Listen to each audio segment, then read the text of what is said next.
Council will call this meeting to order. For the record, it is December 17th, 2024 at 4:30 PM. We'll begin this city council work session with roll call attendance. Thank you, Mr. Mayor. Councilman Cavanagh. Stepped out. Councilwoman Little Roberts. Councilman Taylor. Here. Councilman Overton. Here. Councilman Whitlock. Here. Councilwoman Strader. Here. Mayor Simmons. Here. Next up is the adoption of the agenda. Mr. Mayor, Councilwoman Schrader. I move that we adopt the agenda as published. Second. Have a motion and a second to adopt the agenda as published. Is there any discussion? If not, all in favor signify by saying aye. Aye. Opposed, nay. The ayes have it, and the agenda is agreed to. First up is the consent agenda. Mr. Mayor, Councilwoman Schrader. move that we approve the consent agenda for the mayor to sign and clerk to attest. Second. I have a motion and a second to approve the consent agenda. Is there any discussion? If not, all in favor signify by saying aye. Aye. Opposed, nay. The ayes have it, and the consent agenda is agreed to. There were no items moved from the consent agenda. So with that, we will go on to item 18, which is Department Commission reports. And first item up is discussion of requests of Ada County and Ada County Emergency Medical Service District concerning countywide development impact fees. And I'll turn this over to Kurt. Thank you, Mr. Mayor, members of council.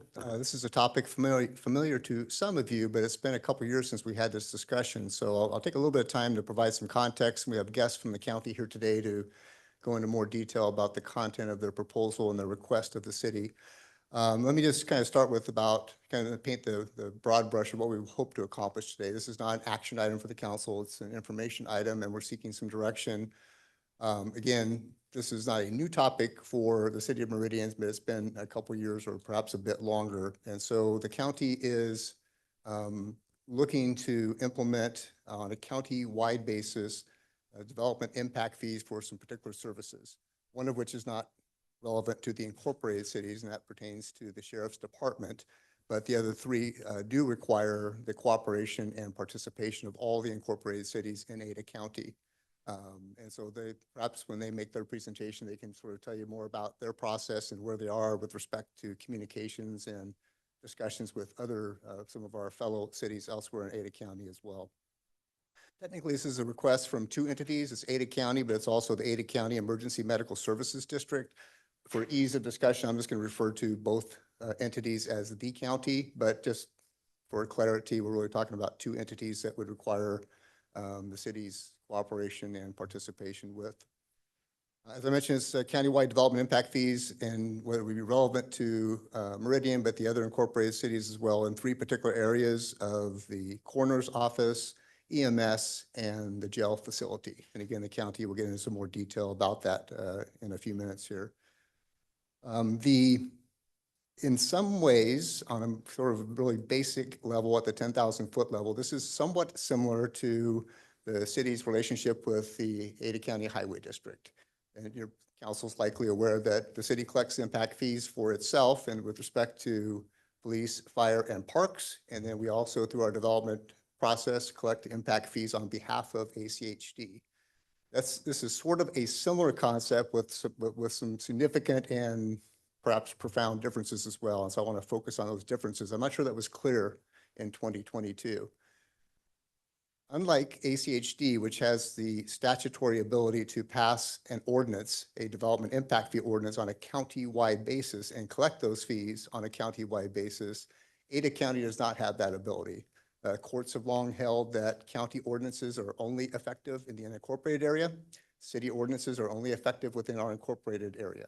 And so to the extent the county wishes to have a fee program that covers the entire county, both the unincorporated and incorporated areas, they need the cities, all cities, to participate and to assist with that process. So that's a fundamental difference between the ACHD model, if I can refer to it that way, and what the county is proposing before you today, and they did in the past as well.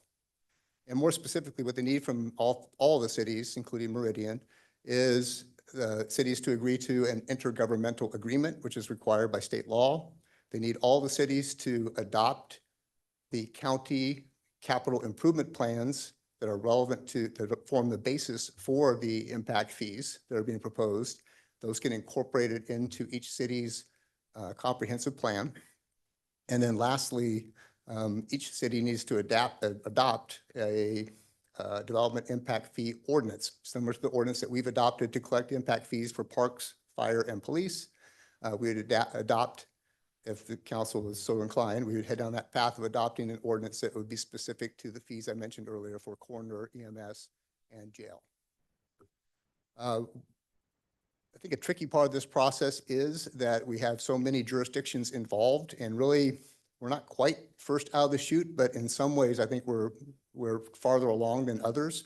I know the county has had some discussions with mayors of different jurisdictions, in some cases with the development impact fee advisory committees of different jurisdictions, but they're still doing some initial work with all of our fellow cities. So we're a little bit ahead of the game, and I think importantly, therefore, we need to be thoughtful if the city of Meridian wishes to participate or continue to explore participation. We need to be sort of careful and thoughtful how we do that. And in your memo before you today, we outlined sort of a 4-step conservative approach that we think would, if council is inclined to go in that direction, would provide, would help the county achieve its goal, but also provide protections from the city. I'd say also importantly, I'll talk more about that near the end of our presentation today, so I won't elaborate more right at the moment, but those steps are outlined in your memo as well. Really the goal, and we can't quite get there 100%, but from the staff perspective, at least, the goal is to contractually make this as close to the ACHD model as possible. So we can't get quite to the ACHD model because we have to adopt the CIPs, we have to adopt an ordinance, and we have to be involved in all those activities. But contractually, the goal is to make it as that we become more of a facilitator and that the county does the heavy lifting, just like ACHD does the heavy lifting for its fees, the accounting, appeals, the work on the CIPs, update to CIPs, making use of the county's existing development impact fee advisory committee, which knows these topics. Our committee does not. You know, we don't know anything about jails. We don't know anything about or that's a bit of exaggeration. We don't know as much about EMS and some other areas as others. So the goal here, if we head down this path, is to do an incremental approach and also contractually to make us more of a facilitator to the greatest extent possible and to have the county sort of carry the more heavy burden, which is appropriate because the fees are being used to build county facilities. We also think the 4-step implementation plan in your memo is helpful in the sense that I think at least from the staff perspective, there's a concern that we don't want to have it create unlevel playing fields where Meridian, for example, elects to participate and a different or one or more other cities choose not to. That's just an unlevel playing field. If we're collecting fees on behalf of the county and others are not, that's not a fair situation. So the implementation plan before you that we'll talk about more after the county presentation provides a solution for that where potentially we would adopt the county CIPs, enter into an intergovernmental agreement, and then pause. And then once the county gets the other cities on board and they do what they need to do, only at that time would the city of Meridian take the final step, which would be the ordinance that would actually allow us to collect the fees on behalf of the county. So I think that's a way to avoid that unlevel playing field problem. And I think it also is a way for us to be good partners with the county, to show support and to be helpful to them and help advance the ball. So that's kind of the game plan for today. The county is going to now present on kind of the detail of what they're proposing and the detail of how the numbers were generated. Once they finish that, I'll come back and talk a little bit more about those implementation steps that I alluded to. I'm happy to answer questions now, or Mr. Rutherford from the county is prepared to kind of introduce his team and kick off that part of the presentation. Thank you, Kurt. Council, any questions? All right. Good late afternoon, Steve. Nice to see you. Mr. Mayor, members of the council, thank you very much. It's kind of bizarre being here. I have a history in Meridian. Before I got here, I used to wrestle Tracy, Pastor Chia, in wrestling, like in grade school. In the late 90s, I was a prosecutor, and Councilmember Overton trained me, handed me off to Councilmember Cabiner's dad, who finished my training as a prosecutor, and then I got handed off for real finishing school to City Attorney Neri, who taught me how to be a city attorney. So it's full circle. Really glad to be here. So appreciate the opportunity. As Kurt mentioned, this has been kind of a stop-start. We've been at this for some time. When we were here in 22, We had to pause because we had to do some updating to our CIPs, particularly in EMS related to some fire station we worked on with you all. And we decided at that time, because we were almost 2 years into our CIPs, that we better stop, redo all the CIPs, and then start again in earnest. And so here we are. I have all the folks, I think, in the room that can answer the questions that you might have tonight. We have Leon Letson from our Development Services. He's kind of the timeline process guy. We have Colin McElwaney, who is our consultant, who helped us do all the CIPs and the impact fee study, and he's going to give the presentation tonight. We also, for those of you interested in how the coroner's office operates, you have your elected Ada County coroner, Rich Riffles, in the room, and he's happy to answer any questions as well. I do want to let you know, we really do appreciate your staff. Kurt has been great. We met with Todd Lavoie. Understandably, they're nervous about this whole thing. It's like a countywide trust circle, and the county commissioners are not interested in a countywide impact fee where one city doesn't participate. So we all go together or we don't go at all. So just to alleviate any fears, we'll shut this thing down if the city decides to balk. We haven't gotten to that point yet. There are positive signs. We've got, and Leon can talk to you about a couple of the cities have already started through the process. I'm not sure they're ahead of you, but probably, well, they probably are a little bit. And we have a couple stragglers that we're still working through some fine details. So, but we are undaunted and we're going to keep pressing. So I'm going to hand off to Colin for the presentation. Thank you.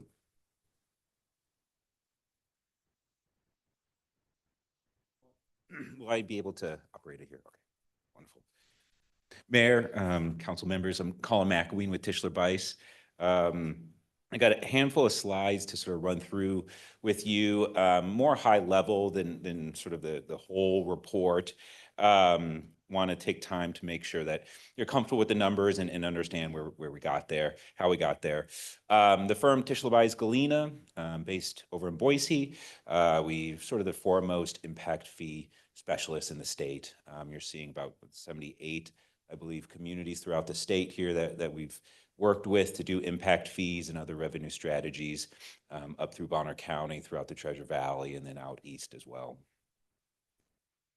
Now we got a pretty good overview of the process.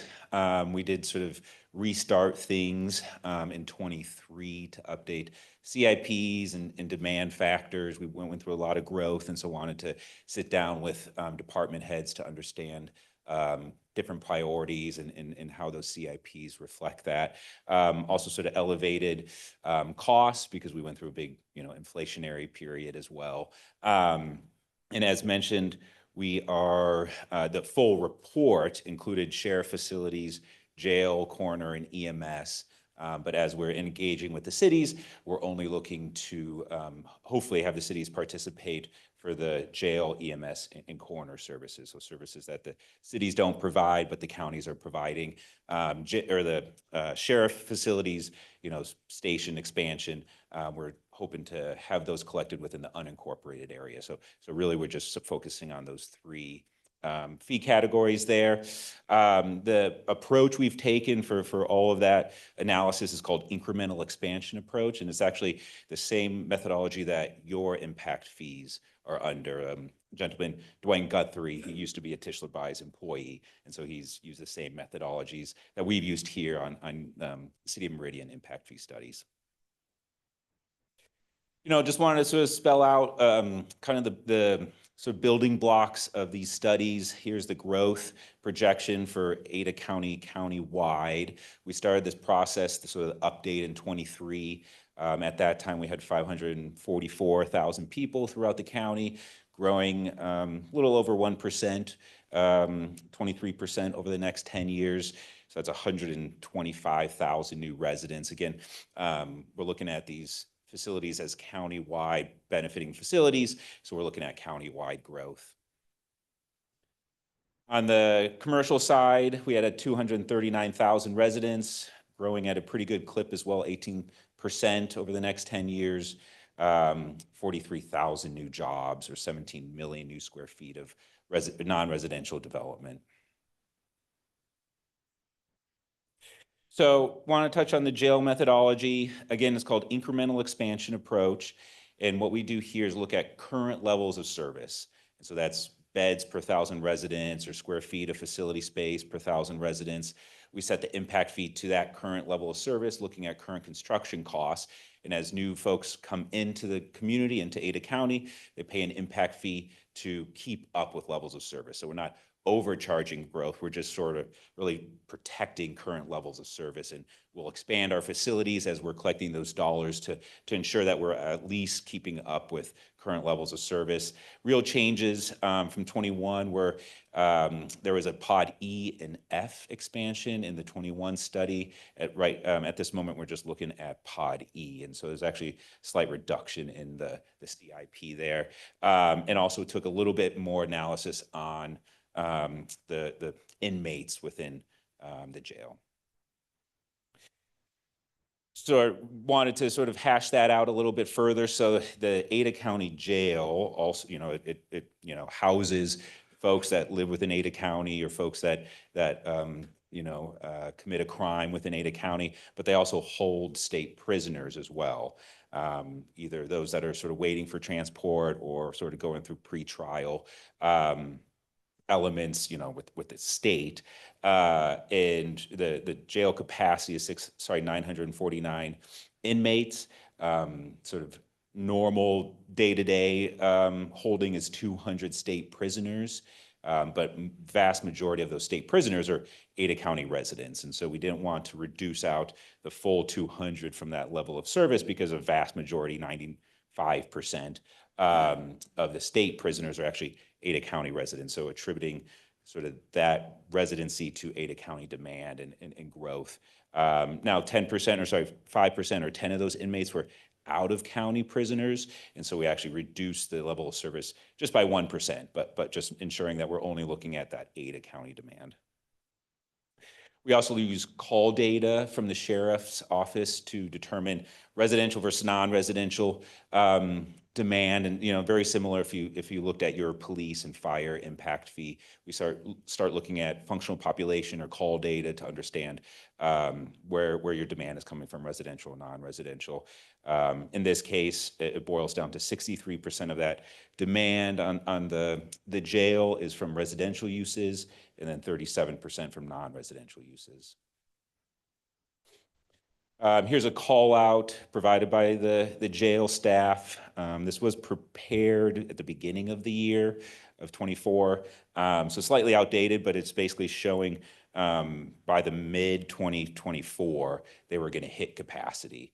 So really just sort of driving home the point, hey, we're reaching or at capacity. We need to expand our capital facilities, justifying the collection of impact fees to make sure that we can support the program. Level of service analysis, tons of numbers here. Just to sort of walk you through, we have occupational capacity, 949 beds, being, assume that all of those beds are being occupied right now because we're sort of through 24.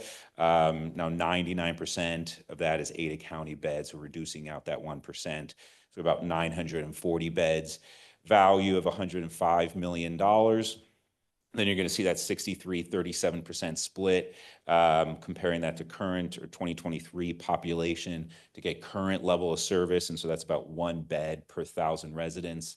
Then we get that cost per person by applying level of service and cost of construction, which is about $112,000 per bed.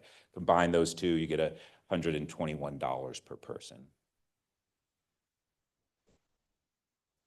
We also examine jail ancillary facilities. So that's sort of what we were looking at is just the pods where the inmates are held, but there's the medical units, work release, juvenile detention center, also vehicle maintenance areas. So sort of working through levels of service there. Smaller numbers, but really ensuring that we can help support their growth-related capital plan. And you're seeing that here, 10-year CIP, Pod E, jail expansion, 294 beds. We have those locker rooms, warehousing, secured entrance, all of that related to growth as we're needing to accommodate future residents. $53 million there. Over the next 10 years at the maximum supportable impact fees, if all the cities are participating, we're projecting about $36 million to help support that CIP. Here's the breakdown by land use category. So we have the cost per person and then in cost per non-residential vehicle trip, which is used to calculate the non-residential fee. Overall, sort of countywide average for a single family home is 2.62 people per single family home. We have our cost factor of $197 per person, demand factor of 2.62 people to get us a maximum supportable fee for a single family home of $516. $357 for a multifamily unit. You build a 20-unit apartment building, you pay 20x that number there. On the non-residential side, $649 per 1,000 square feet of retail development, all the way down to $163 for industrial development. Giving you an example or just comparison here of what the 21 study indicated and actually kind of dropped on the residential side. We saw some increases on the non-residential side, just attributed to that calls for service analysis. And I'll walk through EMS and corner a little bit quicker. EMS, we did the same analysis, same approach, incremental expansion. We just looked at station space of Ada County paramedics throughout the county, compared that to current population to get current levels of service. Based on that information, the growth-related need was 12,000 new square feet of station space, 1.5 acres of new land, 6 new units, and some equipment here. That 12,000 square feet equates to about 4.5 or 5 new stations. That growth-related need is $10 million. So to keep up with growth over the next 10 years, the paramedics would have to expand by about $10 million.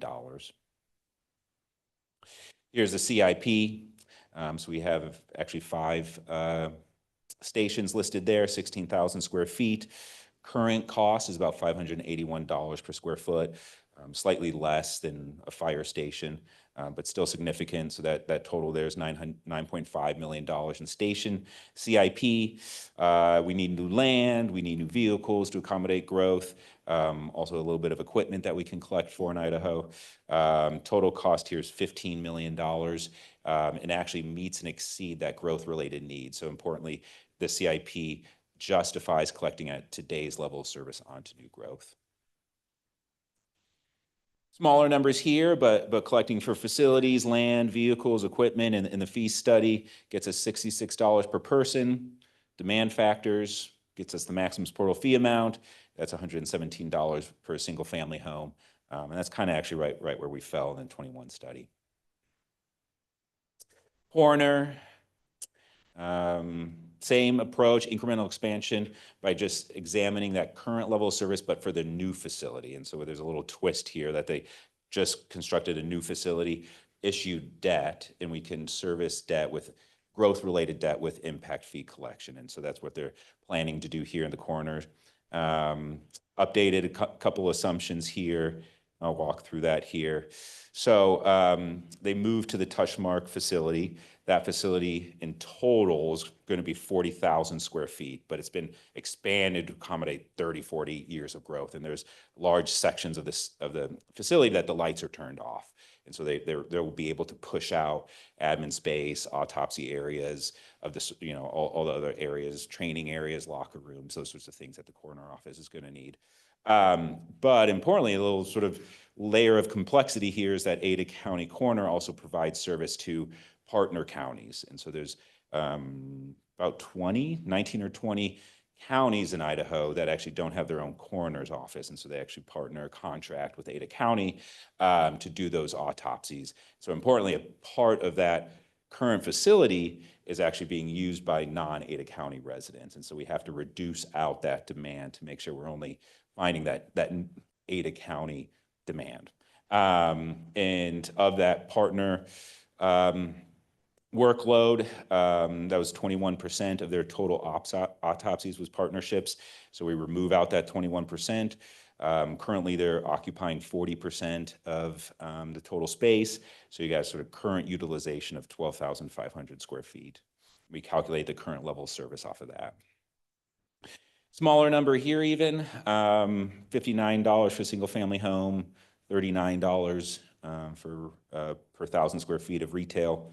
And that's actually slightly less than what we projected out for 21. In summary, you can see sheriff being blanked out here. So the jail, EMS, and coroner, total maximum supportable fee amount, $750 for a single family home, $1,256 per 1,000 square feet of retail, down to $217 for industrial development. I'll open up for any discussions on the calculations here. Thank you, Colin. Council, any questions? Mr. Mayor, Councilman Taylor. question, on when you say maximum supportable impact fee, that's the maximum that you can take, or is that the recommended impact fee that the county would be asking for? Could you just clarify that for me? Yeah, Councilman, that's a great question. So the study supports this maximum. So Ada County can't go above that maximum. We certainly can adopt lower than the maximum. It's important to note that the maximum essentially represents in dollars the cost to serve new growth at current level of service. Any reduction from the maximum would, indicate one of two things. Either we need to have other revenues coming in to keep up with growth because we're not using impact fees for that, or we're saying we're okay with lowering levels of service because we're not collecting at the maximum. Mr. Mayor. Councilman Schrader. It's just a very general question, but what actions have or will the county commissioners take? Like what is their role exactly in the process? Did they adopt the CIPs? Have they adopted this recommendation? Help me understand their role in the process. Yeah, I believe the county commissioners have adopted the CIPs, yeah. Mr. Mayor. Councilman Schrader. Yeah, just to further clarify, so have the Ada County Commissioners adopted the CIPs that reflect the maximum supportable impact fees? Like what I kind of wanted just to really level with you is I just want to hear, have the Ada County Commissioners agreed that this is what they're moving forward with, or will the amount be recalibrated depending on their feedback? I just kind of want to understand where they're at with the process. Yeah, council member, that's a great question. I think we've kind of come to the conclusion that we really would like to, and I don't think we can really move forward without all the cities coming together. The county is ready to adopt and sort of have included the CIPs at the maximum levels in their comp plan. But they're not currently charging the impact fees yet on unincorporated development. We're just hoping to sort of do this show basically with every city to sort of get all of us on board before everyone sort of takes that jump forward together. Mr. Mayor, Councilman Cavanagh. I think maybe what my good colleague is asking is, should all the cities agree, all the cities want to move forward, what is the intention of the commissioners? Is to adopt the maximum supported fees or something less than? Oh, yeah, Councilman, yeah. To plainly say it, they plainly say it, they'll adopt the maximum. Yeah, they're seeking the maximum.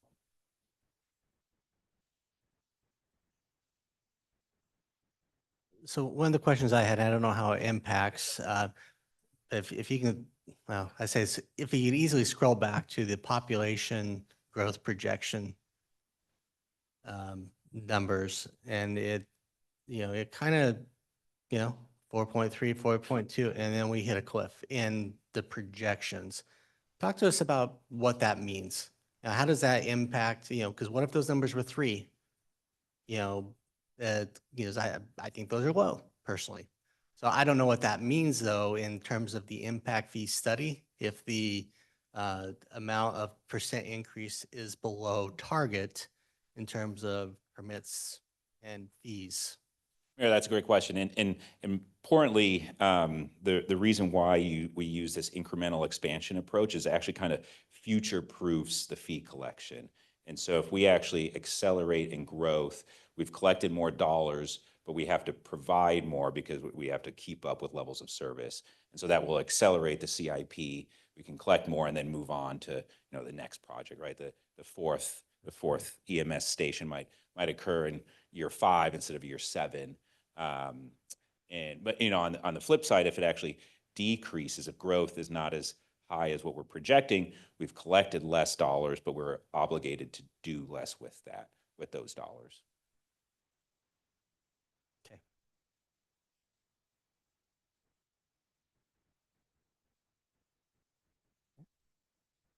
Any other questions, council?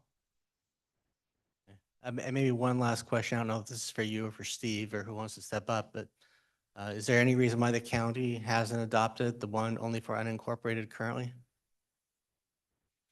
Yeah, well, that's a great question, Mayor. There's a concern even just from a theoretical standpoint from impact fees that we don't want to start collecting jail impact fee, corner impact fee, sheriff impact fee on unincorporated development if we're not going to, do that within city limits. And with impact fees, we actually, the moment you start collecting an impact fee, you're obligated to make capital expansions. And only 10% of this growth that you see here is going to happen in unincorporated area.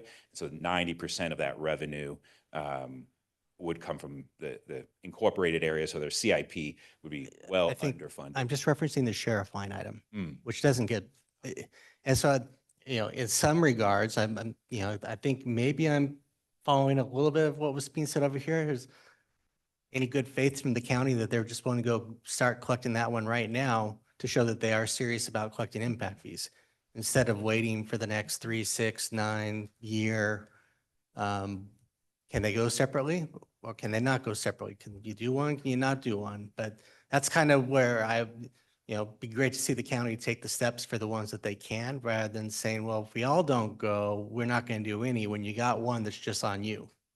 So I'm not gonna put you on that because you're the consultant, but I'm looking back over there at those that are employed by the county to maybe articulate if there's a desire or not by the county to move forward on the ones that only apply to the unincorporated areas. Mr. Mayor, thank you for that question. We just haven't talked about decoupling them. We could, we certainly could, just have not thought about that. It really kind of, when we talk about impact fees, we talk about all of them, but we could. I was just asking Leon, because he's been in those hearings where they've adopted those CIPs into the comp plan, and that conversation has not come up. All right, thank you.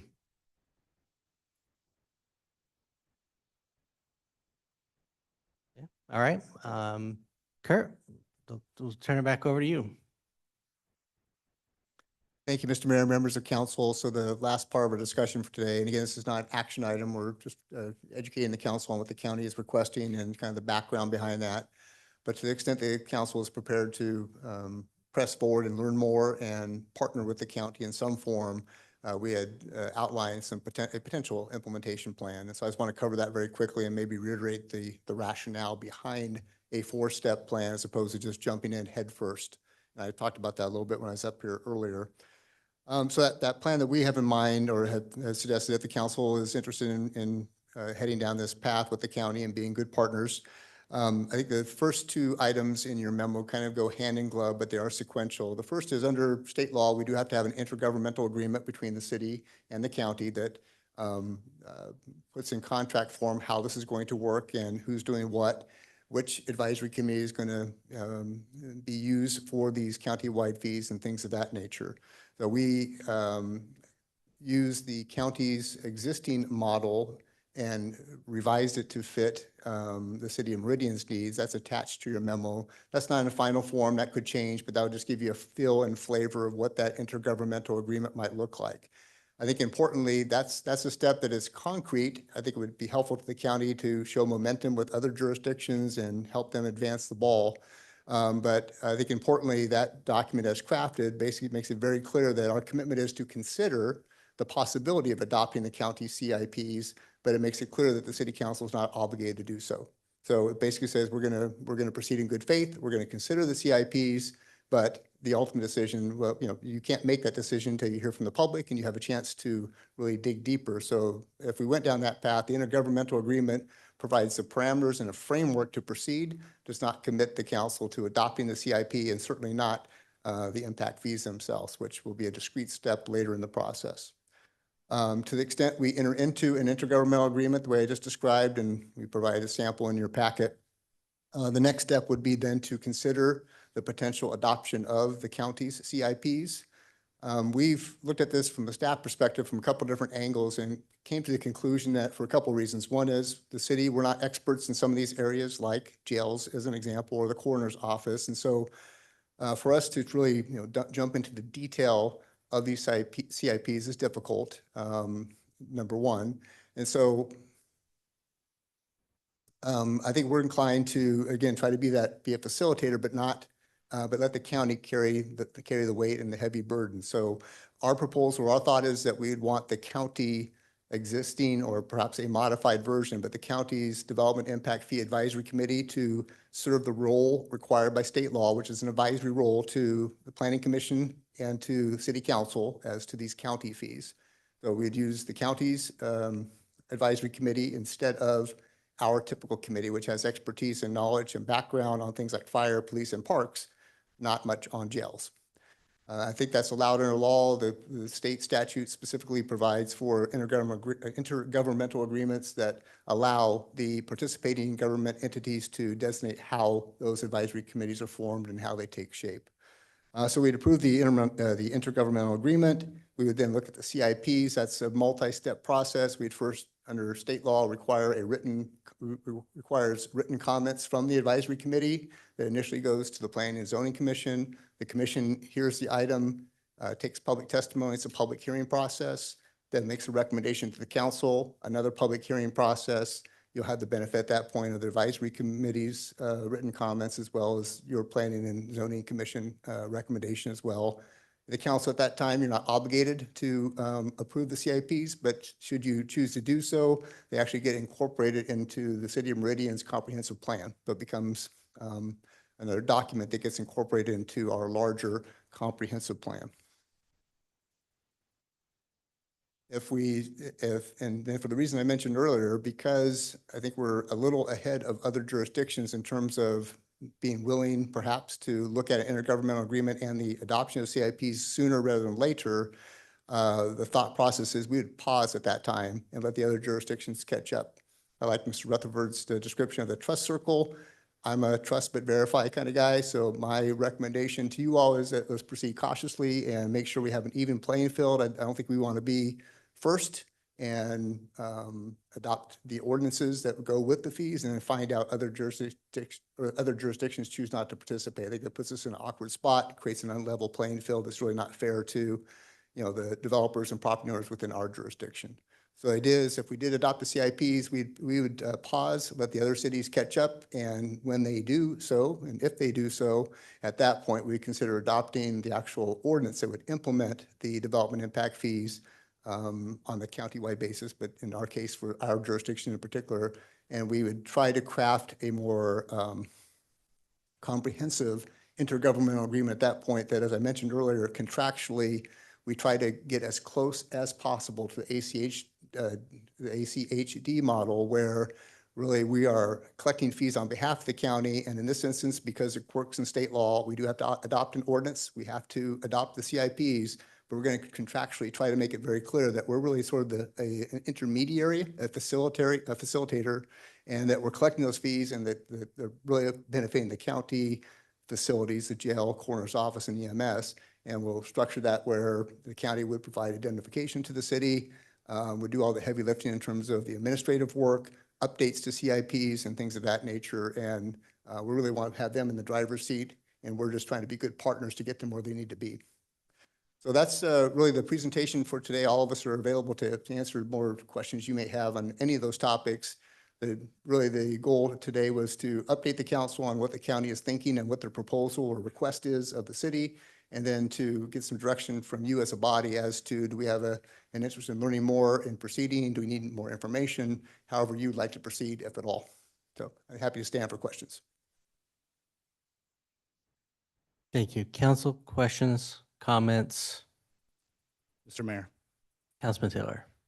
Kurt, really quick question. Outside of what you've already articulated, are there any concerns that you have of city liabilities with collecting county impact fees? Thank you, Mr. Mayor, members of council, Councilmember Taylor. I'm going to be a bit circumspect about that because I don't like to kind of, provide legal advice at the podium and on the fly, but I'll say there's some areas, let me just, at a very high level, let me just highlight a couple of examples. One is to the best of my knowledge, this is the first countywide impact fee program in Idaho. There are some smaller models out there. The county, for example, collaborates with the rural fire districts and they collect fees. The county is kind of playing the role we would play. The county collects fees on behalf of some of the rural fire districts. So there's a kind of micro model that's available. I have heard that there are some, maybe in East Idaho, maybe some little niches like that as well. But to the best of my knowledge, and if my colleagues from the county or a consultant knows differently, they can educate me as well. But we're kind of plowing new ground here. State law clearly allows for it. There's explicit language that allows for intergovernmental cooperation and programs of this nature, but this is new territory. That always gives me pause, and I want to be extra careful when we're kind of on the bleeding edge of a new idea or topic of this nature. The other area that gives me a bit of pause, and it might be a good idea to hear from our elected coroner today so I can be educated as well as the public in general and the council, but that we can only collect, cities and counties can only collect impact fees for certain things. It's codified in state law, and there are specific categories: roads, for example, parks, for example, and public safety, for example. So clearly, and there are some examples given in state law what public safety means, and it means things like jails and sheriffs and police departments and fire departments. There's no reference to coroners. I think the county makes a fair case that coroners have a law enforcement function and that they arguably fit within that category. But I'm sure there are other people that might have a different opinion about that and perhaps may want to challenge whether a coroner's fee really qualifies under Idaho's development impact fee statute. Those are two just high-level examples of areas that have not been fleshed out in terms of others haven't done it. I'll say once again that I mentioned earlier that to the best of my knowledge, there's no other county in Idaho that does this on a countywide basis, similar to what Ada County is proposing. That's not a bad thing. Credit to Ada County for being proactive and trying to do good things for their constituents. But I'm not aware, and I don't believe there is a fee, an impact fee in Idaho that's specific to coroners. I think this would be the first of its kind in Idaho. So again, gives me pause, and I want to make sure we're careful and deliberate. And in terms of using contract language, I really like indemnification requirements. Says if we get challenged, the county's going to defend and carry that water. And I was going to save my comments, but I think I'll jump in because they kind of fall into that context. I mean, by my personal belief is we have a legislative session coming up, and I wish the county would have spent the last 2 years trying to fix this in state law to get the same authority that ACHD has so that they could charge countywide and or clarify these issues. So I might look at my good friend from the county to take back to his team. I think it's worth a conversation with the state legislature because I don't think that we're going to get this done in Ada County before the state legislative session is over. And why risk it? Either way, go to the legislature and get clarification that the EMS is part of it or not. That way, we have confidence in what is ultimately adopted here in the county. And why can't you get the same authority that ACHD has to adopt a countywide where we just then are the collectors on your behalf? Those would be things that I would encourage you to go back to the good commissioners and encourage them to do that. But at the same time, I would also encourage you to decouple the other one and move it forward. Show some good faith that the county is committed to impact fees. Don't sit around and wait for everybody else when you are losing out on growth every single day by not having an impact fee in place on the one thing that is only subject to unincorporated. City of Meridian has long supported growth, paying for growth. So on a personal level, I have no issue with the impact fees and being a partner in the collection. But I think that there are better ways that we could have been using our time to get this over the hump. And if the legislature's not there for it on either issue, then I kind of have to say, then why are we going to do it this way? The legislature doesn't believe in that approach. And I just have some questions that would have to be answered on my level. But I support growth, paying for growth. I support impact fees. I support the county. But let's have conversations. Mr. Mayor. Councilwoman Schrader.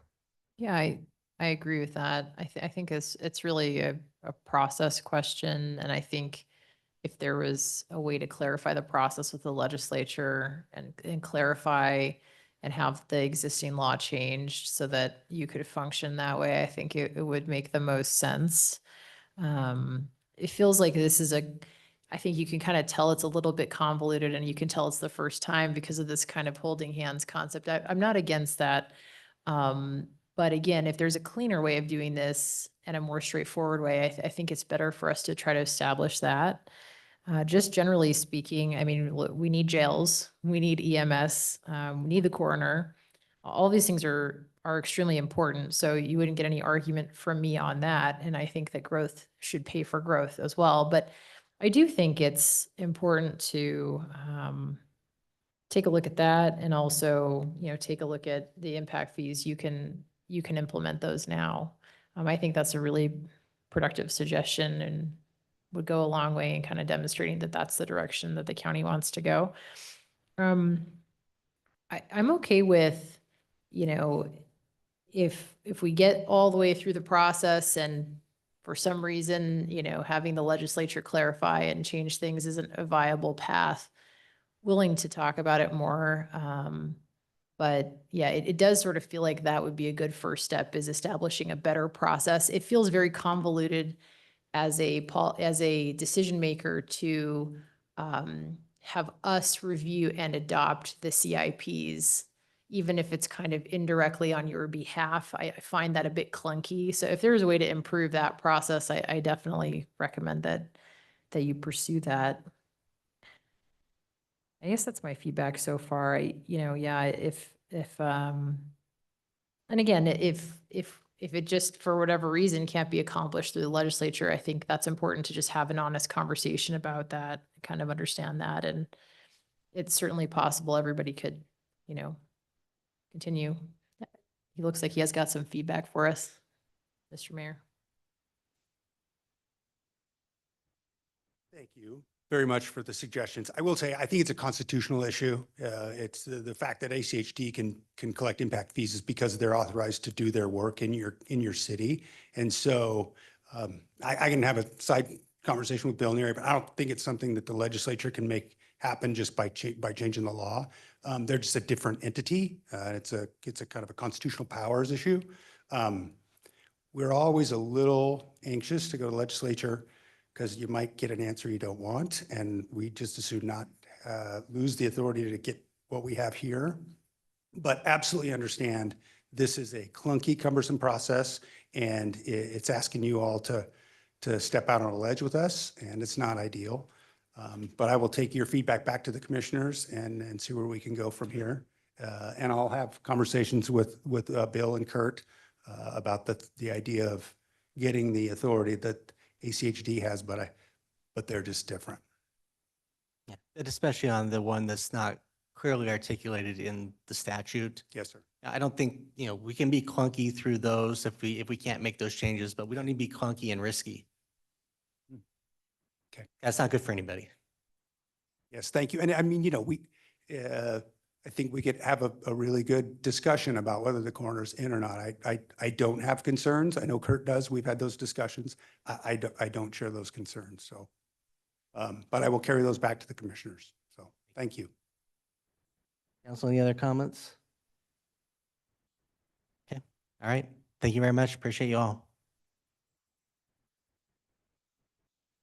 Okay, with that, we'll move on to item 19, shift differential policy discussion.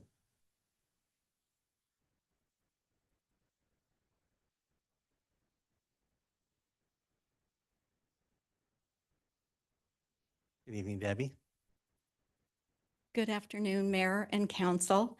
I'm here today to lead the discussion on a new policy. Policy and Procedures 3.4.6, Shift Differential Duties and Compensation.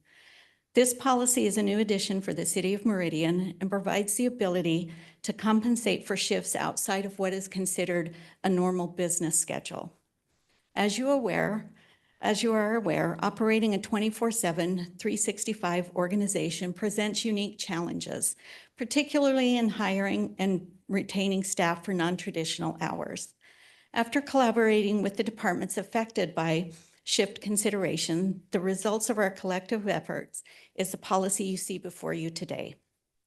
Joining me for this work session to answer any questions are our police chief, our public works director, and our chief financial officer. As subject matter experts, they will be available to assist in addressing any questions or providing additional clarity. I want to thank you for your time and attention to this discussion. So with that, I assume that everybody's had the chance to look through the policy, and we'll stand for questions.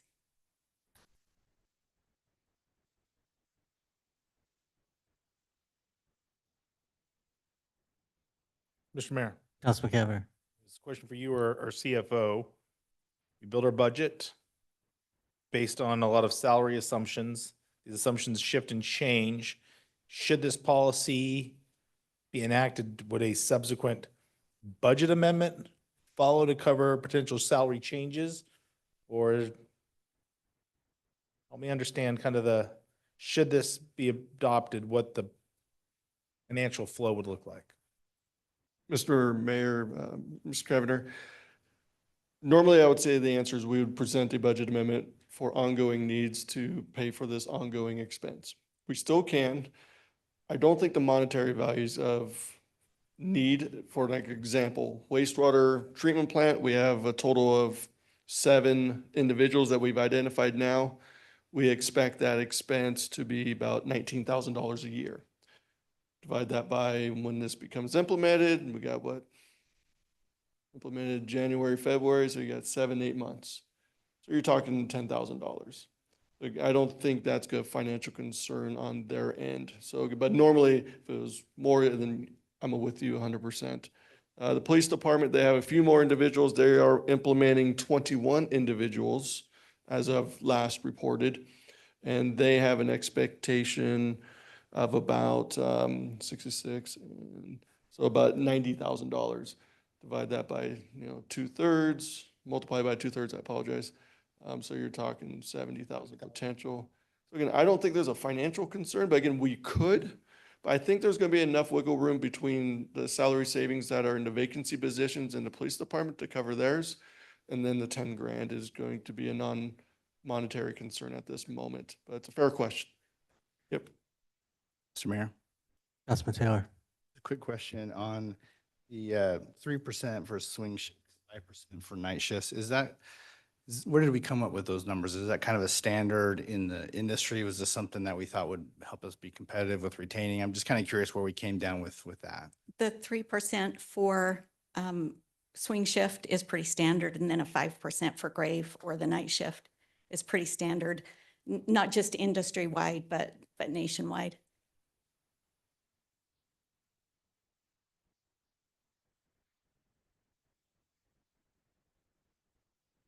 Council, additional questions, comments? Team, anything that needs to be added from your perspectives? Mr. Mayor, Councilman Overton. not a question, but a comment. Speaking as one who worked many swing shifts and many graveyards for this city, it's important for us to recognize that when we ask our employees to do that, we are asking them to be upside down from their families for those periods of time.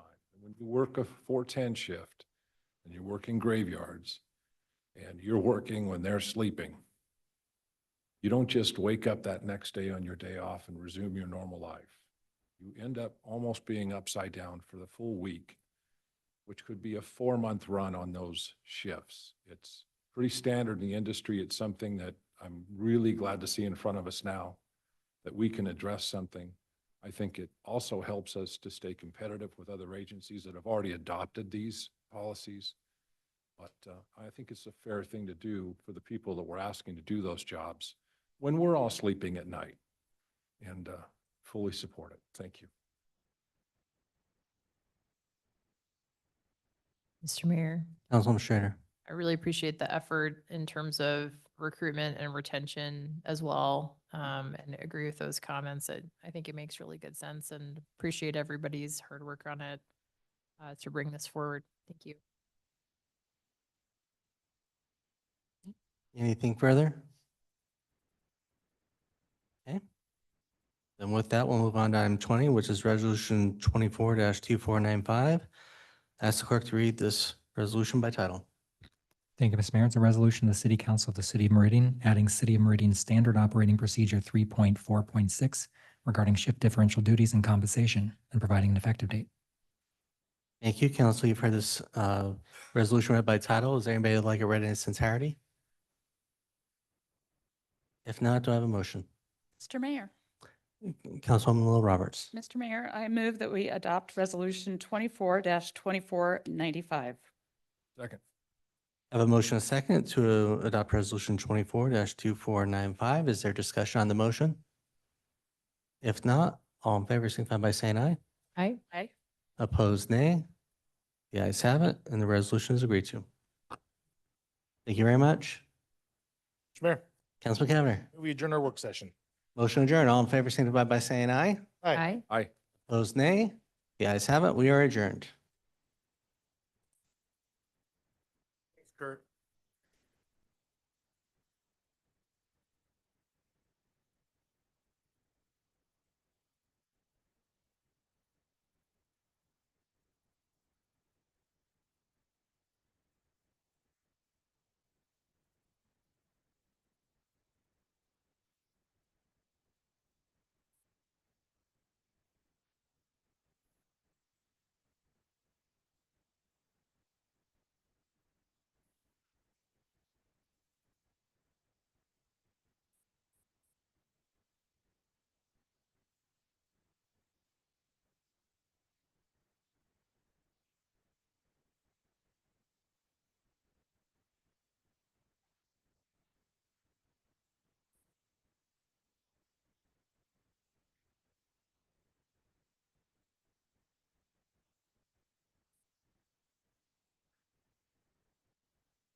Council, we'll call this meeting to order. For the record, it is December 17th, 2024 at 6 PM. We'll begin tonight's regular city council meeting with roll call attendance. Thank you, Mr. Mayor. Councilman Cavanagh. Here. Councilwoman Little Roberts. Here. Councilman Taylor. Here. Councilman Overton. Here. Councilman Whitlock. Here. Councilwoman Strader. Here. Mayor Simison. Here. Next up is the Pledge of Allegiance. If you'd all please rise and join us in the pledge. Pledge allegiance to the flag of the United States of America and to the republic for which it stands, one nation under God, indivisible, liberty and justice for all. Next up is our community invocation, which will be delivered by Pastor Vinny Hankey. If you would all please join us in the community invocation or take this as a moment of silence and reflection. Mr. Mayor, members of the City Council, thank you for allowing me to come here and pray for you. Merry Christmas to you all. Merry Christmas, Vinny. Thank you. Let's pray. God, we thank you for this evening. We thank you for the city of Meridian. We thank you for all those who serve it. Father, here at the City Council, we ask tonight that you would grant them wisdom, discernment. You'd help them to listen to the citizens' concerns and proposals before them well, and that ultimately they would make decisions that would glorify you. Father, we ask that the peace and light and hope of Christmas would not just rule in our hearts tonight and in this season, but you would allow Meridian to be a bastion of that hope and love and light. And I ask these things in the name of Jesus. Amen. Amen. Thank you, Mr. Mayor. Thank you. Okay. Up next is adoption of the agenda. Mayor, Councilman Cavanagh. no change in tonight's agenda, so I move we adopt the agenda as presented. Second. Have a motion and a second to adopt the agenda. Is there any discussion? If not, all in favor signify by saying aye. Hey. Aye. Opposed, nay. The ayes have it, and the agenda is adopted. Ms. Clerk, anyone sign up under public forum? Mr. Mayor, there are none. Okay. Then with that, we'll move right into our action items for this evening. First item up is public hearing continued from November 12th, 2024 for Timber Creek Recycling, H 2024-0032. We will continue this public hearing with any comments from staff.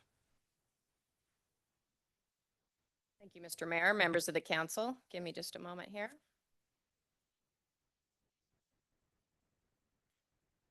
Alrighty, this project was last heard by council on November 12th and continued to tonight's hearing in order for the applicant to come back with a revised development agreement with a 6-month shorter timeline that includes a revised phase transition plan to cease all operations by June 30th, 2027.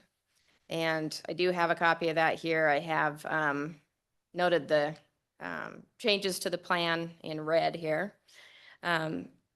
They also included a list of materials to be accepted for recycling and a requirement for the applicant to post a sign on the property along the adjacent public streets, notifying the public when operations will cease on the site.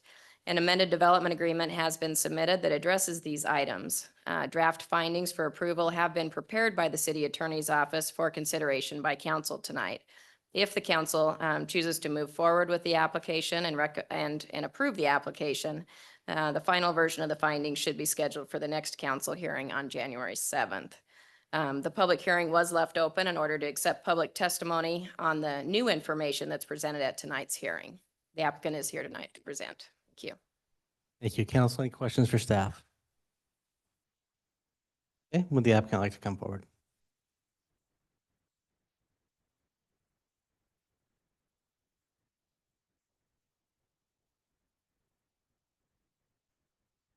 Mr. Mayor, members of the council, Caleb Lakey, 16933 Northside Boulevard, Nampa, Idaho. Pleasure to be with you again. Be back to talk about our progress on our application, our request to you tonight. I just have a couple brief updates for you, and then I'll certainly stand for any questions.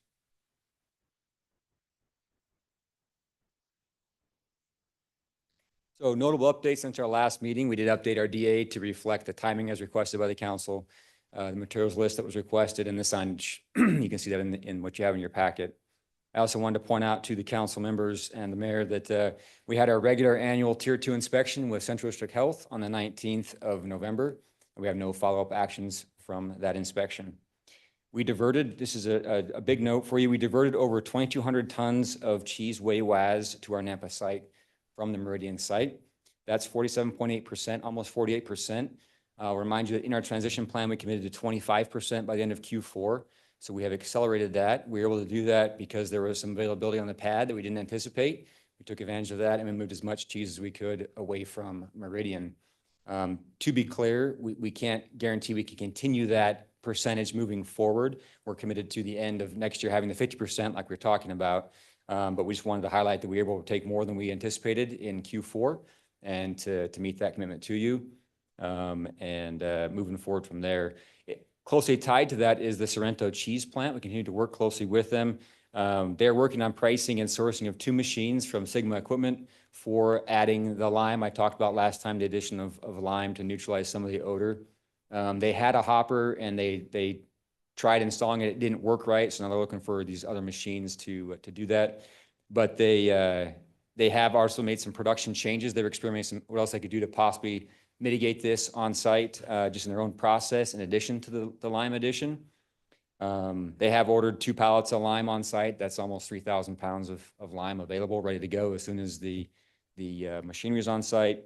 And interesting, they on their own conducted their own bucket test. You might recall last time I described to you just our simplistic way of grabbing a sample of the WAS. We added a little bit of lime by weight and did a simple smell test.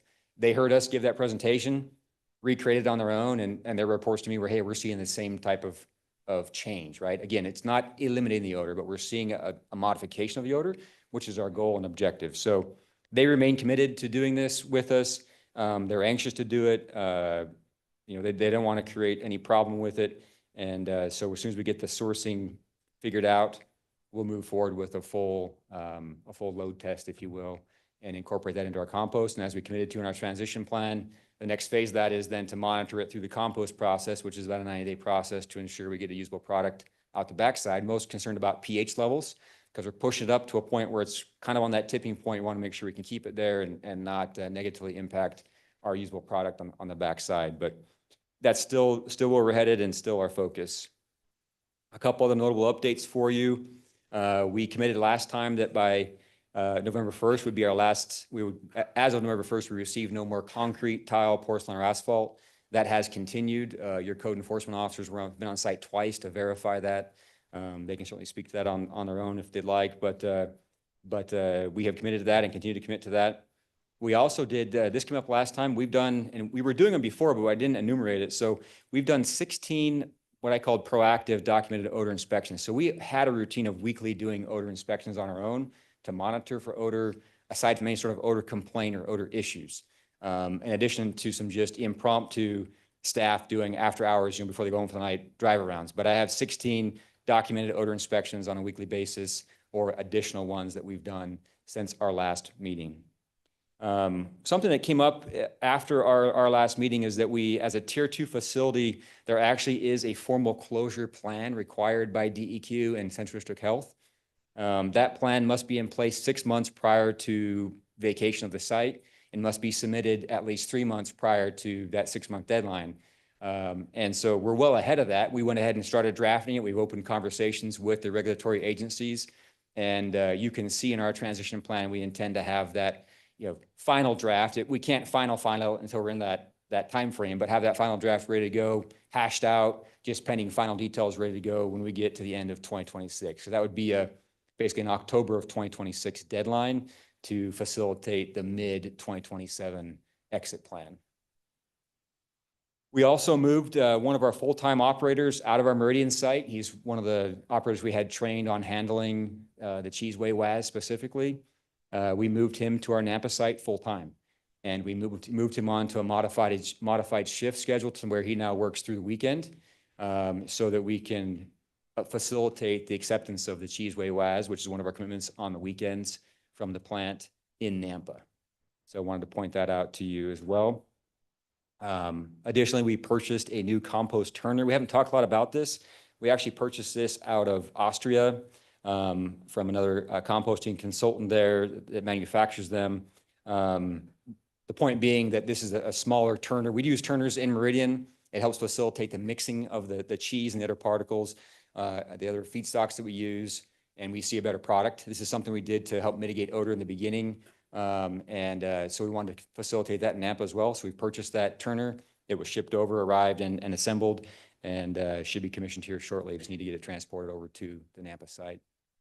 And then lastly, we did contact a landscape company about some berm maintenance at the Meridian site. That came up as well. And we did some cleanup out there as well since our last time together. Those are our highlights, Mr. Mayor, council members. I do have SNPs that, as Sonia showed you. I know you have a copy of the transition plan in front of you as well. Certainly available to answer any questions there if you'd like later. But I think I'll stop there for now. Thank you, Caleb. Council, questions for the applicant? Okay. Thank you very much. Okay, this is a public hearing, so we will accept testimony on the information that was provided this evening. So Mr. Clerk, do I have anyone signed up to provide testimony on this item? Mr. Mayor, yes. First is Vicky Reynolds. Okay. And I will ask people to limit their comments just to what was discussed this evening for the purpose of your comments.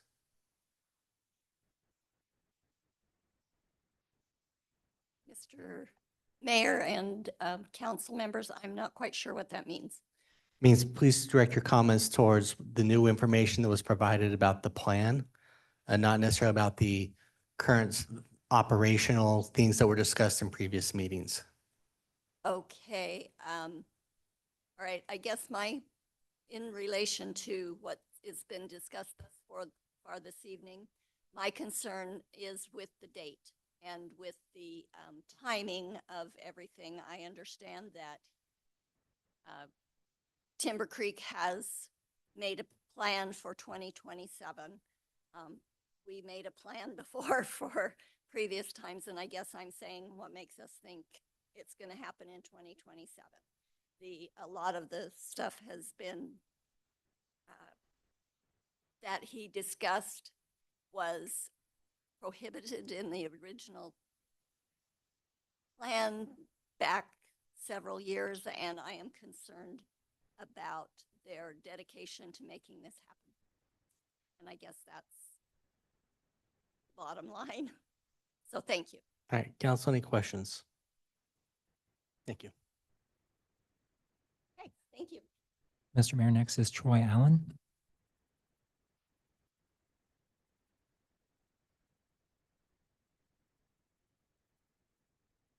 Sonia's bringing up your presentation for you. Again. I think you had a presentation. Sonia's bringing that up. Oh, I don't know. Oh, you do not? Okay, sorry. Mayor and council members, I appreciate your time. And I think on tonight, the one thing, if you look up cheese, whey, WAS, that's not a thing. So it's WAS, and that's all it is. It's waste activated sludge. So you can Google it, you can check everything. That doesn't exist. So they would like it to sound like it's cheese whey. So I believe that Timber Creek had not been adhering to their original agreement. And I don't think the city of Meridian has been holding them accountable. And I think if you guys vote tonight on changing this to nearly the sunset clause that's already in there, we're only 2 years away from that. You're now approving an item, WAS, that was never approved to be taken there. So now you're even upping the, I guess, wrong that was made in the beginning, in my opinion, because he's been doing that for so long. And now you guys are saying, oh, well, now we'll even say WAS is okay. So I would like to see you guys not change anything and just let's go with when the occupancy goes. I think the 2027 is too long. Okay. Council, any questions? Okay. Thank you. Okay. Thank you. Mr. Mayor, next is Laren Bailey.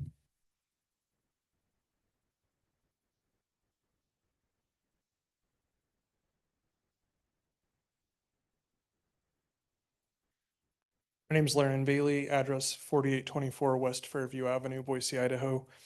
Good evening, council and mayor. I'm here tonight to represent BlackRock Homes and Devco Development. I appreciate the opportunity to speak with you on this important matter tonight. BlackRock Homes and Devco Development have made a significant investment in purchasing and developing land adjacent to this facility. In doing so, there's clear understanding that the existing 2019 DA mandated the end of operations for the facilities once occupancy permits were issued within 1,000 feet. This condition was pivotal in our decision to invest, offering vital assurances about the future compatibility of the surrounding land uses. The city approval of the 2019 DA was both thoughtful and deliberate, balancing the needs of all the stakeholders. We relied on the certainty of that agreement in good faith.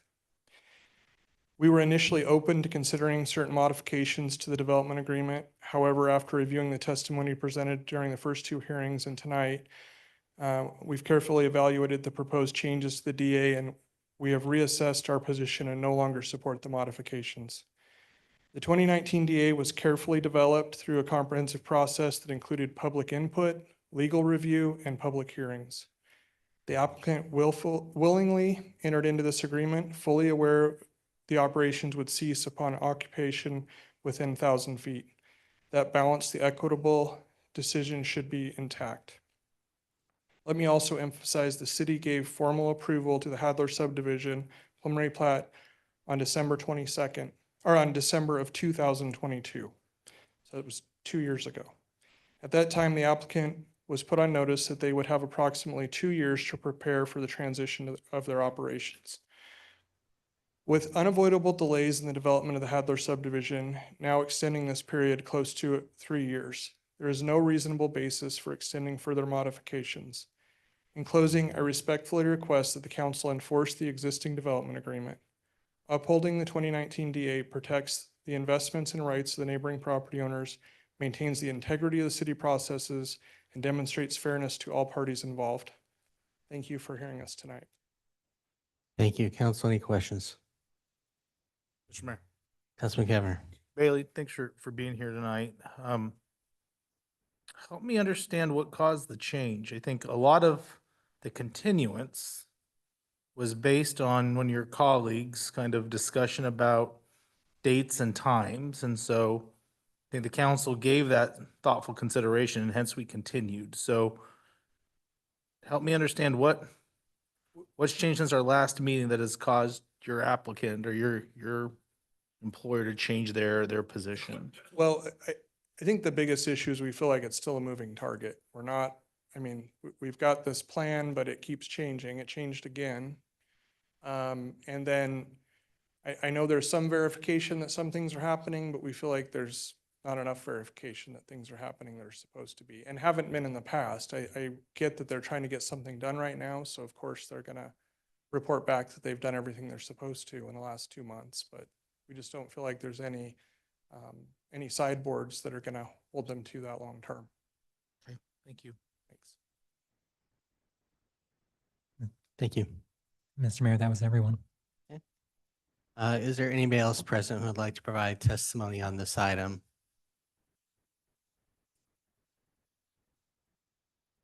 If you're online, you can use the raise your hand feature if you'd like to provide testimony.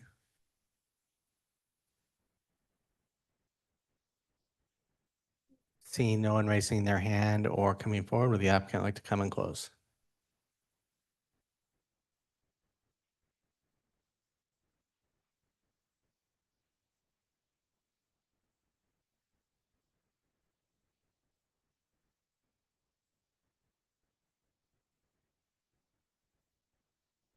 Mr. Mayor, members of the council, we continue to stand by our transition plan. We've drafted this in coordination with your feedback and our understanding of what the comments had been previously. So we continue to feel like the plan we're proposing to you is our best effort to meld all that together in a reasonable timeframe to responsibly and professionally transition out of the site. We've shown a lot of good faith effort in doing that.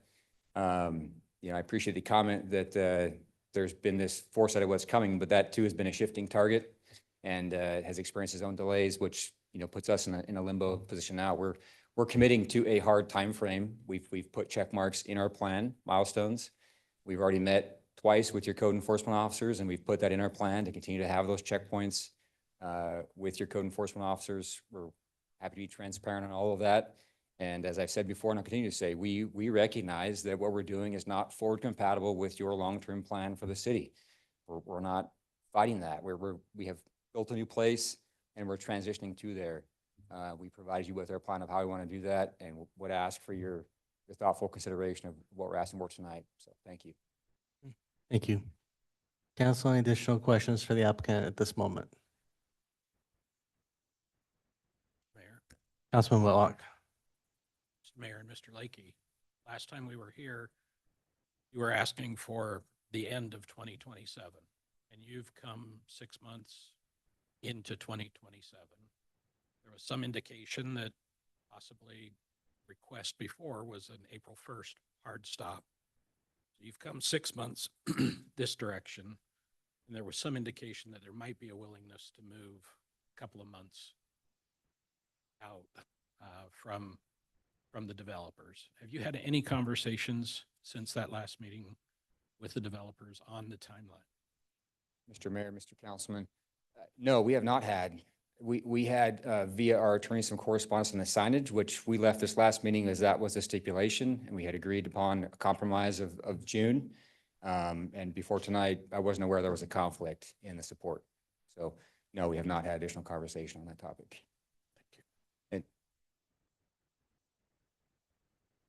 Mr. Mayor, Councilman Overton. just a quick follow-up on that. Mr. Lakey, I believe I made the suggestion in the last meeting about the April date.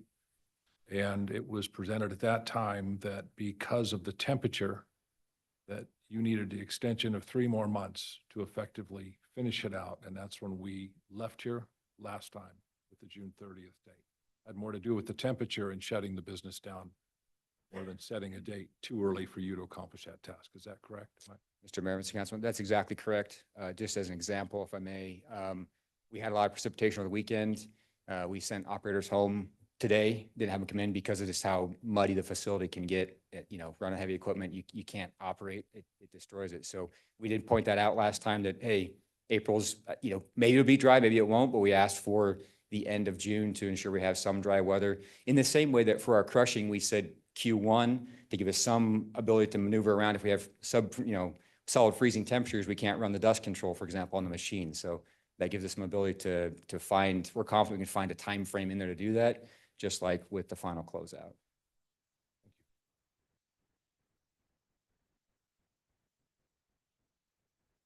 Okay. Thank you, Caleb.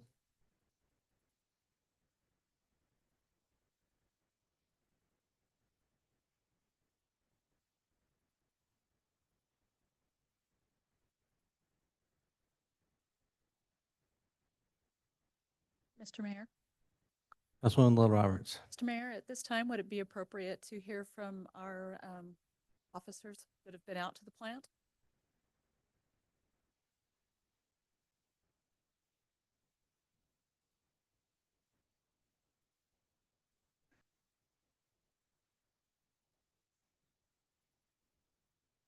I accept that as an invite.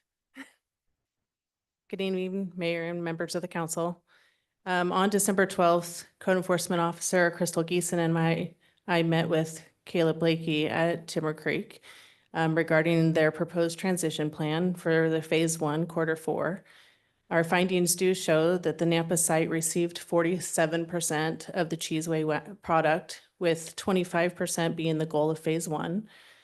That was delivered between October and December. The transition plan also states that the Meridian site would stop receiving regular deliveries on the weekends. During that same period, the Nampa site did receive every delivery that occurred on a weekend. And no concrete or asphalt was received during that same time period. So all of those phase 1 goals have been met for their transition plan that they don't have to currently follow, but are. And I'll stand for any other questions. Mr. Mayor? Councilwoman Little Roberts. Mr. Mayor, Lacey, thank you very much. So are you on a regular schedule to check on it, or how will this proceed? I know this is a lot of extra work for you, but it is greatly appreciated.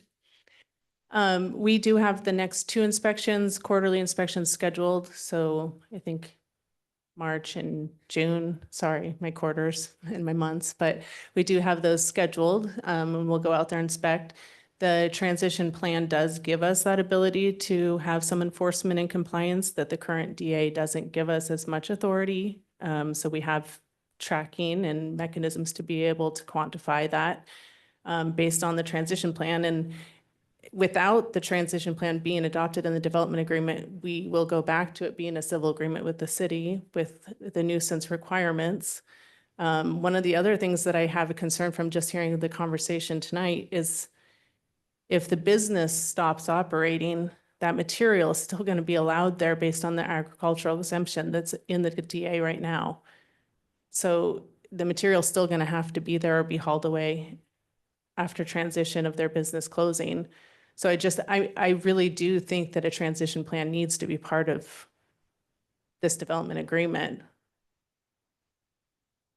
Great. Thank you, Lacey.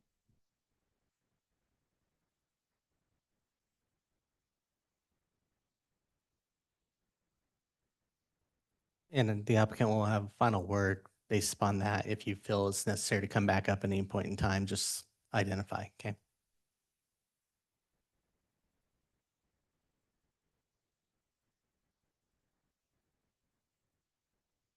Mr. Mayor, Councilman Overton, was that? Councilman Overton. I'd like to make some comments, but leave it up to the rest of my council if we should close the public hearing or keep it open through these comments. Mr. Mayor, Councilman Cavanagh. typically if we close the public hearing on big applications like this, we inevitably reopen them back up. So I think Councilmember Overton, if you got comments and that way if a question pops up, it gives us a little bit more flexibility. Thank you, Mr. Mayor. With that, I'd move that we close the public hearing. Motion to close the public hearing. Is there a second? Second? Motion second to close the public hearing. All in favor, signify by saying aye. Aye. Opposed, nay. The ayes have it. The public hearing is closed. Mr. Mayor, Councilman Overton. I'd like to move first on comments, as I was really the one that kind of made this happen this evening, moving it from last time we had our meeting.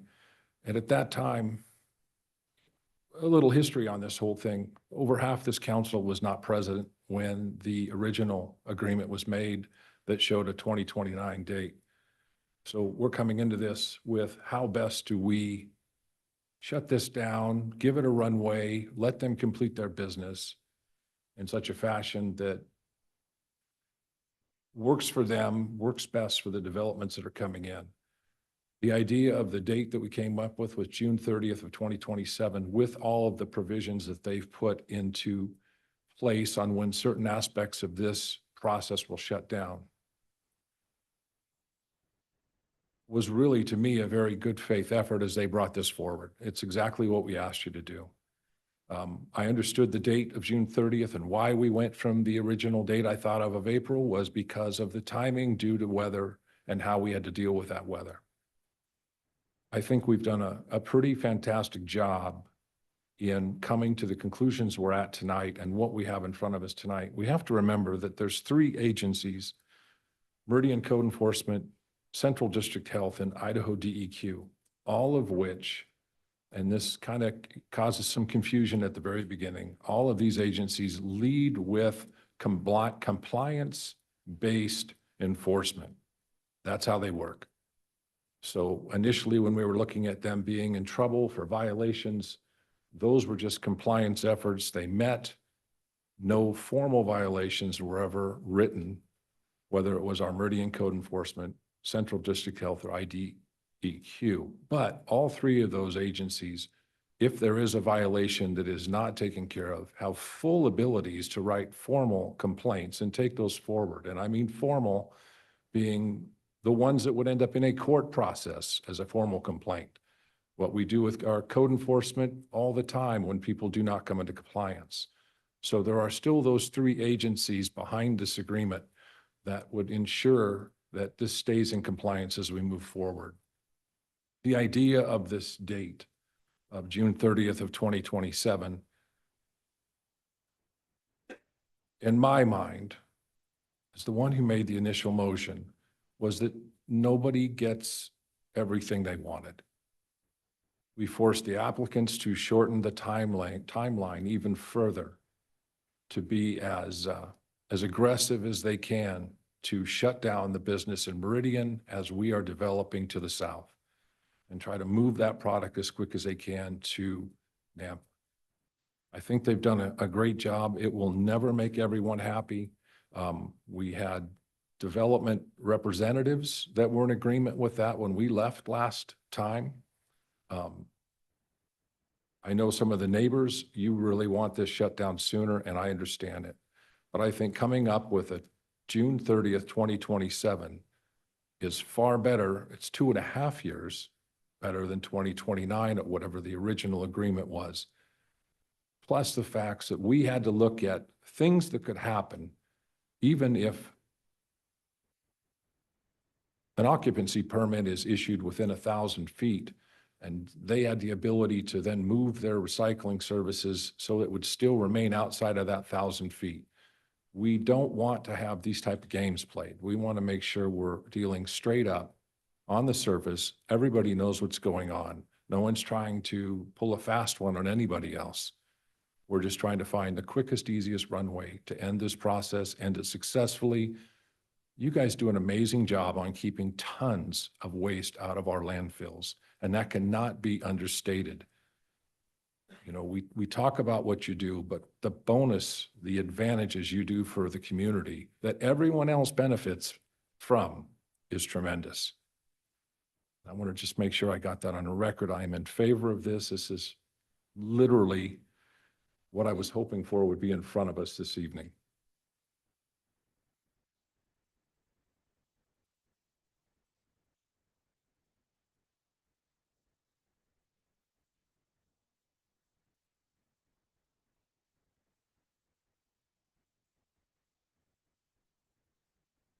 Mr. Mayor. Councilwoman Scher.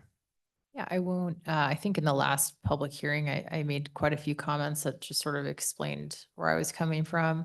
I'm in support of the compromise. I'm in support of seeking a transition plan. I just felt like a higher touch was needed by the council in terms of frequency of oversight. And again, I was more in favor of a continuance for 6 months for the applicant to demonstrate compliance with their plan. So I haven't changed my mind. That's where I'm coming from. I just wanted to explain on the record so people understand why I'm voting the way that I am. Thank you.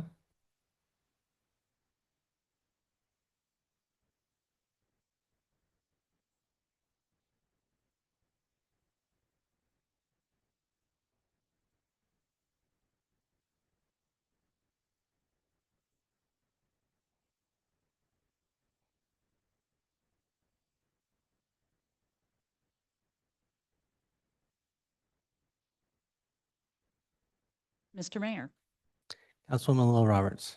Mr. Mayor, I'd just like to put on the record that I concur with Councilman Overton. I think he summarized that so well. I don't believe I have anything to add. I appreciate that the work that they have gone through to have a concise plan for us that we can follow and have our code enforcement being able to monitor that and have some actions if things aren't being followed. I appreciate the willingness for them to be so confident that they can get this done, that we can monitor it, and there are some penalties if it doesn't happen. So I concur and will be supporting this.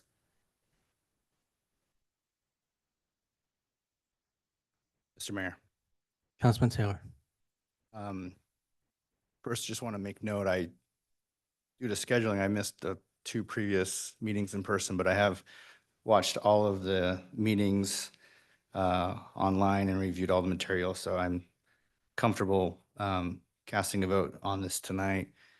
I just want to, what I keep thinking about is the word responsible. And it seems like there's been a good faith effort to find kind of a common ground here where trying to satisfy the various needs, and they're very potent and powerful on both sides of the argument, and I certainly can understand that. Where I come down is these materials have to be dealt with. And I feel like I appreciate the plan and the detail. Similar to Councilman Overton, when I saw what was proposed in the most recent updates, I felt like there was a really good faith effort to hear the feedback from planning and zoning, from city council, and to the best of their abilities, those that provided some testimony. So I think I'm going to be supportive of this tonight because I think the fact is, we have some materials that have to be dealt with. They're not easy. It's complicated. These are hard. We're talking large scale equipment. The fact that weather has a direct impact on their operations is a reality we have to understand and deal with. So I do appreciate all the comments, and I appreciate the efforts. I think the date that we found of June for a shutdown, I thought that was a really a good kind of compromise. The fact that the applicant or Timber Creek is trying to meet that mark is helpful. And I appreciate the city and code enforcement. I appreciate your update and your testimony that a transition plan is important, because I do think that's important. And I was happy to see that there was a fairly detailed transition plan here. So I'll be supporting this tonight.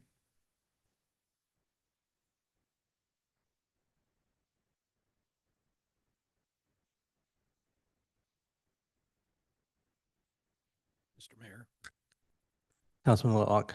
just key in on two words that Councilman Taylor referenced: good faith. We've had long hearings and conversations and discussions. We've thrown out ideas. Some have taken, some haven't. But I think in good faith, the applicant has come back with a development agreement that the applicant has come back with a proposed development agreement that I think was done in good faith, based on our input, based on the needs of the public. And frankly, there's nothing that would preclude the applicant from concluding their operations prior to June 30th. If the weather's good, if they can accelerate and outperform like they have in this fourth quarter on some of the voluntary efforts that they are doing, there's nothing that says they won't be done by April 1st of 2027. I believe in good faith, they're going to try to do that. And so, similar to what some of my fellow council members have said, I'm willing to support this project moving forward, because I think there's been a demonstration of a willingness to move and a willingness to accept the input from this council, and a willingness to do what they possibly can, the most that they possibly can, to meet the city's goals and needs, to meet the other developers, the neighbors, and their needs. And I think they've demonstrated good faith in doing that. So I'll be in support of this tonight.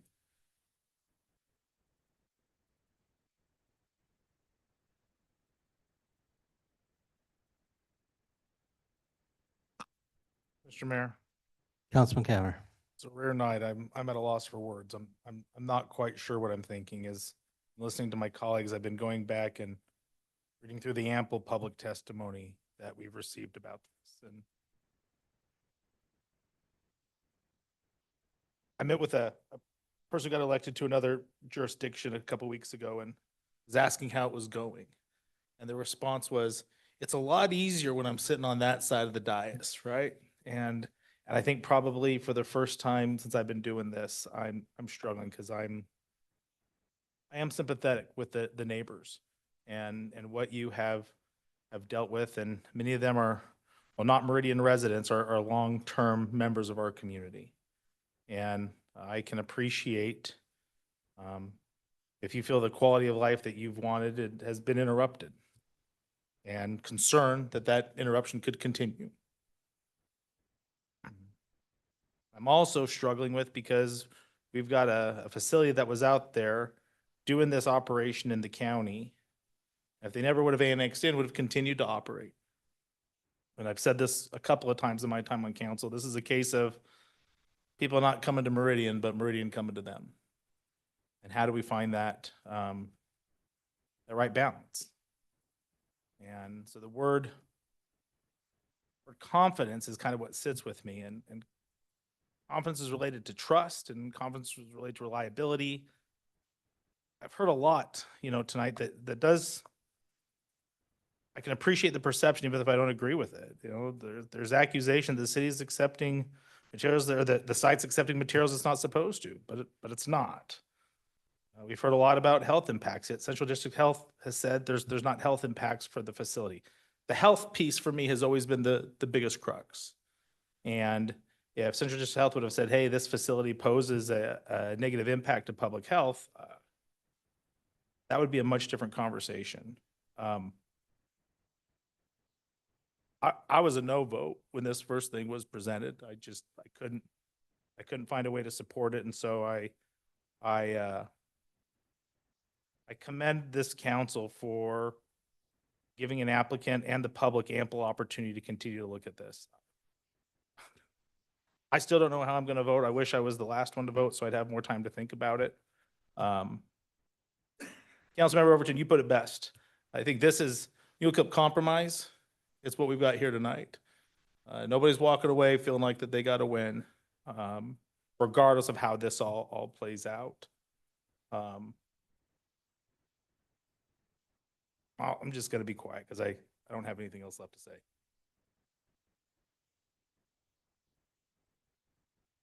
Mr. Mayor, Councilman Overton. those comments. I'd like to make the motion after considering all staff, applicant, and public testimony. I move to approve file number H 2024-0032 as presented in the staff report for the hearing date of December 17, 2024, to specifically include the phase transition plans of Timber Creek Recycling. Second. Have a motion, a second. Is there discussion on the motion? If not, clerk call the roll. Thank you, Mr. Mayor. Cavanagh, Aye. Little Roberts, Aye. Taylor, Aye. Overton, Aye. Strader, No. Whitlock. Aye. 5 ayes, 1 nay, and the item is agreed to. Thank you all. Thank you. With that, we'll move on to item 2, public hearing continued from December 3rd, 2024 for Baratza subdivision H 2024-0016, and continue this with staff comments.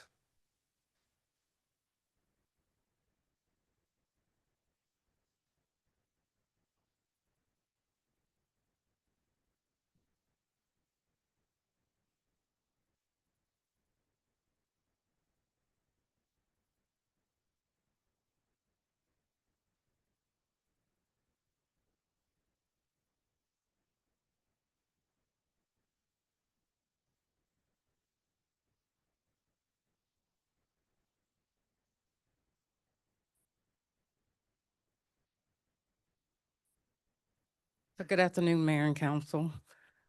So this is an application for an annexation and preliminary plat. The site consists of 80.3 acres of land. It's currently zoned RUT in Ada County, and it's located at the corner of Black Cat Road and McMillan Road. So the applicant is requesting to annex the property into the city with 26.98 acres of land that was zoned R8 and 53.32 acres of land that is on R15. I apologize, they did change this, so those acres have changed with their new with their new revision of their plat. But they are, the preliminary plat will consist of over about 370 lots. So there are some structures at both 4023 and 4375 that will be removed. And there's an existing wells and septic systems that will be abandoned as required by our code.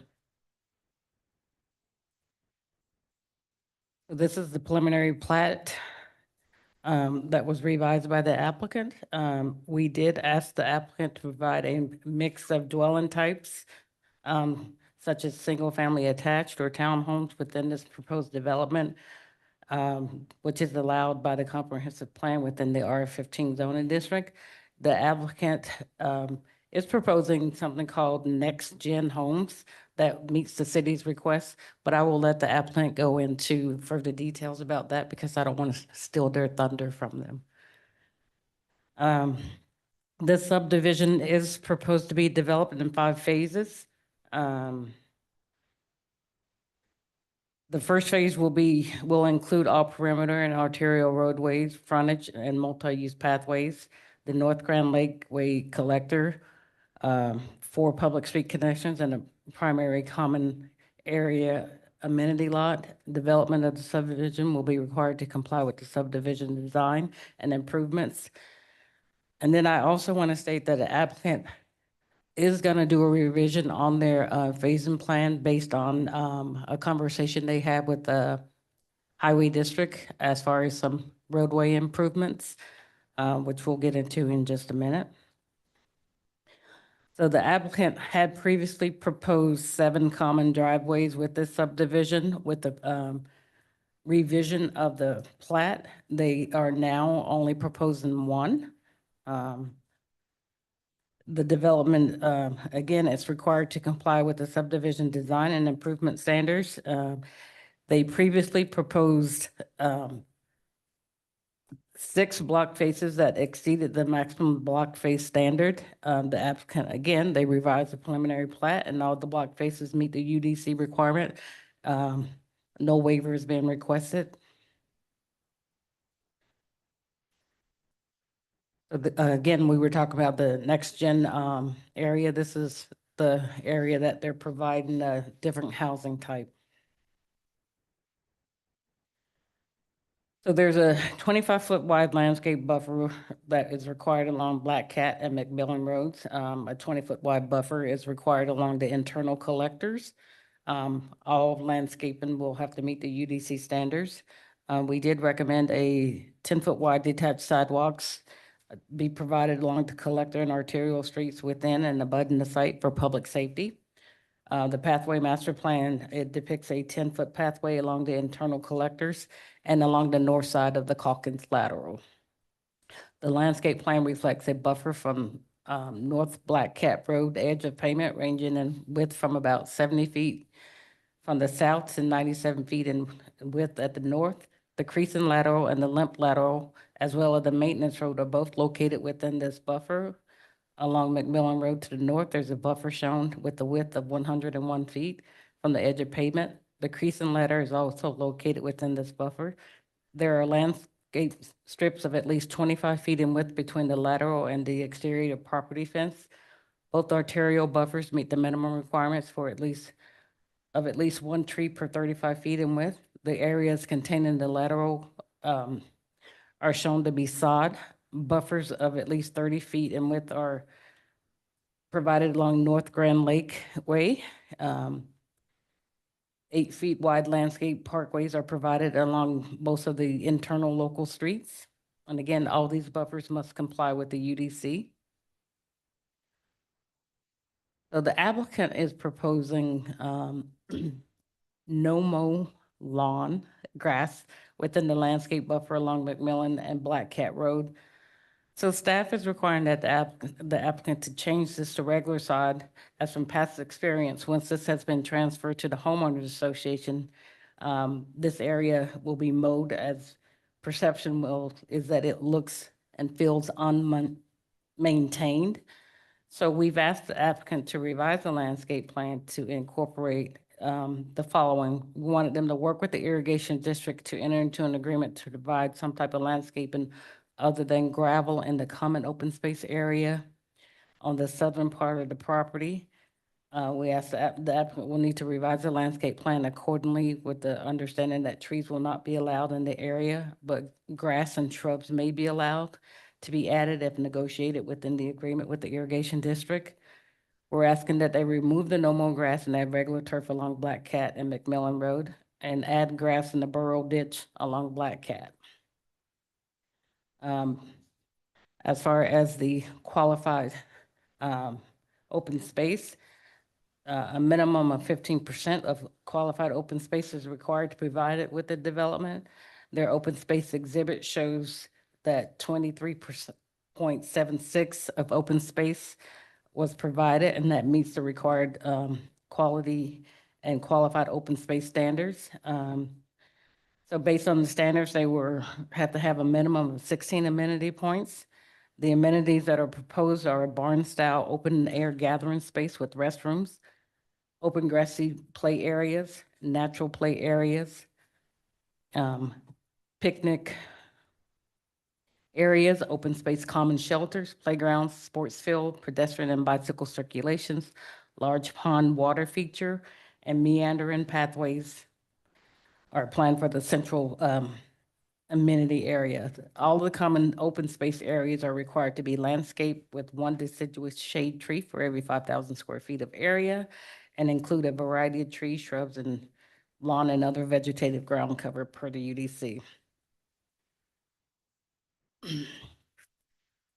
So there are, all the irrigation ditches crossing the site shall be piped or otherwise covered as set forth in the UDC.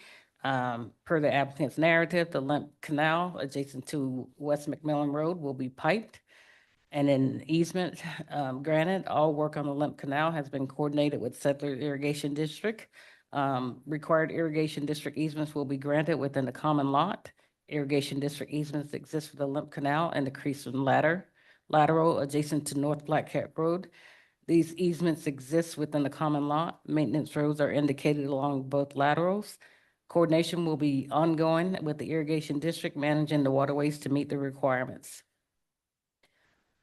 West McMillan Road along the property frontage is 2 lanes with no curb, gutter, or sidewalks. North Black Cat Lane Road is 2 lanes with 5-foot sidewalk, detached pathway on the west side.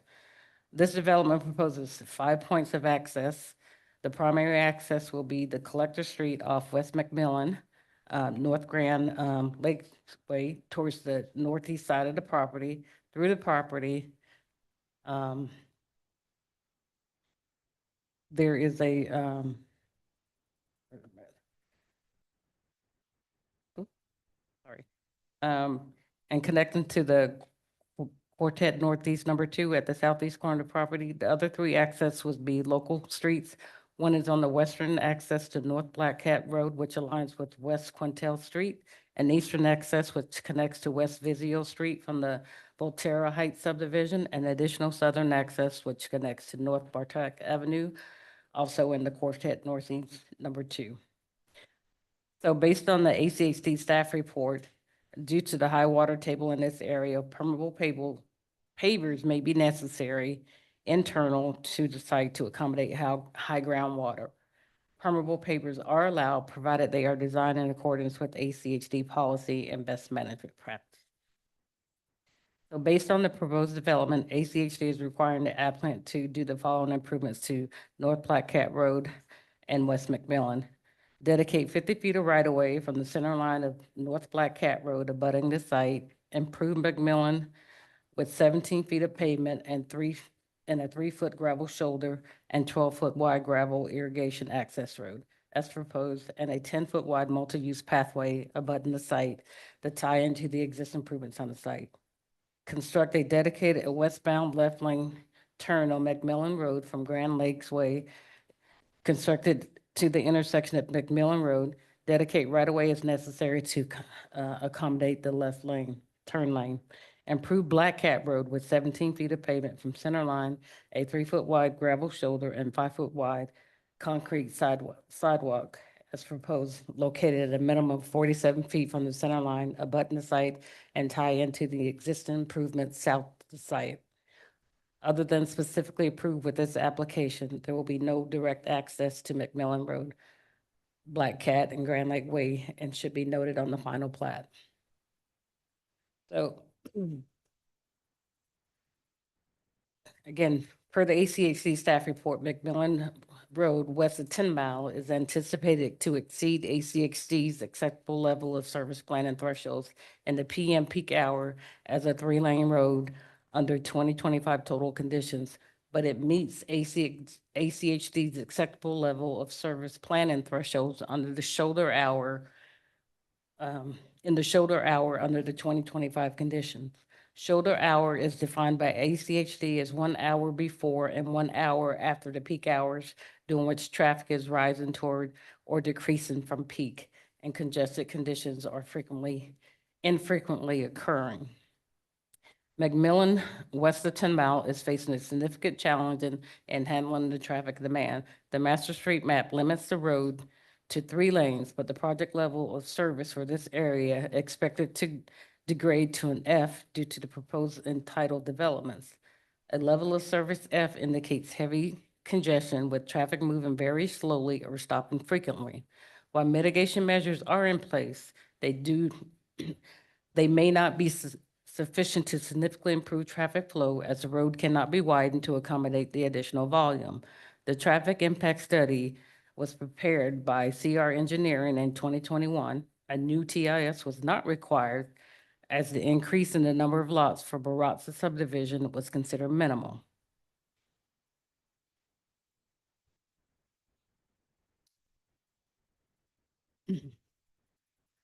So Baratza, which is formerly known as Jamestown Ranch,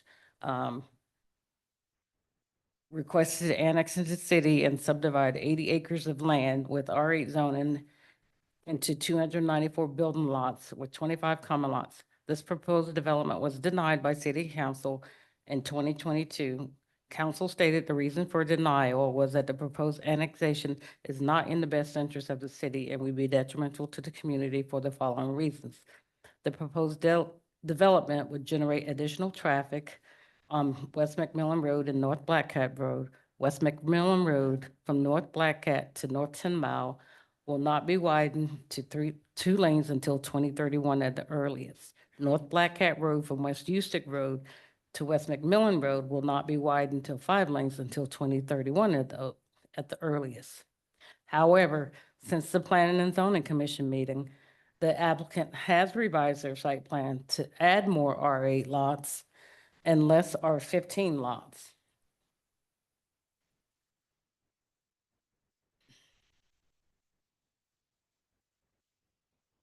They added the next gen lots that offers a first floor private suite that provides all the essentials for multi-generation families needed to work, learn, create, or have a sense of independence for the purpose of diversifying the housing types. They complied with the block face regulations. They reduced the number of common driveways. They met with the ACHD and came up with avenues to expedite the improvements needed for the intersection of McMillan and Black Cat. And the applicant will share those, will share the things that were discussed at the meeting. I will let the applicant go into more detail on that. So staff feels that although this application was denied by Planning Commission, basically for the same reasons that it was denied by City Council previously. But I do want to go back and talk about the schools.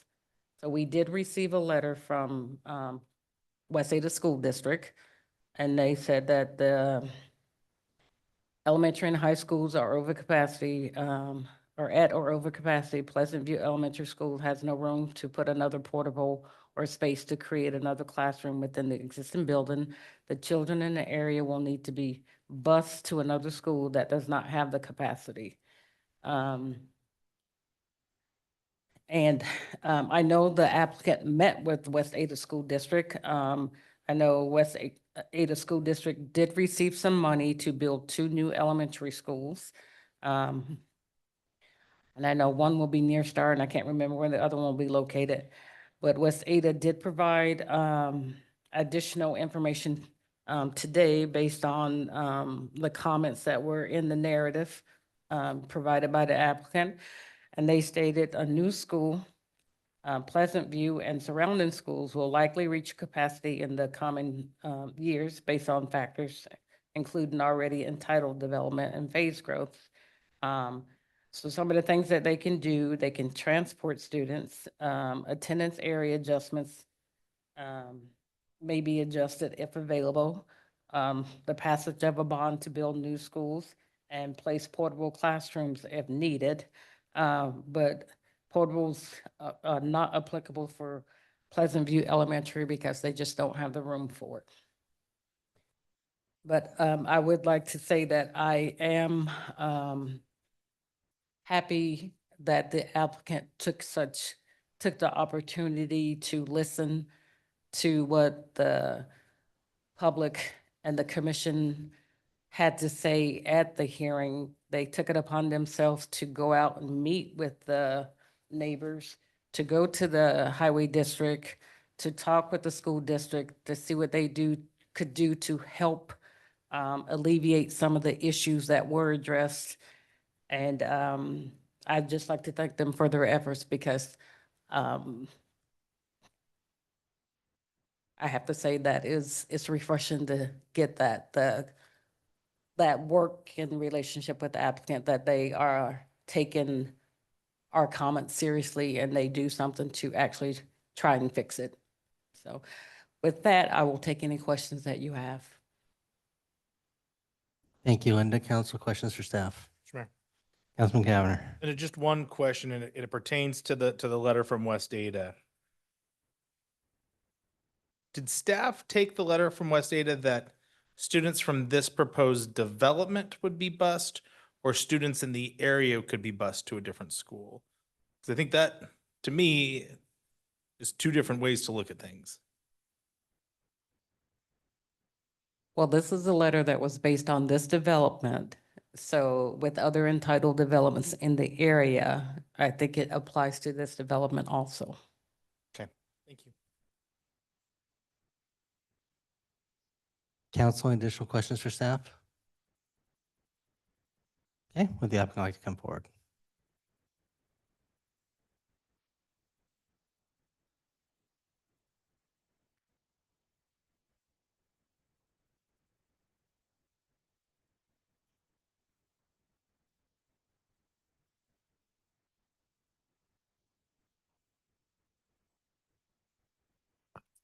Good evening. While they're pulling up the presentation, thank you, Linda. Appreciate that. My name is Matthew Adams. I'm at 462 East Shore Drive, Eagle, Idaho, and I'm representing the Lennar project tonight. But I want to say Merry Christmas to everybody here. Thank you for spending your evening with us on this project. Don't start my time, please, until I know how to flip slides. Okay, good evening. We all know there's a tremendous need for housing in this community. So this project, we bring this to work closely with you to be part of that solution. But this project's different because we're really bringing solutions to infrastructure gaps before we fill houses with people. Okay, so tonight we're going to go over a few things. I'm going to go fast on comp plan, community context, community amenities. I want to leave time so we can talk about the important issues that P&Z brought up, which is density, schools, and transportation. So if we go over something quickly and you're interested in it, please ask a question so that we can spend some more time on it. And Baratza means apple in Basque. So we've got some cuteness factor here with the little guy. This is the comp plan, right? Future land use map. So you can see Meridian has thrown its arms around these parcels, this area, and is giving it a bear hug and saying, please come in to our city. There are entitled lots all the way around it. And we're like, sure, let's do that. So let's follow the future land use map. Let's follow code. And we meet all those things. Furthermore, we are planning to do everything in the staff report. We agree with all the conditions and we want to proceed and satisfy everything that staff has asked for. This is the community context, similar to the future land use map. We've got some icons in here to demonstrate all the various community amenities and to depict, I mean, I know we're going to talk about infrastructure in relation to roads, schools, but there's more than that when you talk about infrastructure. There's retail, shopping, jobs, pathways, those things exist. This project is not out on the edge. It's not on a shoestring. It is in the center of a developing area. It's been developing for decades. All right, amenities. So the Baratza community, we met early with the client, with the owner, and we want to make a commitment to preserving the rich history of Meridian, the Treasure Valley, and provide a high quality community for the residents and provide a high quality community for the neighbors, because neighbors will walk through this community. and they will feel like it's part of their community as well. All right, so we wanted to really spend some time and make the agricultural heritage of the community visible in the project. So we have a modern interpretation of ag. We've modeled our main space around that of a homestead. So the community amenity that Linda talked about, we're anchored with a barn-style open-air gathering space with restrooms, pool, irrigation pond, playground, shade shelter, picnic areas, orchard, playfield, all of these incredible features connected with paved pathways. Not only that, we do have the 10-foot multi-use pathway on McMillan on the north that connects the existing one that takes you down to Walmart, Panda Express, et cetera. And we also have 10-foot multi-use pathways on Grand Lake, which is our collector that runs north-south. And we're connecting the significant gap in pedestrian walkways on Black Cat as well. So Lyndon mentioned we're required to have 15% open space. Well, we're providing 22%. So what does that look like, right? Well, that main space on the interior, and Boise Dev got this quote great after our P&Z, that we have a Costco-sized open space.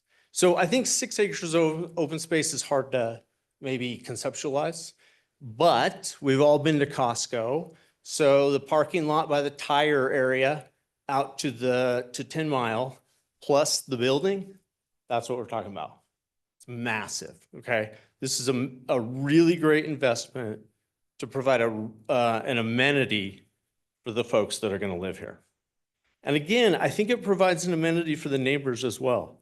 You can't, it is true where I live, I walk through other neighborhoods, I enjoy their spaces as well. So what's the character of these improvements? They sound great. Are they going to look great? Yes, they are. So this is Baratza, right? Pool, irrigation pond, more than just a pond, it's a feature, it's an amenity. We've got playgrounds, the orchard, the open air style picnic structure, play fields just out of view. We're also taking very special attention, putting special attention on roadways. This roadway is enhanced. It goes above and beyond like many features of this development. 10-foot planter strip, 8-foot walkways, and a 10-foot minimum buffer where we don't have a front yard. So this is our main east-west thoroughfare. And you can see that, I mean, this looks real. With 8-foot walkways separated from the roadway by a 10-foot planter, pedestrians feel safe, children feel safe, people will use those walkways.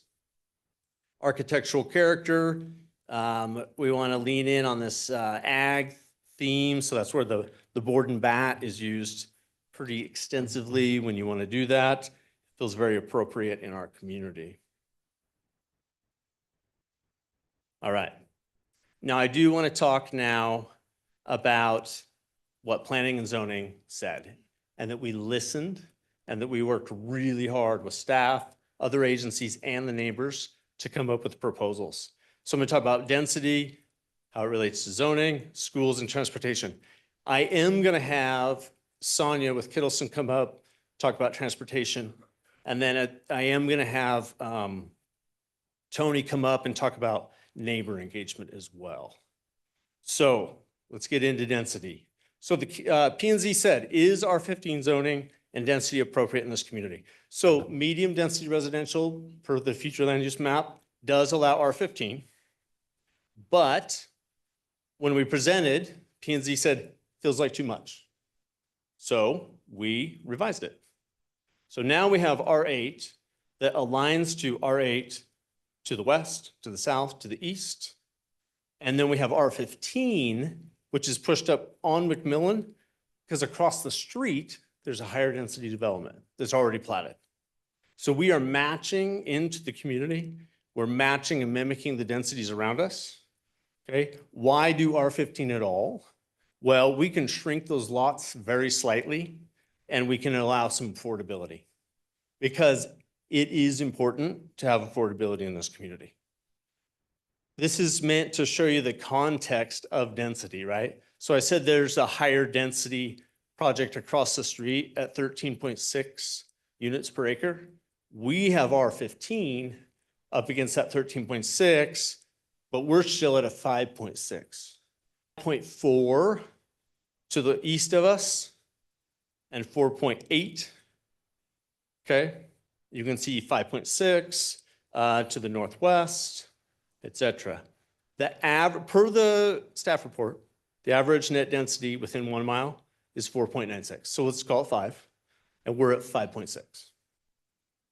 We're right in there. We listened to P&Z, we modified our plan, we reduced our density, and dramatically reduced our R15 area. Schools. Schools are sticky situation right now. P&Z said, how do we mitigate school enrollment concerns? So West Ada does that for us. West Ada is in control of the schools. West Ada is the recipient of, or the beneficiary of House Bill 521, the School Modernization Fund. Okay, so West Ada is going to receive $150 million. Some of that goes to new construction. Other dollars from that goes to major modifications, modernization upgrades, those kind of things. The Star Elementary was submitted today for conditional use, CZC, and DR to the city of Star. It is located in an area that then this is information from a meeting I had with West Ada. This will affect the Pleasant View boundary. Pleasant View is currently taking students that live to the north of it. This school will result in West Ada balancing enrollment areas, and the school district's going to start that balancing or revision this coming year so that they can vote in February. The board will approve the new boundaries. February of 26 is when they will vote. This school will open in fall of 26, and the crowding will be relieved based on the Star School. And we're not hoping they build a school. They are building a school. It's funded and the design work is underway. Okay, I'm going to ask Sonia with Kittleson to come up and talk transportation.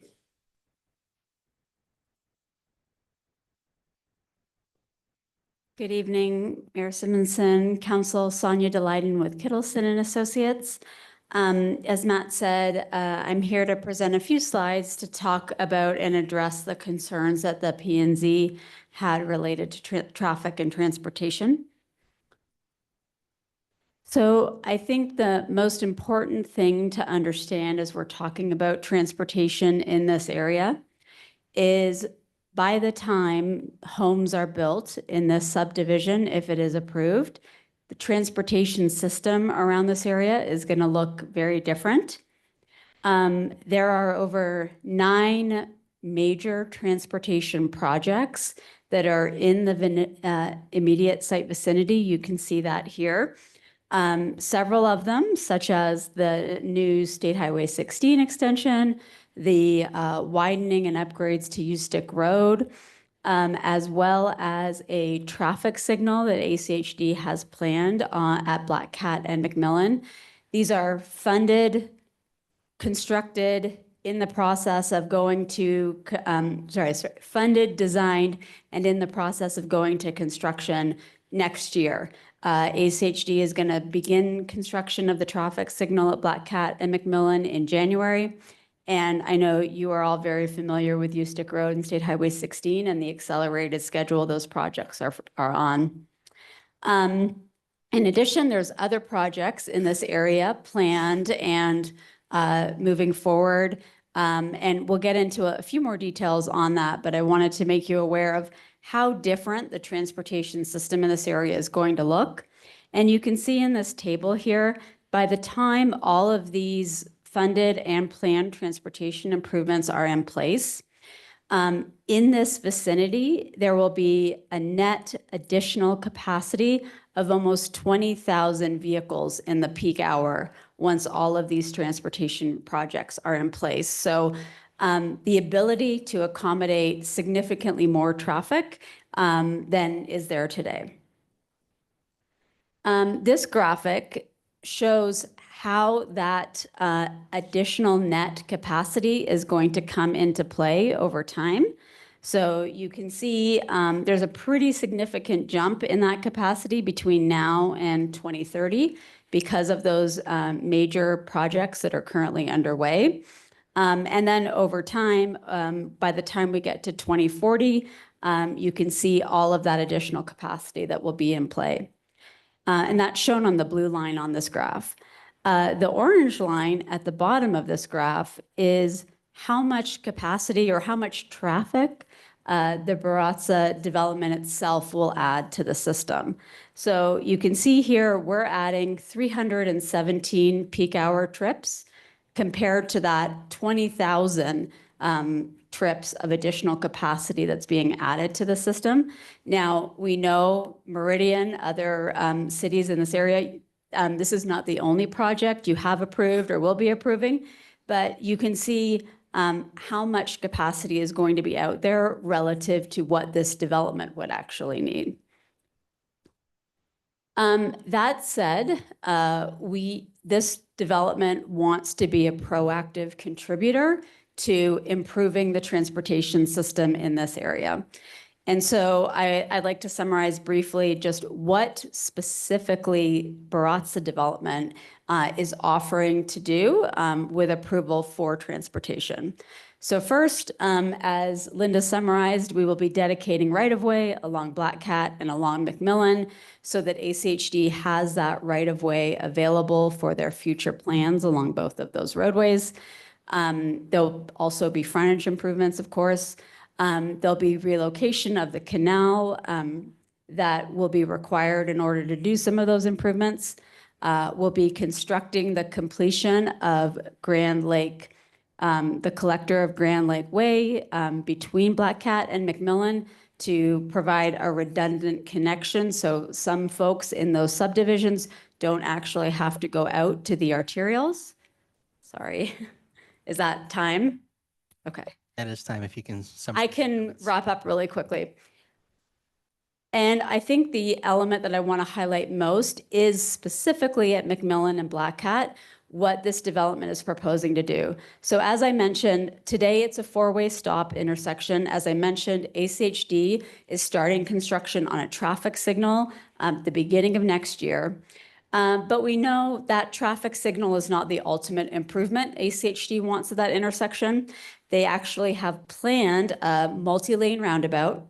And so what the development has discussed with ACHD and has offered is to upfront the full cost of putting in that multi-lane roundabout and constructing it prior to before any of the phase 2 construction of homes would go into play. So that's upfronting the cost, complete cost. It would, some of that cost could get potentially reimbursed through impact fees, but at a minimum, the development would pay at least $1.5 million to accelerate that project 1, potentially 2 years prior to when ACHD would currently be able to do it. So I think we might be out of time. We are I'll out of let time. him wrap up very quickly. Thank you very much. Council, any questions for the applicant? Mr. Mayor. Councilwoman Schrader. Yeah, I'm intrigued by, rarely see an applicant that takes like the real challenges that we're having in the community so seriously that they're coming to the table with solutions. So I respect that. Would you mind just describing the timeline here for a minute so we can kind of understand how that would work? Thank you, Mayor, Counselor. We just put a ton of information on you. Linda did, and then we did as well. So how does all this line up, this timeline? So 2025, the traffic signal is completed by ACHD. There are no homes constructed, no new trips. New capacity is available. 2026, the new school opens and the Lemp Canal gets moved and tiled. Still, no new homes constructed. Additional school capacity is created. 2027, we anticipate phase 1 final plat being recorded At that time, Grand Lake is complete. We are starting to work on new homes and we are starting the construction on the roundabout. So still, there's no homes occupied and we have all this infrastructure in. 2028, roundabout's complete. If things go well, for us as a development, 122 homes would be completed. And we would then start in and attempt to final plat phase 2. And then we didn't want to go every year, but we jump ahead to full build out, anticipated at 2031. That's when that would be complete and the 344 homes. And Councilwoman Strader, thank you, because I said at the beginning, we're trying to be different. It's improvements in infrastructure before the houses are built. I don't know anybody ever brings that to you. So I think we are really making our best effort to do that. And I hope somebody asks about neighborhood outreach so we can talk about that too.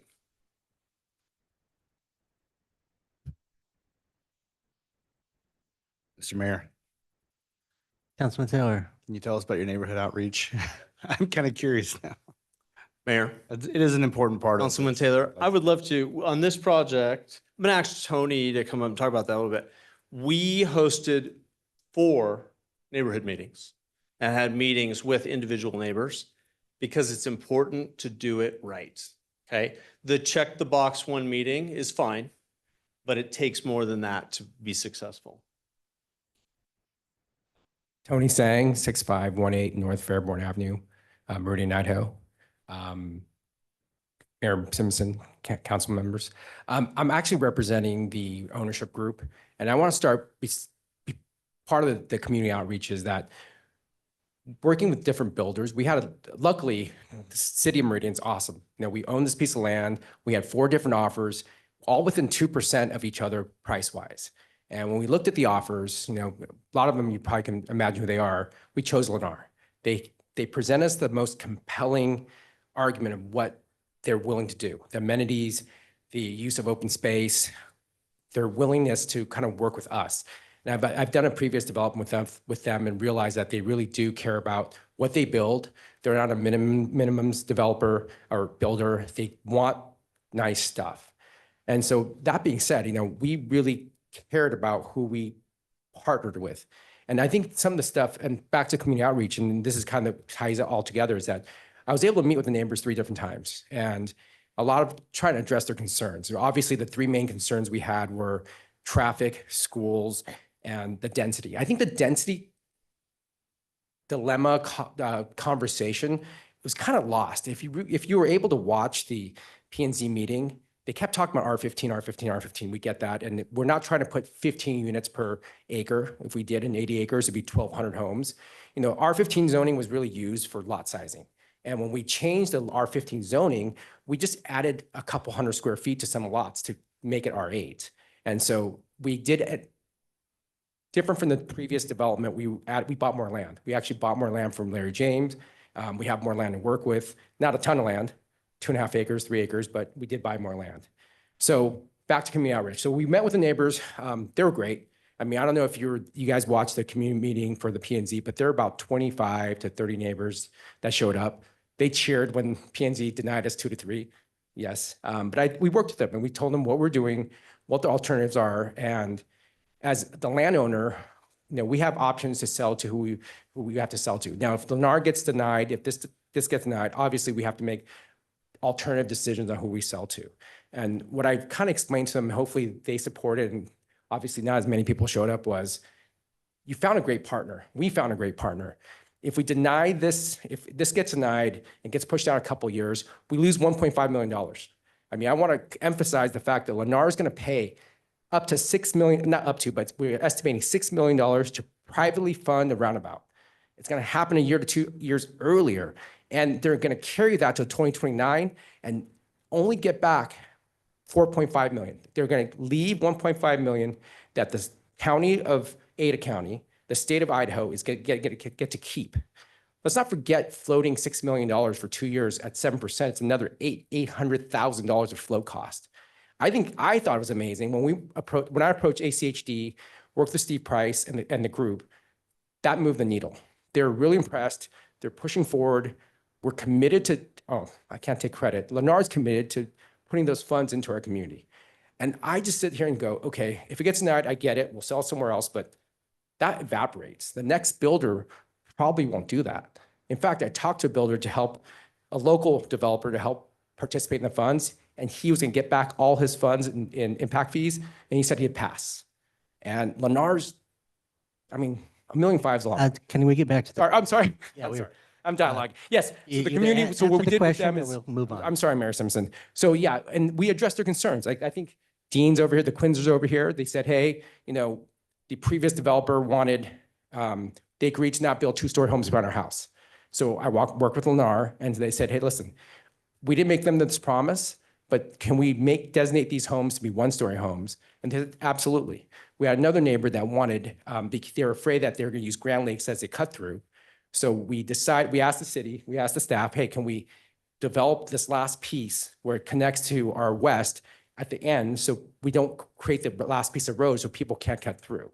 I mean, these are minor things. I think I think that the message that we're trying to get across is that, we as a development team did listen. We failed. We failed in our first meeting. We didn't listen to staff, but we corrected all those things. We couldn't talk about the schools yet because it wasn't announced. So, and I also honestly feel if you watch the P&Z meeting, the R15 zoning issue was just, it was just twisted in a way that we're not looking for more density.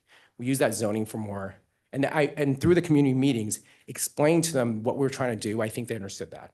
Sorry for going off topic. Thank you. Council, additional questions for the applicant?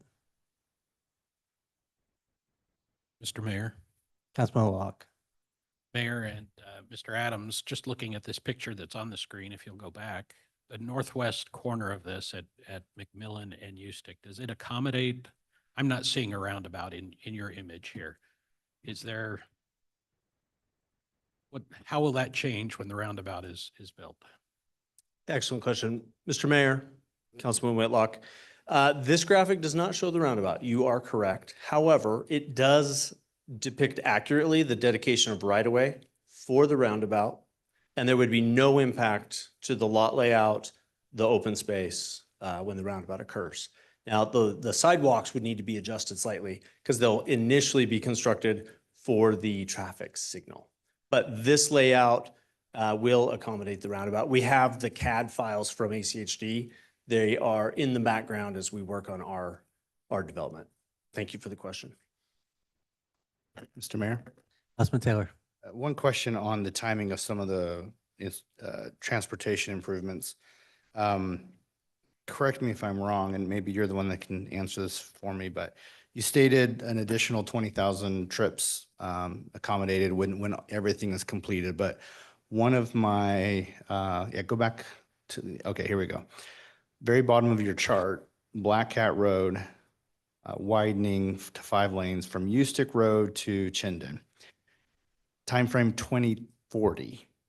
So that's, I just wanted to verify that was the case, because that seems a little bit problematic in terms of your timeline with when you're hoping to have all your homes in. So could you just speak to the capacity? Because if you're considering the 2040 widening of Black Cat and the 2,400 additional capacity in sort of your timeframe, the math and timing doesn't line up with what I've heard. So could you speak to that for a minute? Yeah, Mayor, Council, thank you. That's a great question. So what we wanted to do in this graphic in this table is provide a complete picture of everything that's planned out in here. You're absolutely right, though. Some of these projects are before there will be people in homes, some will be after. And I think, unfortunately, the slide that I had to scurry across here due to the lack of time really tells a nice story. I think it's this one. Yes. Wait, where is it?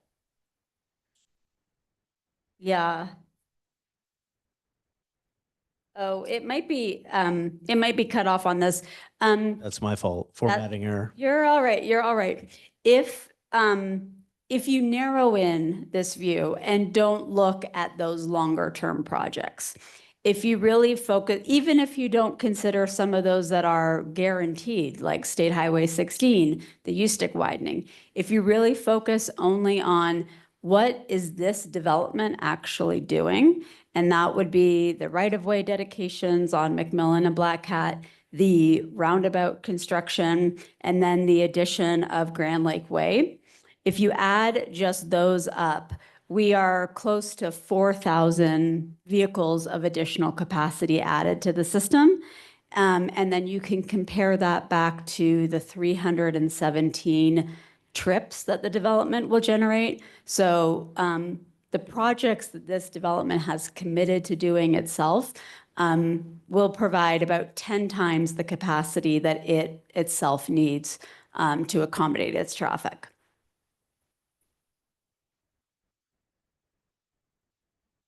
Mr. Mayor. Councilman Strader. I am curious, I'll take the bait on what a next gen home is. If you want to give a little, please be brief, but briefly explain kind of what you're targeting there. That would be helpful. Mayor, Councilwoman Strader, great question. I'm going to have Jeff with Lennar talk about that because he understands that product better than I do. Jeff Clemens, 306 Eagle Road, Eagle, Idaho, with Lennar Homes. Thank you for asking, Councilmember Strader. It is a home within a home. It allows for multi-generational living. In the early 2013, we realized that many families were coming back together, whether it be your parent coming back to live with you, or whether it be a special needs child, or just your child coming back alone. It is a area which it has its own exterior door. It has an internal connection to the home, to the main home, as well as a kitchenette, a living area, and a washer dryer. It allows for independent living, while at the same time living within the same family. How's that for brief enough? Does that describe it there? Thank you very much.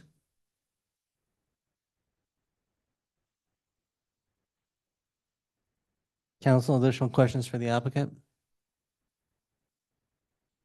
All right. Thank you very much. Clerk, anyone sign up on this one? Yes, Mr. Mayor. First is Mac Myers.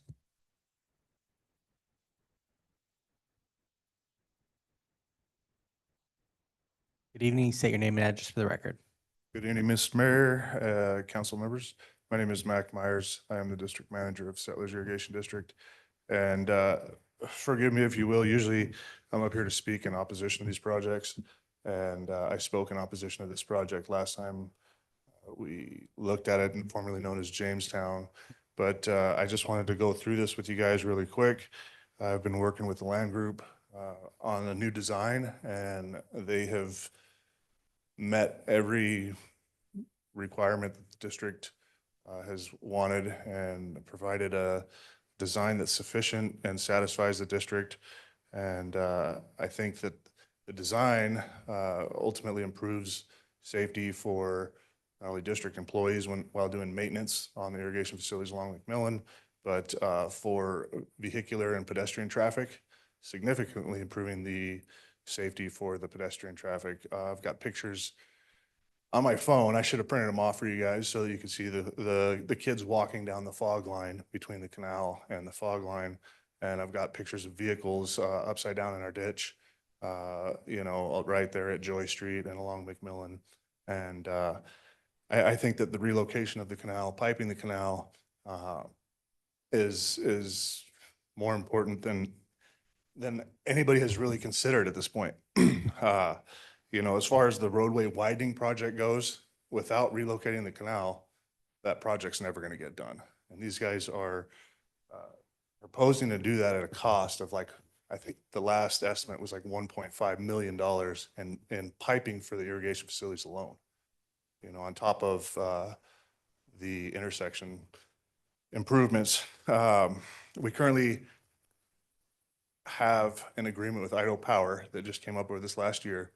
All the steel poles that are run along McMillan, they had to add additional poles to support the infrastructure, or to support all the new development west down McMillan, because they were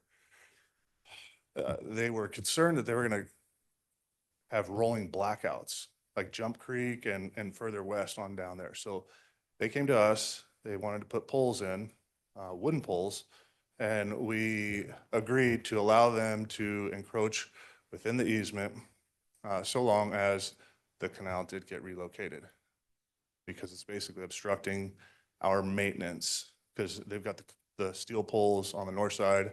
Now they've got the wooden poles on the south side, and difficult enough to do any maintenance on the north side with the fog line, the shoulder, and the ditch, you know? So basically, this is an encroachment that's allowed so long as the ditch is relocated.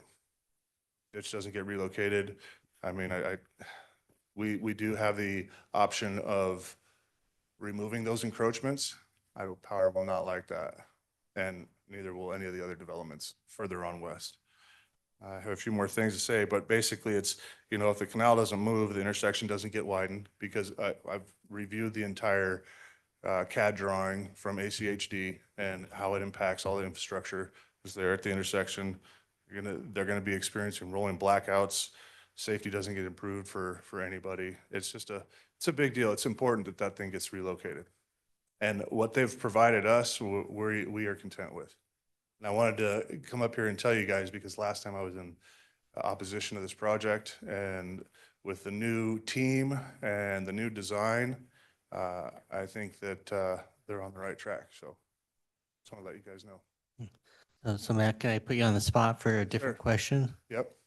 Is there any way in the world that we can get all of Idaho Power's poles on that side so we could widen the road to more than the 3 lanes long-term? Well, so the steel poles, absolutely. So once they shift the canal south, because they're proposing to move it 40-foot south, they can bring all the poles over.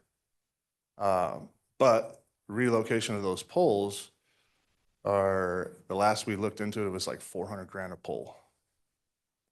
Can we So, just put up a bunch of wooden poles instead of those big ones? No. We'll talk about that later. oh, yeah, You know, yeah. I'm not putting you on the spot, but No, I think there's a legitimate long-term, if there's a partnership that can exist to allow a wider McMillan Road through that area, through this partnership, to get them all the utilities on one side. Right, and That's where I was really going. And I agree with you 100%. And if you look further east, you can see that the canal had previously been relocated and piped at the corner of 10 Mile.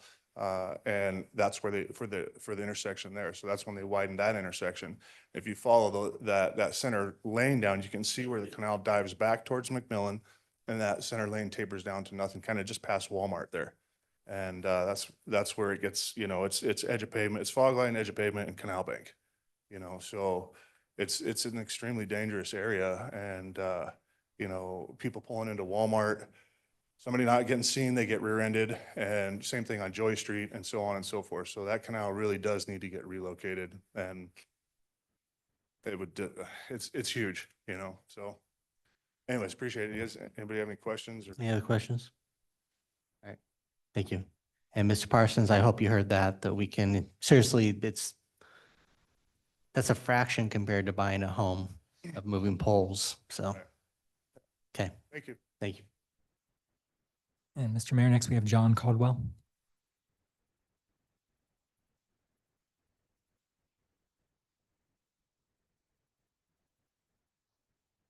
Good evening. State your name and address for the record. Mr. Mayor, members, John Caldwell, I live at 3843 West Viso Street.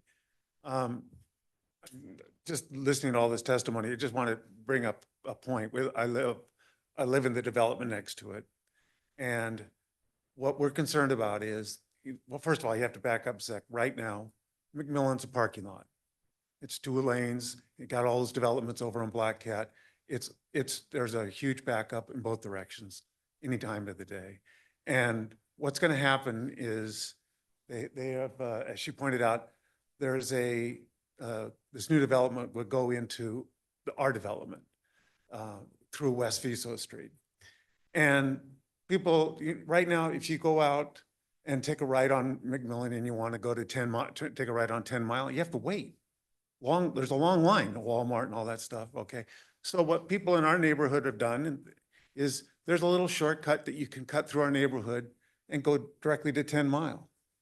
So what's going to happen with this new development is those people are going to find it, you know, it's difficult to get on McMillan because McMillan's a parking lot.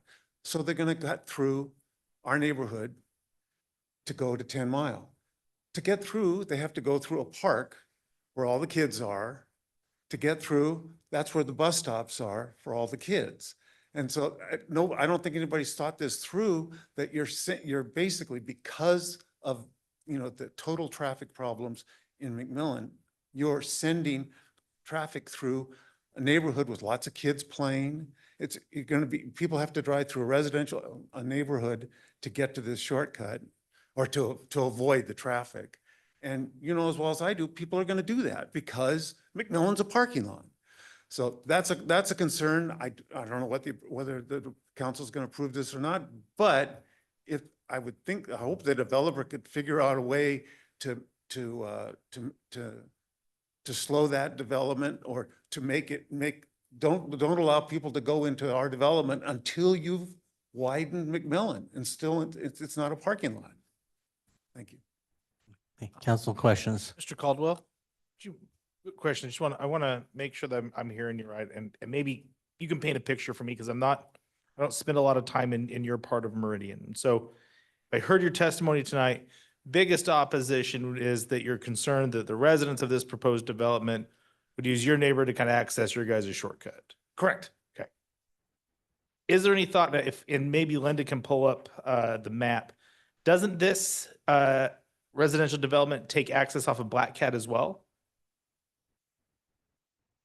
Don't I remember seeing right there? So No, I mean, my concern is McMillan. sure, you're concerned that people are going to use your shortcut to get to 10 Mile. Correct.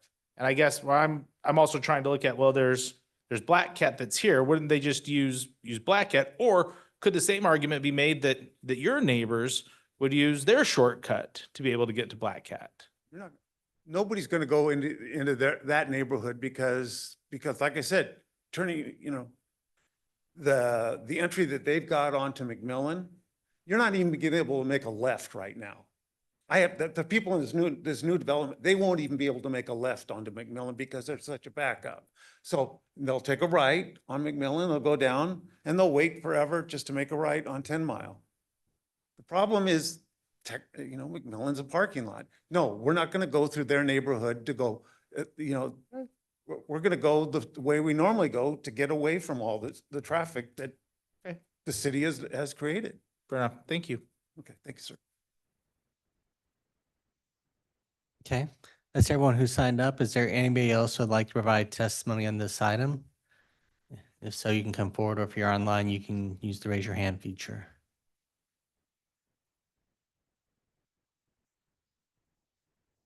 Seeing no one coming forward or raising their hand, would the applicant like to come forward to close? Oh, we do have someone. I take that back. Just raise their hand. Stephen, you're unmuted. Stephen Sawyer. I live in Quartet, the neighborhood just south of the proposed neighborhood at 4391 Double Spring. I really appreciate the what was said. I mean, it was a very smooth presentation. I can see that Lennar, I know for a fact Lennar really likes this area, and they're doing their best to work with the people here, and I appreciate that. I really do. I just have some concerns. One of them is the Grand Lakeway Collector Roadway, and I don't know if Linda could help me pull up kind of the overview map where we get all the neighborhoods, or kind of a 1 mile view. There's a blue Lakeview, or Grand Lakeway is a blue cut through.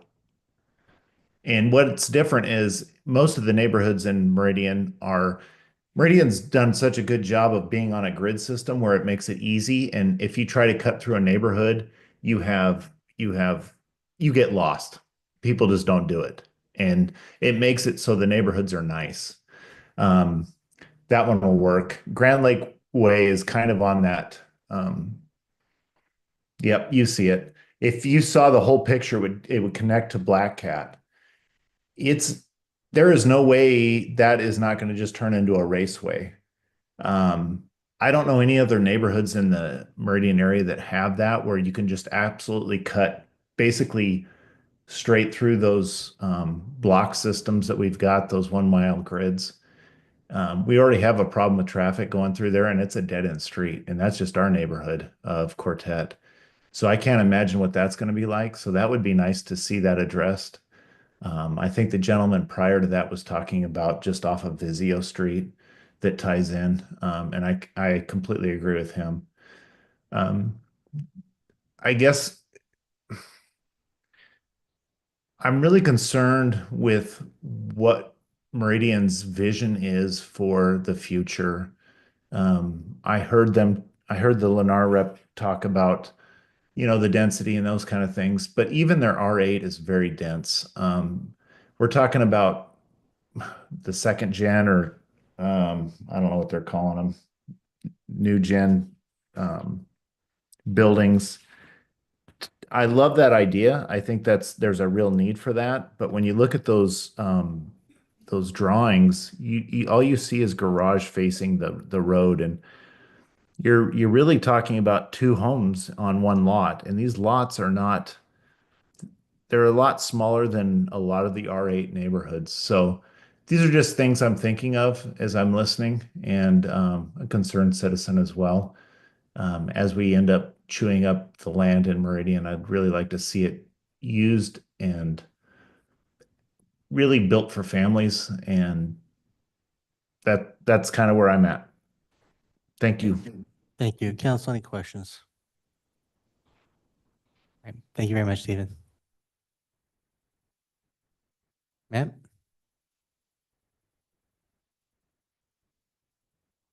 All right, those are good comments.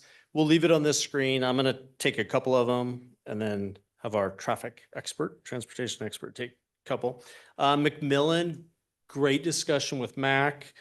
Staff asked us to dedicate additional right-of-way beyond what ACHD is asking for, so that a 5-lane section can be done in the future, and we are doing that. We're happy to do so. So we are providing that space to try to help solve that problem that exists. 2, just for clarity, the roundabout, we indicated a 2027 start of construction. That is our aspirational date. 2028, it could be the realistic date. And the reason I have 2 dates there is because it really depends on the U-stick Black Cat construction. We can't start till that's done, or we would truly have gridlock. And then I do want to touch on the comments from Stephen. Thank you for calling in or being online. The next gen home is not 2 homes. It's a living quarters. My mother-in-law lived with us this year before she passed. I really wish we would have had a setup like that. There is a need in our community to provide that type of a service. And our home sites, little hard to see with my yellow overlay, but these lots are the same size as the lots in Quartet to the south. And then I'd like Sonia to talk about Visso Street and Grand Lake Collector. Thank you. Yeah, I also appreciate the comments on Grand Lake Way and the other collector local streets in this area.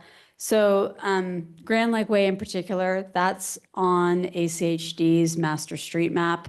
That's one of their mid-mile collectors that they have throughout the grid system in Ada County.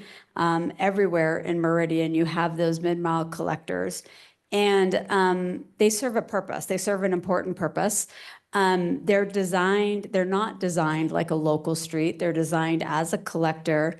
They don't have homes specifically fronting on them, but they're really designed so that traffic from the homes can go from those local streets, keep those local streets low volume, and have a way to get out to the arterials so people can go where they need to go. The extension of Grand Lake Way to through the site up to McMillan, that's a requirement because ACHD has it on their master street map. Meridian also, all of the land use agencies in Ada County also adopt the master street map. But ACHD also does have requirements for those collectors. They have maximum number of daily traffic that can be allowed. They have design considerations. They have traffic calming and traffic speed management requirements on those roadways, because we know they are adjacent to residential areas, so that they can function and integrate within those areas. So hopefully that helps. The one other thing I will add, related to McMillan being a parking lot and having a lot of congestion, and so people looking for alternate routes to that, he's absolutely correct. One of the reasons that McMillan is so bad right now is that four-way stop at Black Cat. Four-way stop intersection is probably the least efficient and effective intersection you can have, particularly when we have the volumes that Black Cat and McMillan have today. So once we see a traffic signal there, that will go a long way to relieve congestion. Once the ultimate dual lane roundabout is in there, that will go even further, and allow traffic to flow better on the arterials where it's supposed to be, so that there won't be an advantage for people to cut through if they're not destined specifically to these neighborhoods. Thank you, Sonia. And I want to address the gentleman's comment about Visso Street. Right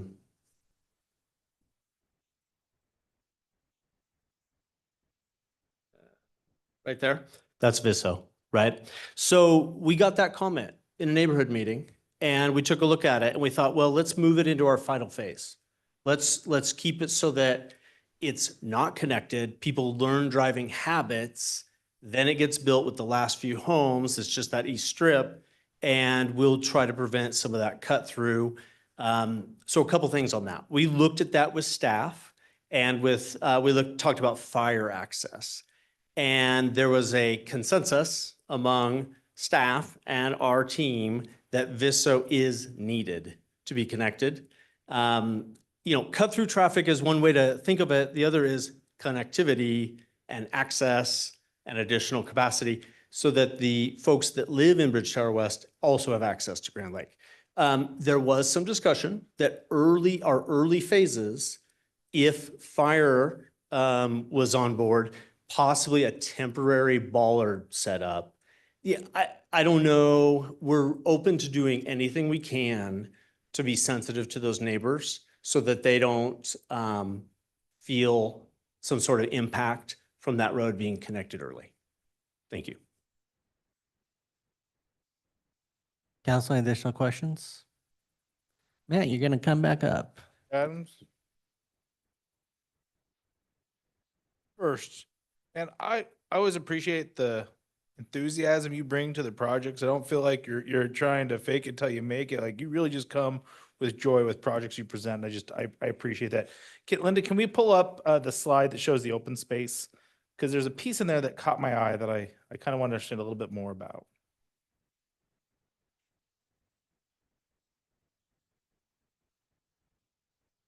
Sure, that one will work. So you've got this great kind of centralized open space, and I appreciate that. I think it is kind of more closely located to more of the denser product. But then down below, you've got this little patch of green space. Help me understand, what's the purpose of that? Why is it there? Mr. Mayor, Councilman Cavanagh, thank you for the question. Have you ever met a civil engineer? No, just kidding. When we're looking at this, we're doing groundwater monitoring. This is a pretty mundane answer, but we have high groundwater, and we're like anticipating possible need for a drainage lot. And we end up with this really, what kind of looks a little strange, if I can get my mouse there, this little green strip in there. Our hope is to not need that as we get into CDs, and we can make some very minor modifications to those lots so that we can get those to touch. I don't like that spot. It's kind of a corner. It's a dead end open space. Yeah. It's anticipating the possible need for a drainage lot. Okay. So, Mr. Mayor, just maybe additional comments. First, I appreciate it when an applicant is going to anticipate all my questions and answer them before I ask them. So, and my colleagues did a good job of asking a couple clarifying. So just some feedback. This project's really well laid out. My only question is, it's just a gut reaction. When you look at this, east of kind of your cool pathway with green space, that kind of looks like the haves. You've got this great open space, cool pathways. You've got another little green belt, little path separating some of your housing. But then everything west of it is just packed tightly dense. And you've been doing this a lot longer than I am. You're a lot smarter than I am. Help me understand, why not sprinkle in a little bit of open space in that, I don't know, northwest corner or southwest corner? Or maybe even just walk me through, how far of a walk is it from kind of where that common drive is, or maybe where I can't control the screen, but maybe that cul-de-sac on the lower left, how far of a walk it is from there to the open space? I'm going to get us to a bigger map. here. Perfect. And listen, I say this as a dad, right, who wants my kids to go run and play and want to be able to keep them within eyesight. Maybe I don't always want to go run and play. Help me, just kind of walk me through that. Great question, Mr. Mayor, Councilman Cavanagh. So the question is, like, how did we come up with our design for the open space? So just for to get your reference, so from Black Cat to Grand Lake, it's about 2,000 feet. Okay. Okay. So you're about, let's just call it 1,000 feet from Black Cat to our north-south micropath, or that mouse is not good. So for the green strip that runs up north-south, right? So if I'm going to walk from the furthest home to the west over to the community center, I've got about 1,000-foot walk, maybe a quarter mile, which would generally could be a 3-4 minute walk for a person. It is a good question. So our main east-west roadway has those detached 8-foot walks with the expanded planters. And that is really meant to allow people to feel safe and like they can walk over there, get their kids, pull the trailer. With these amenities, you might need a trailer to haul the kids over there and their stuff. I mean, part of the reason for the location of that open space is, again, a little odd, but it is to make the hydraulics work to flow water from the irrigation ditch into the pond and then allow it to waste properly. And as we move it further west, we get further from the source, and that pushes the pipe downward. So we weren't thinking strategically, oh, let's load up the east half of this development with the nicest amenities. I think some of that layout is dependent on the engineering realities of the project. We are confident that the enhanced buffers, sidewalks, and pedestrian connectivity makes everyone feel like they can access those amenities easily. Thank you. Mr. Mayor. Councilman Schrader. One concern that came up in the public comments was, construction, dust control, mitigating kind of the impacts to neighbors. Would you mind just quickly talking about what you're going to do on that? That's a great question, Mr. Mayor and Councilmember Schrader. That is a real impact. I have lived in Meridian since 2005 and experienced lots of dust, and the house wrap that blows into your yard is also concerning. The method to combat that is really just good construction practices, best management practices. So when we do our construction documents and they get approved, there's lots of requirements and codes, such as dust control, that's in those documents. Now, that isn't always executed with a lot of success. And I think that's what is the concern to people. And there is no way to construct this project without any dust or any noise. So that's unfortunately some of the reality of this. I will say what we will do is Lennar as a team emphasizes quality and emphasizes neighbor relations. So I know in working with them and their other projects, they've been very successful in managing that concern with the neighbors, and they're available. You can get a hold of them if you do have a concern, and that's also part of that management. Our phasing, even though it builds the core and the Grand Lake, the homes start further to the west and work their way east and south. So our initial construction is further from the neighbors. So they have to endure some of that for less time when it's directly adjacent to their home. So I hope that helps with your question. Mr. Mayor. Councilwoman Strader.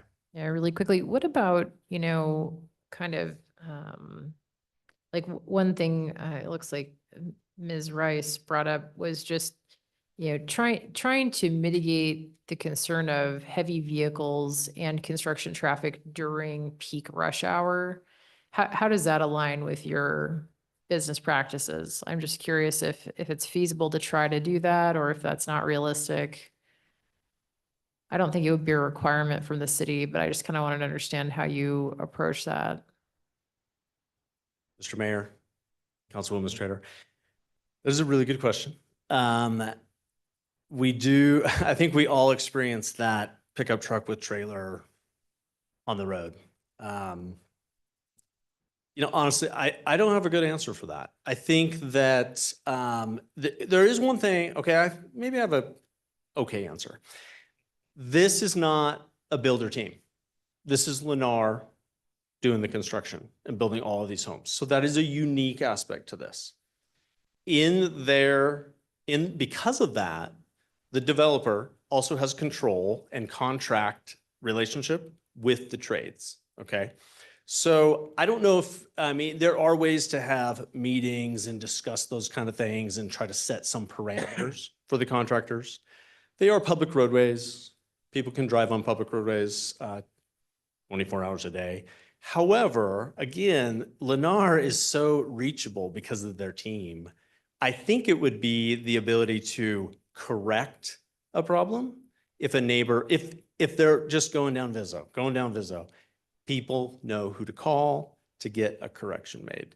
I don't think that's a perfect answer to your question. I think you bring up a real issue that's faced in this valley.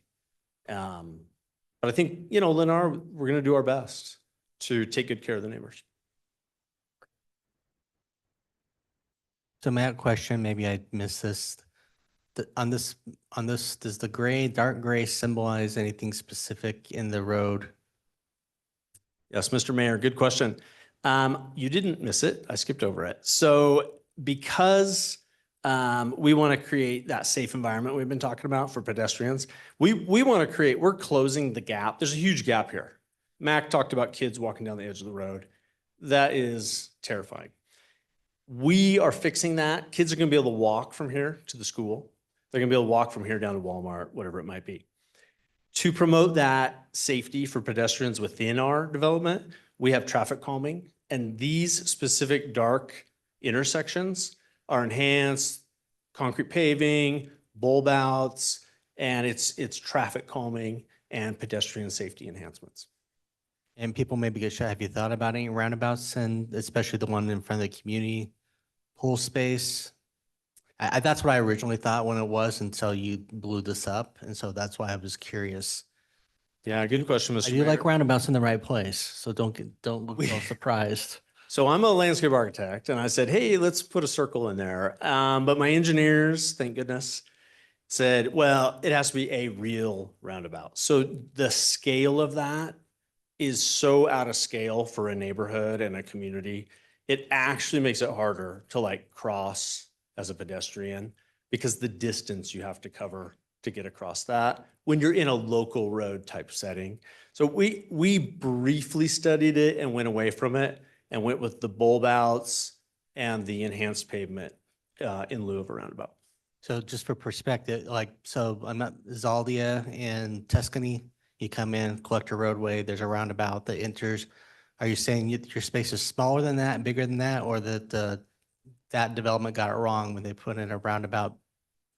I'm just intellectually curious when you say it doesn't work.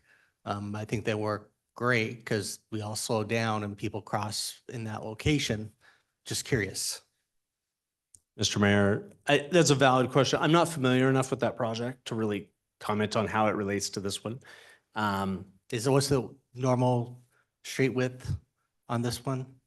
Yes, these are all standard ACHD local roads, and the collector correct roadway widths, right-of-way widths. Perhaps it comes down to design decision on the roundabout, and we chose not to do it. Fair enough. Best I got for you. Yeah, I think it does get to some of the comments that were made by one of the other people that discussed about, creating that space. We had to go through ours about 10 miles an hour. And as a general, that's the design standard that it is. And it gets hit all the time in the winter because people try to go too fast. They slide right into it. So, they're not without challenges, but they do function quite well. So I digress though. Thank you. Mr. Mayor. Councilman Willock. Mayor and Mr. Adams, just maybe the third time is going to be the charm for me, and I'll finally make the connection. First, I appreciate the fact that you brought a new product back after P&Z, that you listened to the comments that were made and you worked with staff. So I like a lot of this. And at my advanced age, I like the next gen concept too. So I may be moving in. Connect the dots for me though. When you started your presentation, you talked about the infrastructure basically being in place before homes are built, before cars are put on the road. And I appreciate that too. So what will be on McMillan and what will be on Black Cat? Will there be sidewalks?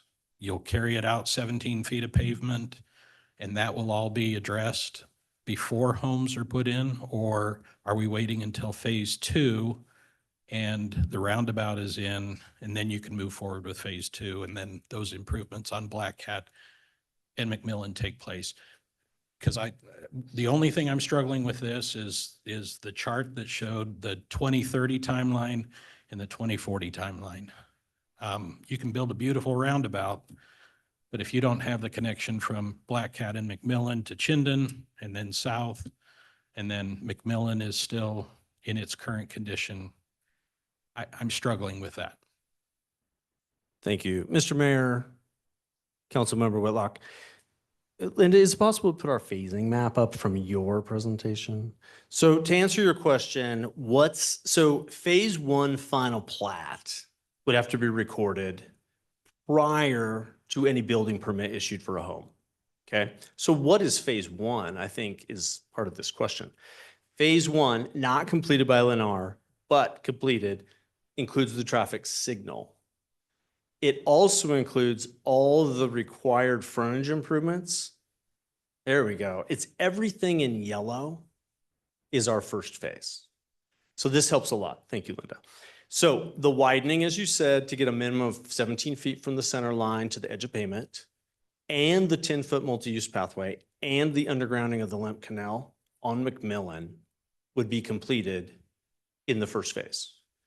The widening and the pedestrian sidewalk on Black Cat would be completed in the first phase. The turn lane on McMillan for Grand Lake, which is going to make a dramatic, it's in the chart. It itself creates a bunch of additional capacity trips.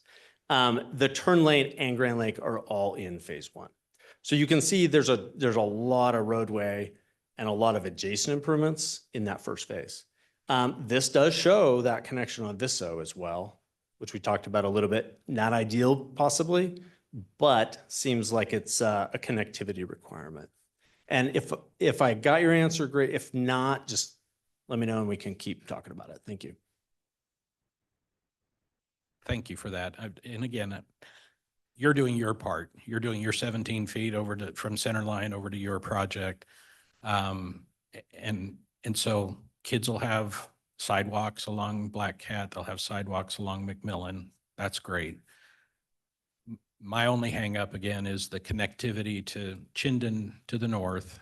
And that's not your problem, but that's we're talking 2030 and 2040 based on when ACHD thinks that they'll get to those projects.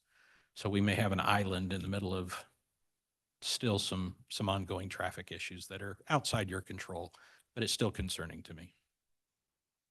And Mr. Mayor and Councilman Whitlock, I do want to note level of service capacity is really driven, what I've learned, by the intersections. So a traffic lane in free flow can handle a tremendous number of cars. What it means when you get to level of service D, E, F, it means it's not free flowing any longer. It's forced flow. So stop and go, you experience some delays. It does not mean it's stopped, right? The best way to get those lanes flowing is to take out the four-way stop and get ourselves to a roundabout. Then no one stops. And so then you create the flow that allows the two-lane road, the existing, which is not perfect, needs future investment, but it allows it to function at a much higher level. It's an intermediate improvement to what you're specifically saying. It's not a total solution. So thank you.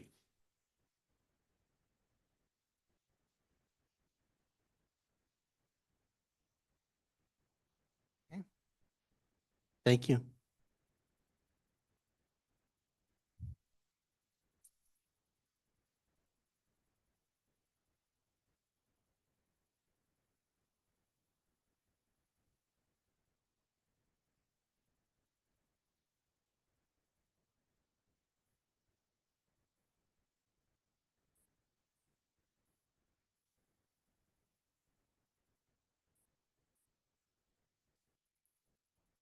Mayor, Councilman Cavanagh. council have any additional questions for staff? Mr. Mayor, I move we close the public hearing. Second. I have a motion and a second to close the public hearing. Is there any discussion? If not, all in favor, signify by saying aye. Aye. Opposed, nay. The ayes have it, and the public hearing is closed. Mr. Mayor, leaves me for some deliberation. Councilman Cavanagh. Thank you, Mr. Mayor. So council, anytime I look at a land use application, first thing I go to is staff report to see what the roadway impacts are and the impacts on the schools.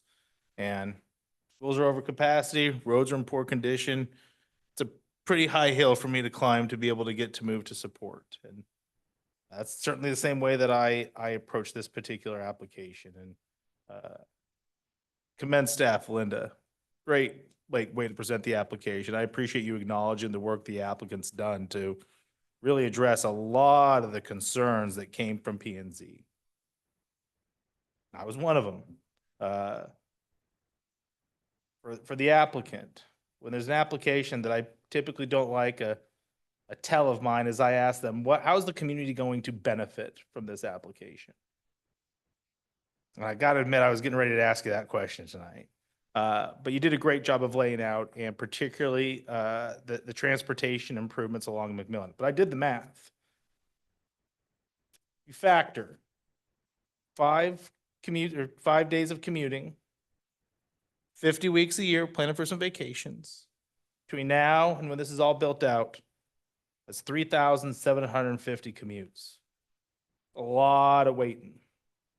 However, I'm offsetting that from the elevating of the roundabout. And I do think that this project, getting that, to your point, the intersection improved, even with a signal, is going to alleviate a lot of the congestion. The good news about the schools, that wasn't on my radar. Against the fact that Star Elementary is going to be built, that addresses my other problem. So I said it earlier, I appreciate your enthusiasm.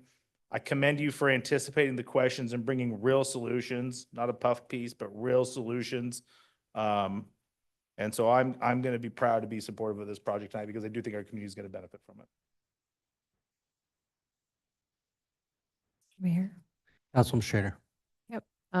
Based on reading the discussion at planning and zoning, I thought this would be dead on arrival, to be honest with you. And wasn't a fan of the previous proposal at the same location. But as I said in my opening remarks, it's very refreshing. It's very rare, and I really commend you for taking community concerns seriously and coming up with solutions to those problems. McMillan is a mess, and I am convinced now, having reviewed the presentation, that the improvements at Black Cat and McMillan will go a long way toward fixing those issues. This is a huge choke point right now with a four-way stop. It's a complete mess, and I really do think that by building the roundabout, it will significantly help to alleviate the issues. So I guess my comments just generally would be, this is kind of the bar for me right now, to get something improved along McMillan. It really needs to include this level of partnership. And that's just for all those in the audience or those who might listen online. I think that's really what it takes. But I'm convinced that you met the challenge and you took it seriously. And I just really compliment you for doing so. I appreciate the extent to which your phasing plan helps to meet the needs, especially to Councilman Whitlock's concerns. And I share the same concerns about pedestrian connectivity along Black Cat and McMillan, that those will be completed in the first phase. And again, with the significant financial contribution to the roundabout, I think that goes a long way towards solving the issues, and taking the school issue seriously and understanding the timing of that was extremely helpful. So it doesn't completely solve all the problems, but then again, I don't think it's fair for one developer to completely solve all the problems either. It's a balance, but your partnership in this application has been fantastic, and I will be in support. Mr. Mayor, Councilman Taylor. I want to continue on with Councilman Strader's comments. I've been kind of critical of proposals along Black Cat just because it's such a challenging sort of infrastructure with the roadways. And oftentimes we get presented the challenges and we get to figure out how we're going to solve them. And it's really hard. We're essentially said, well, we can't solve it. It's out of our hands. So in some cases, it's led us to deny some projects. So I'll echo what was said. We commend you for bringing solutions, because without that, these are problems that probably end up in us saying, no, not yet, we're not ready. So it's not lost on me, your contributions there. So yeah, when I was initially looking at it, I wasn't sure that I was going to be in support of it tonight, but I do think that this sends a message that if we want to develop this part of Meridian, it's going to require some help, some voluntary help from applicants. ACHD's, their plans are so far out, it's not even realistic. So we are kind of looking for a little bit of a help to fix these problems. And I think you're addressing some of that. Like Council Administrator said, it's not all of them, but it seems enough that it gets me to the point where I feel comfortable saying I could move ahead. I am still kind of scratch my head over the north-south on Black Cat. Like Councilman Whitlock said, that's a big problem, but I've been stuck in that four-way for a long time. So it is a problem, and I'm glad to see we're at least kind of moving ahead. So I'll be supporting it tonight. Mr. Mayor. Councilman Lowell Roberts. Mr. Mayor, I echo the sentiments of my fellow councilmen that it's rare that somebody anticipates what we're going to ask and brings it forth. So it's been very refreshing to have that done. And so I think that what all you're doing with the traffic and things that are really going to make a difference are very appreciated. I would also like to thank Mac for his comments. I think that the safety that moving the canal provides was really pointed out and makes a very significant difference in that area as well. So I will be supporting this. Mr. Mayor, Councilman Overton. not trying to repeat everything that's been said.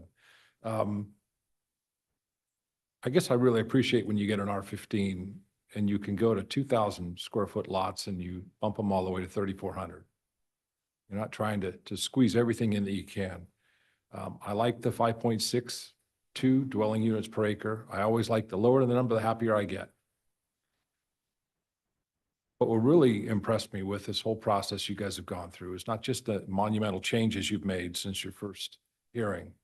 It's that you guys have, I was trying to figure out how to say this, and what I think you've done when it comes to transportation at Black Cat and McMillan is you stepped up to become a partner in the overall solution to the roadway problems we face.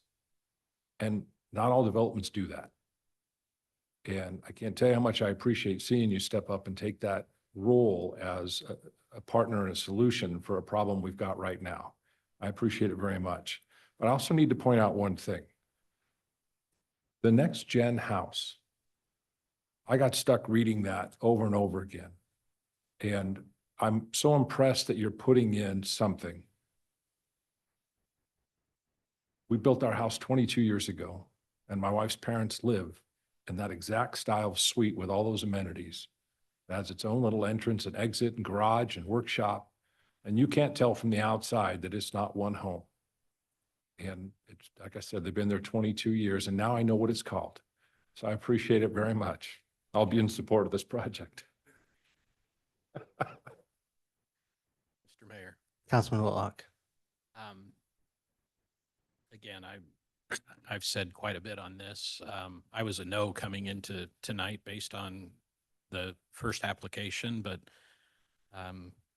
given all that I've heard from the applicant and the changes that they've made, Tony, talking about your neighborhood meetings and going out and visiting and taking that input, and then coming back with a new product, I think is significant, and a product that, like our Council President Kavanagh said, does make our community better. So we appreciate that. The only other concern, and I should have maybe articulated this and given you a chance to address it, but just food for thought as you move forward. Beautiful pictures on the open space, renderings were wonderful. I did note that the playground is right adjacent to the water feature, and you had fencing. It may have been adequate fencing, but something you might want to consider as you move forward is just ensuring that those kids at the playground don't have easy access into that irrigation pond. Just food for thought. But otherwise, I'm on board and we'll be supporting this tonight. And if I could just add my comments to it, transportation has been the number one issue identified by our community for 15, 17 years that I'm aware of. And, you know, I've often talked about responsible growth and advancing transportation projects as part of really what we look to from our development community. Because that is the best way that we can get the needed improvements that are, like I say, that were needed 5 years ago, you know, and they're not being planned for another 10 years. It's through our development community, our development partners, that we are solving our transportation issues. We're creating the necessary connections that allow us to be the safe community that we want. So I applaud you because, you know, there's not a lot of projects where, as was mentioned, I mean, we've seen what has been done with STARS agreement. You know, Costco wouldn't have been done without those transportation improvements. You know, without Chinden and 10 Mile being, that would not exist. That was people looking at foresight. And I think that that's what I would applaud you for, is understanding. But for the transportation improvements, I don't think that you would be having this conversation up here today. And that's a big part of what we need to see from our development community in order to have the ability to continue to develop in ways and provide housing that is needed in our community. And yes, we all hope it is affordable when it's all said and done. I don't know if a next gen is cheaper or more expensive. I guess we'll see with the product when it comes to the market. But definitely want to just add my appreciation towards bringing forward needed transportation improvements to solve issues that our residents are currently experiencing. And yes, you're going to add more. But at the same time, the traffic pattern in this area is going to dramatically shift when Highway 16 is open. I don't think we know what it means just yet, but I think it's going to be better than it is today when it's all said and done. And these improvements, which aren't planned, are going to help make that connection to the area more efficient. Even though the road may not be widened, you're going to get people up to where they can get access onto U-Stick easier. So where that will be widened, and they can access 16 and other things. So appreciate everyone's comments this evening. And with that, I'll let someone make a motion. Mr. Mayor.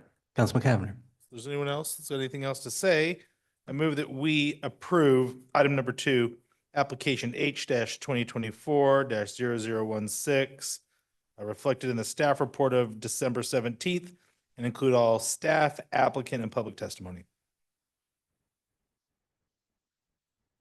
Oh, Mr. Mayor, and certainly it reflects the conditions that are noted before us, the additional conditions within the DA. Second. Have a motion and a second. Is there discussion on the motion? If not, clerk call the roll. Thank you, Mr. Mayor. Kavanagh. Aye. Little Roberts. Aye. Taylor. Aye. Overton. Aye. Strader. Aye. Whitlock. Aye. All ayes, motion carries. The item is agreed to. Council, do you need 10 minutes? Team good for 5-10 minutes? Okay, we'll try to get going at 8:35.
All right, we will go ahead and get started 1 minute early so we can get out of here that much quicker. So with that, we'll move on to item 3, public hearing for Summerlin West H 2024-0023. We will open this public hearing with staff comments. Good evening again. I'm going to do the abbreviated version because I know everybody has read all the staff reports and the comments. So I too would like to go home. So again, it's for annexation and zoning. They are looking at what is it? 63.17 acres of land. 367 lot subdivision consisting of 337 residential lots and 28 common lots.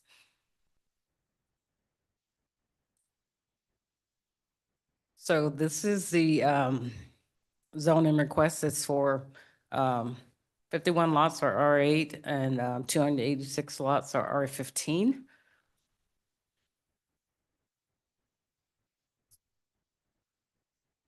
This is the preliminary plat. This is their phasing plan. So they're looking at doing it in, looks like 6 phases. They meet the open space requirements. They actually go above what is required for amenities. Thank you, Heath.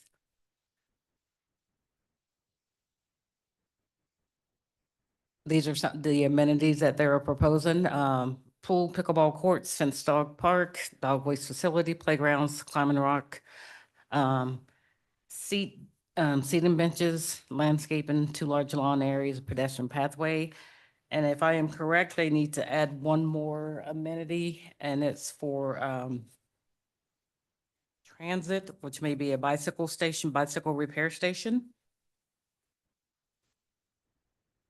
These are the elevation concepts for the houses that they will be proposing.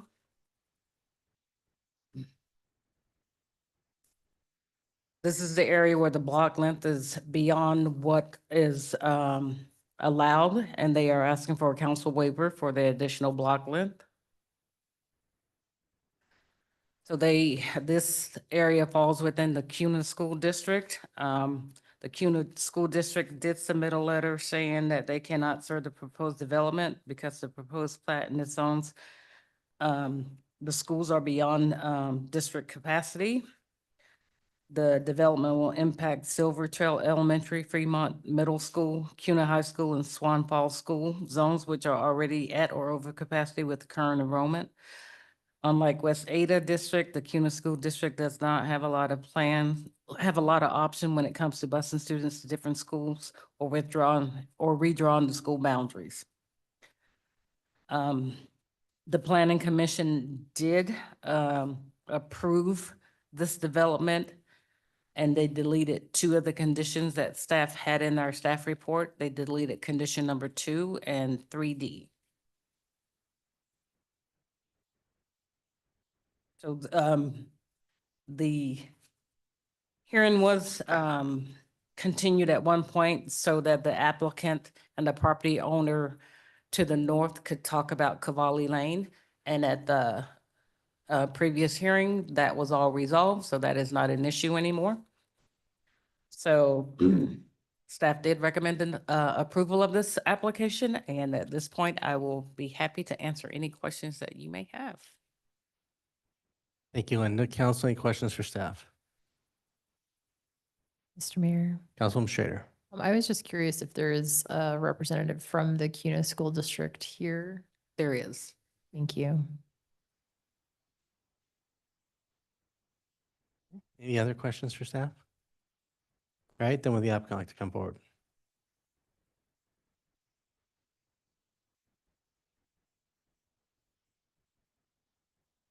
Hey, everybody.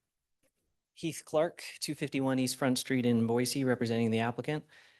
And I will also go fast as soon as I have a presentation up here.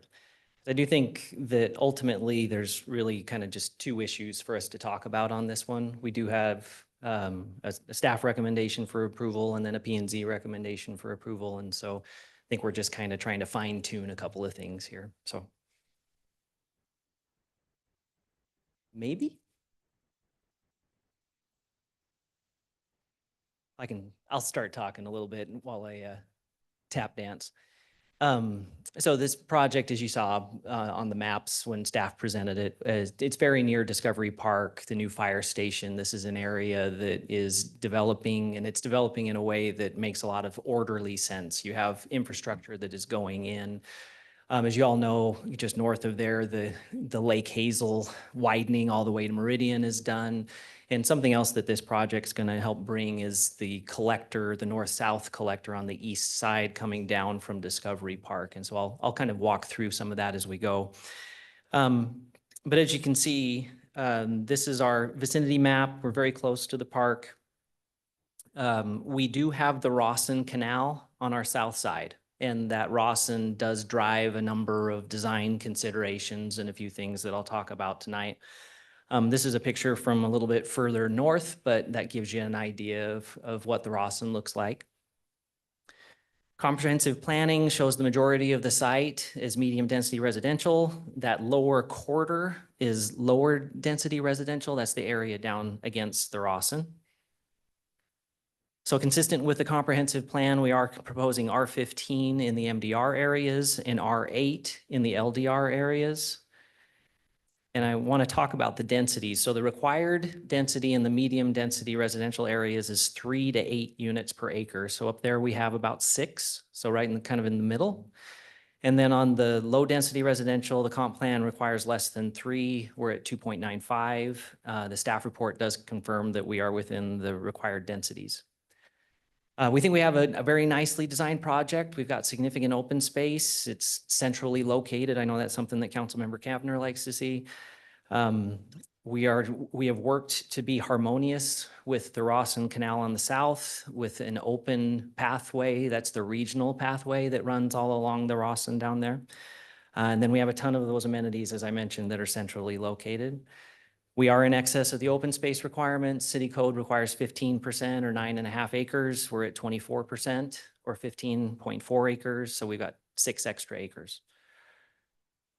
It's a very well-connected project. So this is in addition to the internal paths and sidewalks, we've got 1 mile of regional pathways, which, as I mentioned, is along the Rawson. We're proposing to leave that open. So what that will do is create about 75 feet of open space for the irrigation easement, and then 20 feet of pathway with the 10-foot regional pathway within that. That means that there's a very significant buffer against the county neighbors on the south of several hundred feet between our project and their actual homes.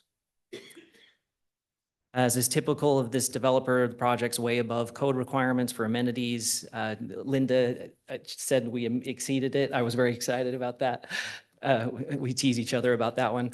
We triple the amenity points. The multimodal amenity, we've been under the understanding of the code that our regional pathway qualifies as a multimodal amenity. If it doesn't, a bike repair stand, those sorts of things that could be added, that would take us above triple. And that's something that can be sorted at final plat. With regard to elevations, the homes we're proposing are a mix of single-family detached. We've got our single-story elevations, our 2-story elevations, and then these are the elevations for the R8 area on the south. That'll include some 2-story in addition to what you see here. I know that we've talked in the past in other applications to kind of understand what the mix looks like. So we have a good mix of these housing types throughout the project. It'll be single story only against the collectors on the east and west and on our internal entry. And then we have a mix of the 32-foot lots internal to the project. And that ranges all the way up to 60 to 70-foot lots in the R8 area on the south. So going to the P&Z recommendation, I told you I'd go fast. We had a staff recommendation of approval, P&Z recommended approval. The only condition we're talking about tonight is condition 3C. And that was a suggestion of replacing the R8 zoned area on the south with R4 or R2. P&Z kept that requirement in their recommendation, but I think a little bit of discussion about how this fits within the code would help explain why we think that this is consistent and why it makes sense. So as an initial matter, it's important to remember that the comprehensive plan, of course, doesn't specify zoning. It just specifies densities. And we're within the density that's allowed in the comp plan. But while the density, while we meet that, and while the proposed zoning is R8, the dimensional standards that we're using are more similar to an R4. I'll explain what I mean by that. So in the R4, the minimum lot width is a 60-foot, right? Our typical lots, all of our lots along this south area of the project are that same R4 width of approximately 60 feet. We have a few outliers, but 60 feet is a good minimum.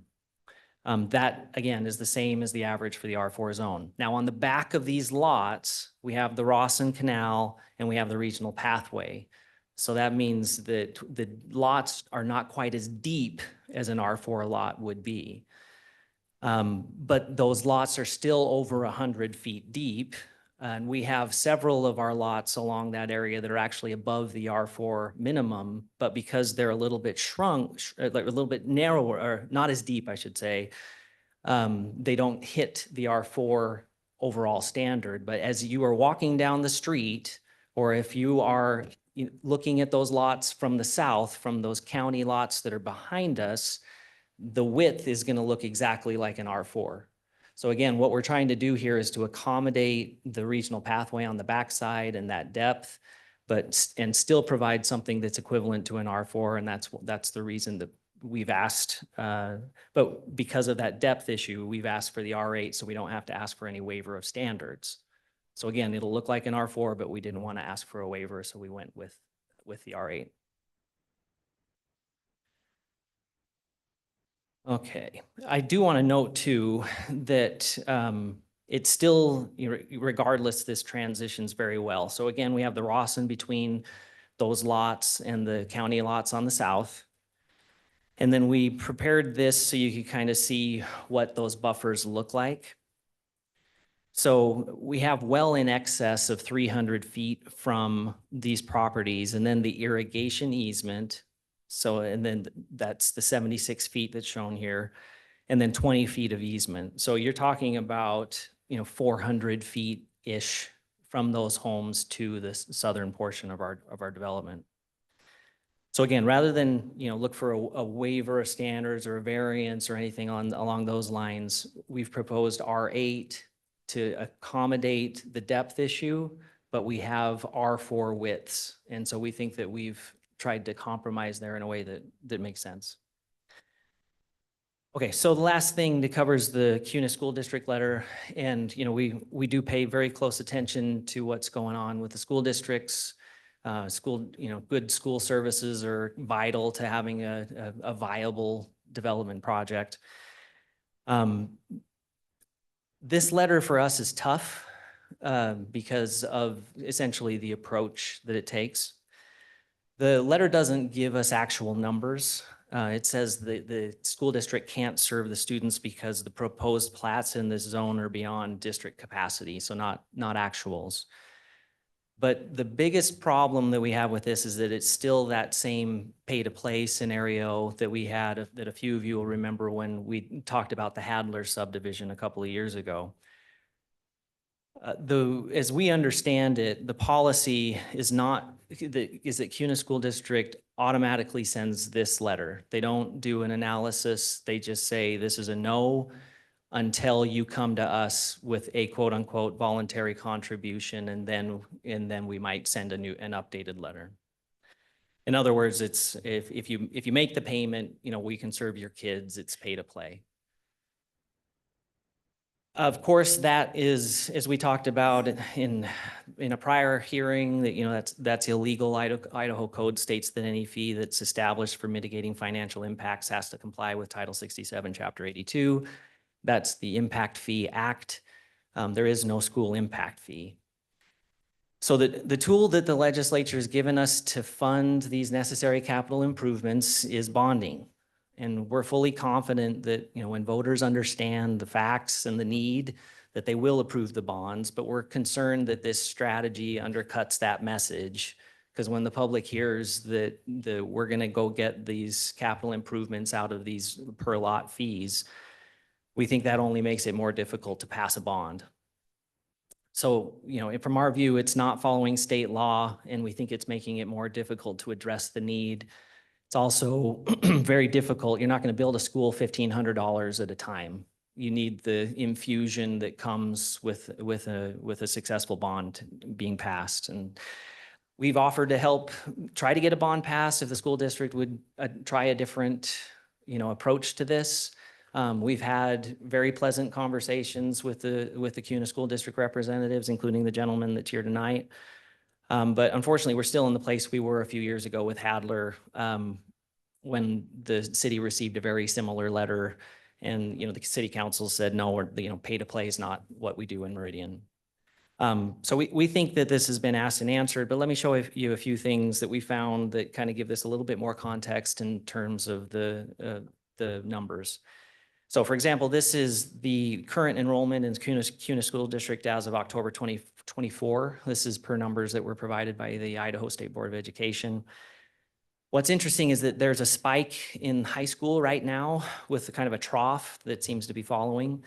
And so when the eighth graders or seniors, there'll be something in the range of, it looks like 450 students that have gone out of the system. As you know from prior hearings we've done, there's kind of a similar dynamic that seems to be occurring in West Data as well. And then we also found that the enrollment figures are also tracking well lower than what was in the Tischler-Bice study that is mentioned in the letter. So this is their drawing. The red is based on a 5% increase in student enrollment. 2 is the low end with, blue is the low end with a 2% increase. We added the actual, which is the black, and it's coming in significantly lower. Another couple notes that I would make, in terms of our student generation, CUNA uses the 0.513 student generation number. West Data uses something more in the range of 0.4. We study our projects. We have an older demographic. We have a smaller lot. We tend to generate something in the range of 0.124. That's not an official number, but that's to help you understand based on what we typically see from these projects that student generation does tend to come in quite a bit lower. And then that's also kind of setting aside the fact that there are some other options. Students can open enroll into West Data. The West Data schools are actually closer. We also have an existing K through 12 public charter school, which is Gem Prep, that's less than a mile away and has capacity. And then another school, Valor, that's set to open in 2026 and is 5 miles away. So I've gone longer than I intended, but in summary, I think we've got a great project here. It's a very highly amenitized. We triple the amenity points. We think we're consistent with the code and the comp plan. And we'd ask for approval with that modification to delete condition 3C, which requires replacement of the R8 area with R4 or R2. Ta-da. Thank you, Heath. Council, questions for the applicant?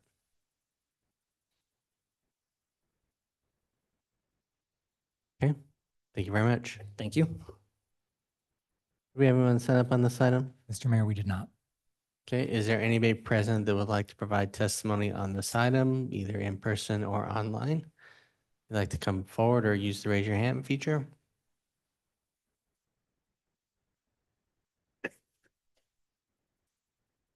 Seeing no one coming forward, does the applicant want to waive for now any final comments?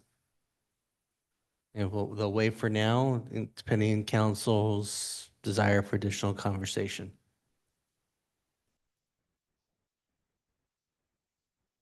Mr. Mayor, Councilwoman Schrader. I'd love to hear from the CUNA School District at the appropriate time. Now would be appropriate time. Perfect.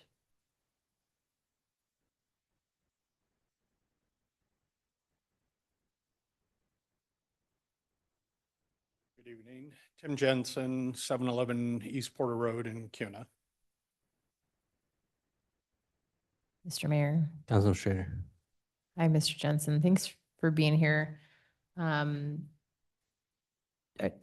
reviewed some of the planning and zoning back and forth. This is not a new issue for us, but it's something that we're grappling with. I recall from previous conversations with you that it seemed like the resources available in the CUNA School District were not the same as the West Ada School District. But I thought the applicant provided some really interesting information in terms of, kind of seeing that enrollment, at least in the K through, up till obviously high school is a bigger issue for you guys. But I was just wondering, do you have a reaction to that data? Is the data correct? Is it, just give me a flavor for how you're looking at this. Yeah. And then I'd also like to understand, what is kind of the CUNA School District's path going forward? Are you all intending to stick with this same approach? Are you looking at alternatives? Help me understand. Yeah, I can absolutely. As you well know, schools, enrollment's not static. You can get numbers. One of our assistant superintendents tracks our numbers monthly and goes through that. And I actually happen to be the principal at Fremont Middle School, which is one of the schools on there. And so, I can attest to being at capacity, and actually I have been the principal there for the 7 years that school's been in operation. And this is the first year that I've actually had to turn down as many open enrollment applications. I had to turn down 80, if I recall right, it was 87 open enrollment applications. And in the past, up to this year, I would approve 90 to 100 of them.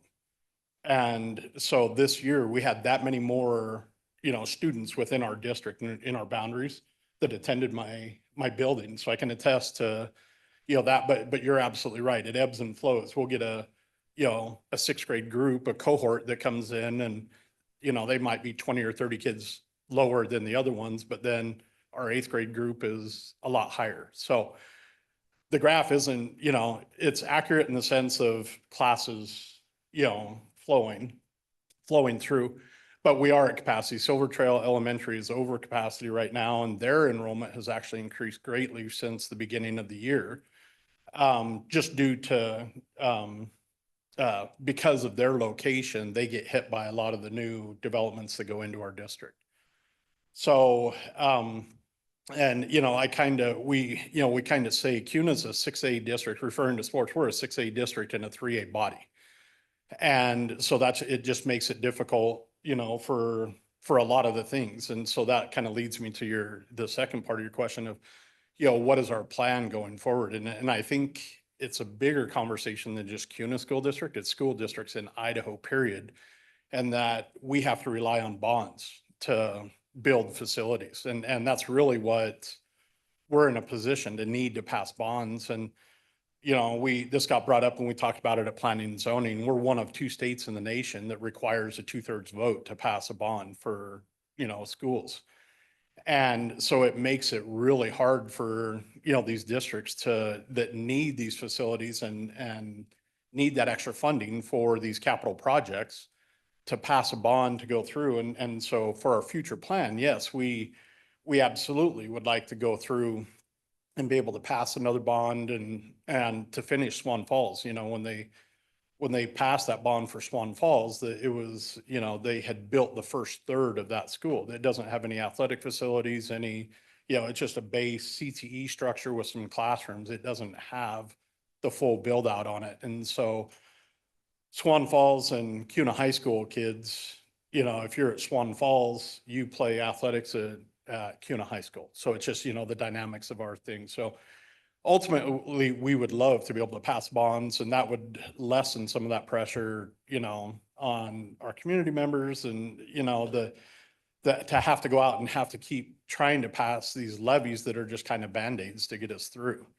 So, but as far as our future with our approach, we did, and I talked to a few of the planning and zoning commissioners afterwards, and Mr. Reddy and I that were both here talked to them. And we really did take their comments seriously, and one of the things, I just started into this position in September.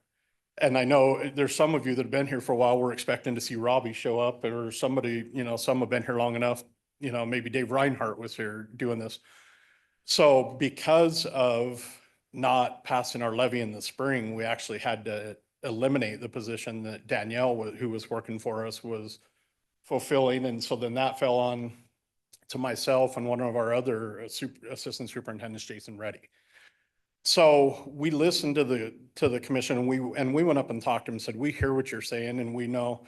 And just wanted to assure them that it didn't fall on deaf ears. And after that meeting, I felt like Jason and I had a really good conversation with the developer and kind of explained some of this to them, where we were coming from, and acknowledged that, yes, he talked about at one point in time, they were, trying to help us pass a bond that it was tied with BCA, and I don't know all the details and I don't want to speak to it. I just know that yes, it was there, and I don't know the details, and I apologize that I don't, because I'm kind of the newbie in here, all the details of that, of what had failed in that situation. But ultimately, I felt like we, when we walked away from that conversation, we better understood where the developer was coming from, where planning and zoning was coming from, and when they talked about the approach. And so it's one of those things that Mr. Reddy and I have taken back and say, okay, we have, okay, let's evaluate what is our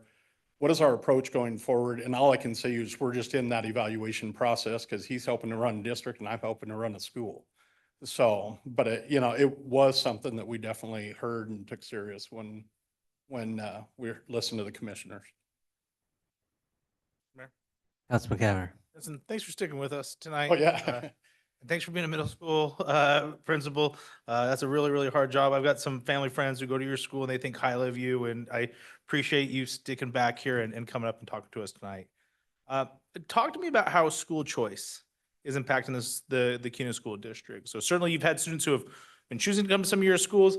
I assume there are residents who live in CUNA that could go to a school in CUNA, they're choosing to go somewhere else. How does that impacting your guys' operations? Yeah, we didn't know, because we've got, a couple charter schools within close distance to us. And what we found out is it kind of just balanced out, and I'll speak specifically for my school. We lost the total, I want to say it was like 17 or 18 kids that went to a couple of the charter schools around us, Gem Prep and Falcon Ridge. But like I said, I had an influx also of open enrollment applications come in, most of which I had to turn down. And so it's, it really, it didn't hit us like we thought maybe it could, where we have a lot of people leaving and going. And part of that is people move to CUNA to be part of CUNA, whether it's with the schools or the community or the activities going on, so we didn't see the big, exodus out, of our schools that could have happened. And so it's a good question. Mayor, follow up. Councilman Cavanagh. Have the trustees ever explored or had a conversation about just becoming a part of West Data? And if so, what's prevented that from happening? It's, I know that has been a conversation, but that's all I know of the conversation. That I don't know. And I can speak from prior to coming to CUNA, I was a superintendent up in Council. And if you've been here for a while, little mountain town of Council. And I asked the same thing up there, because Cambridge Council, New Meadows, all have their own superintendents, all have, these different things. And I said, why has there been no consolidation? One superintendent could run 3 of these districts and all that stuff. And there was so much pride in there. Everybody was afraid to lose, I guess, a piece of their identity or the ownership of, if you're in a collaboration. I'm not saying that's what happened in this, but sometimes you run into things that are just out of say your regular control. And so I just give that example as my own experience. Mr. Mayor. Councilman Taylor. Question, Tim, and appreciate you being here. And you might just be more of a messenger here, but in the letter, it states that in order to serve the development, the school district board of trustees is requesting developers assist with certain kinds of donations of various forms. A couple of paragraphs later, it says, to reduce our reliance on bonds and promote reasonable growth, we generally seek partnerships with developers. So when I read that, I think even if there is some kind of contribution from the developers, it's still, the solution is the bonds, passing the bonds. So the letter makes it sound like we should approve it if the developers agree to some kind of financial contribution, but there's no other data points or there's no other information for us to make a decision on.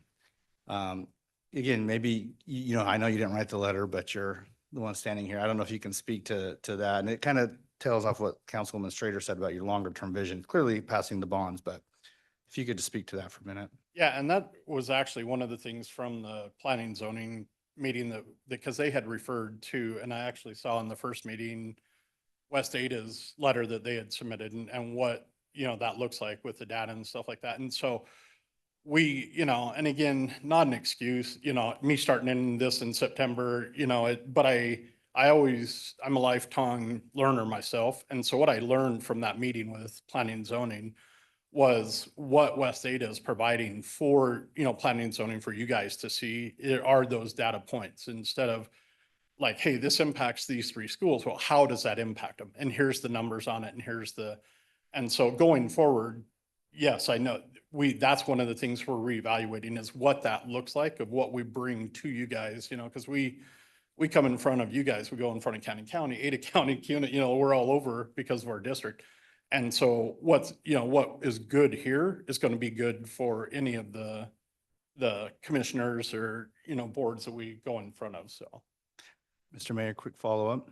Councilman Taylor. In the spirit of, I guess, good feedback for you, I think maybe what you even observed in the previous application, when an entity helps us solve a problem by not just saying this is a problem, but saying here's how we can work through it. That's really helpful for us because we can't just be presented a problem and then leave it up to our own imagination to figure it out. So in terms of sort of helpful feedback, I do think any kind of data help us solve the problem. I really think it's in the school district's best interest too, to stop asking for any kind of contributions publicly. I think that's just, I think it's not well received by anybody. I think that's a good message. But help us find a solution. It doesn't have to, you know, we understand there's limitations that you have, but it's just really helpful for us as we kind of try to think through what's the best decision for the sort of long term here. And I appreciate that. I actually put that in my notes on my phone when I was listening to you guys, so. Mr. Mayor? Councilman Strader. Yeah, I am curious about, you know, kind of your just reaction generally to, you know, now there's open enrollment and it is very possible with West Ada schools that may be closer or more convenient that folks may enroll at West Ada, or more likely, because a lot of those schools are over capacity as well. You know, there are also the charter schools coming as well.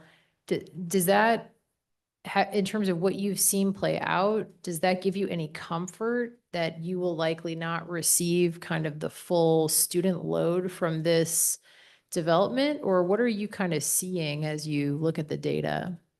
I think it's, and, you know, he made a great point with, you know, because of its location, it's, you know, close to gym prep and charter schools and, you know, they can, you know, it might be closer. And because of our boundaries, the way our boundaries are button up to Meridian, sometimes those developments it's closer for, you know, someone maybe to take their kid to Lake Hazel Middle School instead of Fremont Middle School.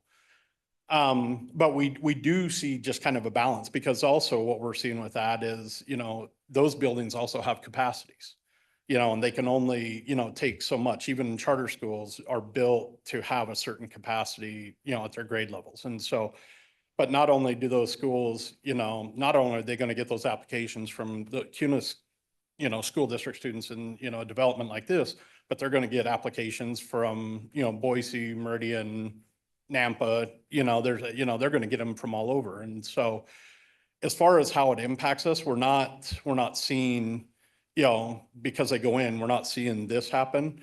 I would think, you know, and the graphic that he shows that goes back to that Tischler-Bisch study that was done.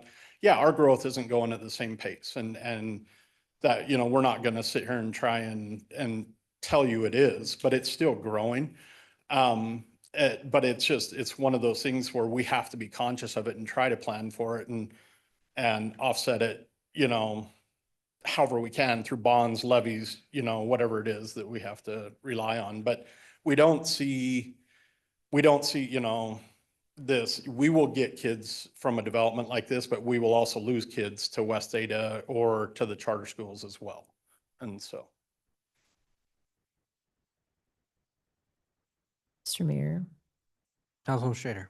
Does the CUNA School District, so just the West Ada School District does actually, we saw it, the last time we saw it was like 2 years ago, but they do create a projection model. Do you all try to project your expected, I mean, you obviously do for your impact fees, et cetera, but do you, or sorry, no, you don't, but you, well, where did that chart come from? What was it? The Tischler? Tischler Bish. Yeah. So help me understand how you project your student population. And like a theory I have kind of going is that when we see a new development, we see a big influx of kids, right? Because you have families moving in, but a lot of families stay in place even as their kids kind of leave the nest. So where we're seeing like these lower numbers on your kind of kindergarten, first grade, do you project that out? And do you expect a decrease overall, or what are you projecting? No, we do, there is a formula and I wish Jason was here. He could probably speak to it more fluently than I can. But there is a formula and part of what we look at is also, developments that come across your desk and developments, that are approved that come across, in Meridian, CUNA, Nampa, Canyon County, Ada County. And you take that formula and, it's not exact, but we can say, okay, we're going to get out of this development, we're going to get an additional 70 kids that are going to be in our system, 110 kids in our system, whatever. And it kind of gives us somewhat of a projection to take a look at. But as you well know, that's just a projection because we could say there's going to be 110 kids and there's 150, or we could say there's 110 and there's 70. And so it kind of gives us a planning basis to take a look at. But the way funding is done in Idaho, it's almost backwards, and for the right reasons. You can't build structures or anything till the kids are in the seats.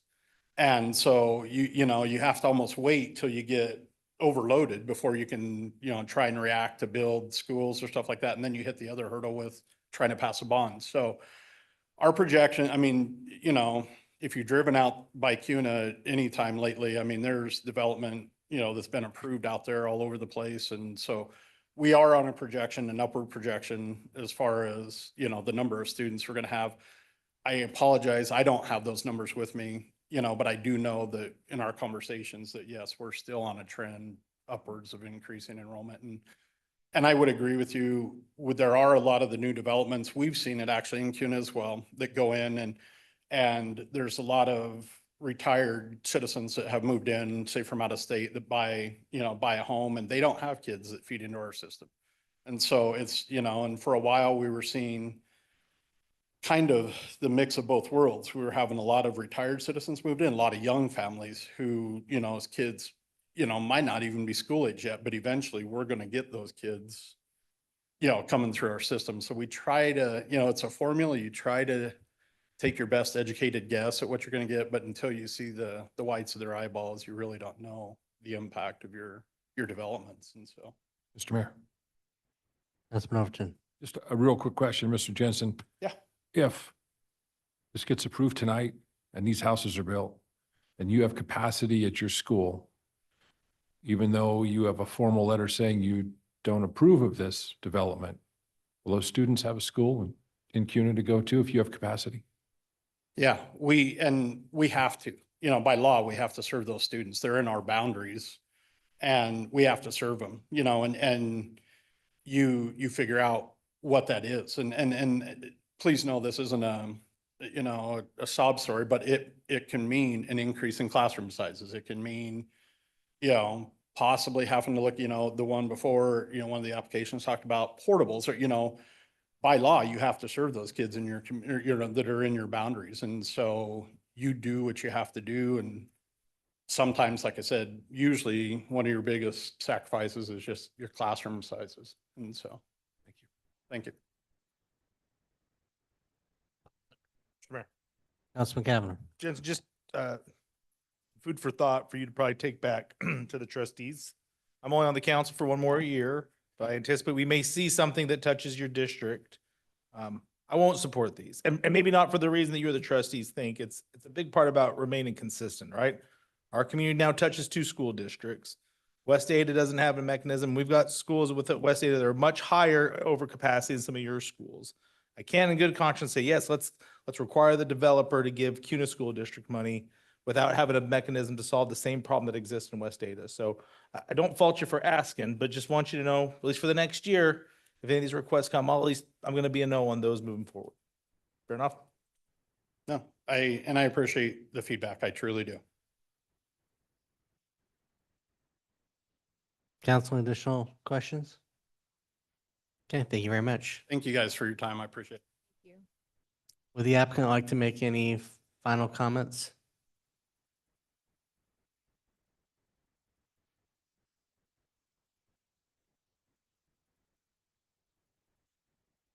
Members of the council, Heath Clark, 251 East Front Street in Boise. I don't know that I have anything specific in response to that. You know, we really enjoyed our conversations, you know, with the principal. He's obviously a great guy doing the best they can. It's just not a good policy, and hopefully we can get past that. The only other item that I would mention that I did not mention before was on this buffer question, and something that I probably should have brought up. This will be quick. So the mayor has mentioned, like, are we planning for what is in the county, or are we planning for what will be in the city? And I failed to talk about what will be if those properties to the south of us are actually developed. If those properties are developed, it's going to be a fairly expensive accumulation of those parcels. They're big houses, big parcels. They are going to require some density for themselves to be able to pencil out. So we would anticipate that those are probably going to at least be R8 down there as well. So we think in that question of what it will be in the city versus what is in the county, we think we've kind of addressed that both ways, both with the R4 width on those lots, the distance and the buffer that you can see there, and then understanding that if those redevelop, they're going to come in at a density that's significantly different than what you see now. And I'm done. No, you're not. Okay, I'm ready. Mr. Mayor, I just wanted to make sure all of the sewer line concerns have been resolved. This sewer line, not an area that I ever plan to be an expert in, but just what's going on with the sewer line, and is it adequate? If you'd like me, or which, Oh, if you could talk about what you've done to establish that, and then I'd love to hear from staff if it's. yeah, and that, Councilmember Schrader, that was part of our conversations with our neighbor, trying to help them understand how this is all going to work. So the northwest portion of our project sewers toward Locust Grove, we're going to be bringing that down. And so our neighbor would have the opportunity to connect to that, but that's not where he's supposed to sewer. So that would be a conversation with Public Works. But if Public Works agrees with it, we're totally fine, and it's not our fight. The rest of our sewer goes out toward Discovery Park. Mr. Mayor, Councilman Schrader. would it be okay to hear from staff really quick if We can definitely try. Do you want Kyle to try to answer? I mean, he's a water he guy. on? I mean, I don't know if water guys can really speak to sewer. They're kind of like, you know, not really that important. Yeah, Kyle, go ahead. We'll see if he's still awake. He's on. He's got his hand raised. Chris, I don't know if Nice. okay. All right, Kyle, if you're there, impress us with your sewer knowledge.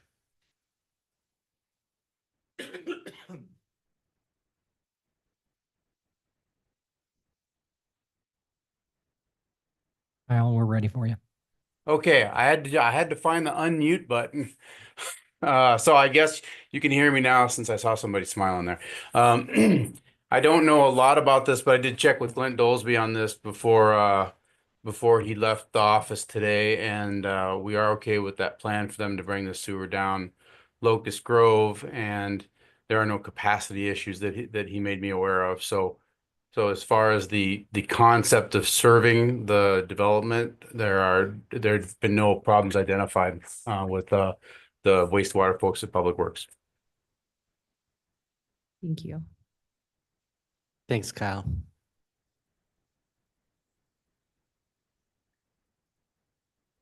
Council, anything more for the applicant at this time?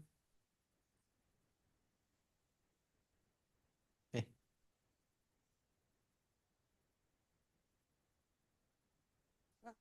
Thank you.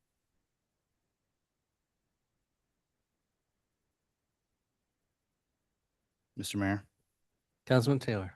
make a motion that we close the public hearing on file number H2024-0023. Second. I have a motion second to close the public hearing. Is there any discussion? If not, all in favor, signify by saying aye. Aye. Opposed, nay. The ayes have it, and the public hearing is closed. Mr. Mayor, Councilman Taylor. just make some comments here to get us moving along. I think it's a good application. I think this part of Meridian, I like the way seems like it's developing with the parks and the open space and a lot of nice amenities that a lot of these applications are bringing forward. So I like it. I think it's going to add a lot of value. I do think that the solution for CUNA School District is eventually enough pressure for the residents to realize that they need to pass a bond to address their needs.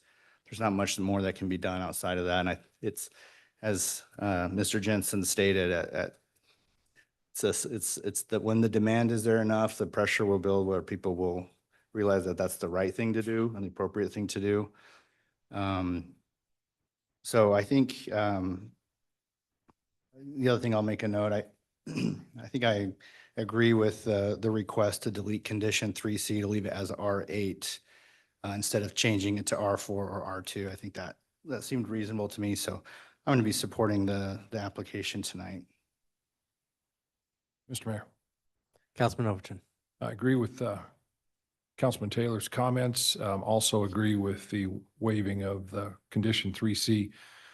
Obviously, the applicant's done a great job. You know, sometimes we see R15, we think we're going to have high densities, and then the R15 comes in at 6.12, and we see the R8 come in at 2.95, all within numbers much lower than what they do because of lot size issues that sometimes crop up in these developments. So I'm going to fully support this application, and I agree with the deletion of condition 3C. Mr. Mayor. Councilwoman Strader. Yeah.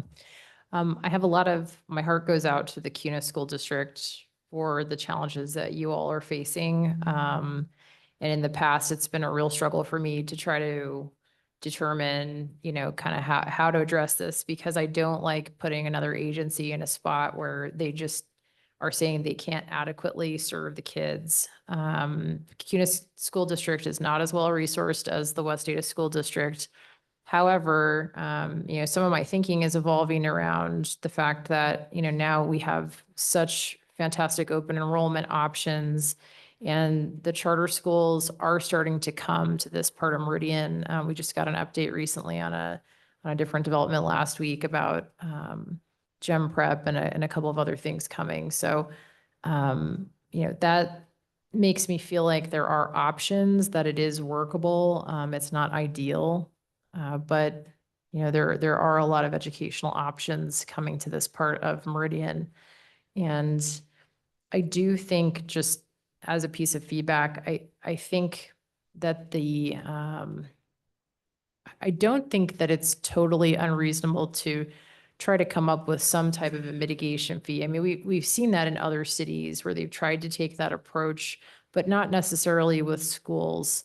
I think in this case, it kind of undercuts the CUNA School District, because it makes the feedback from the district seem more arbitrary, where you're sort of getting one letter if folks do not,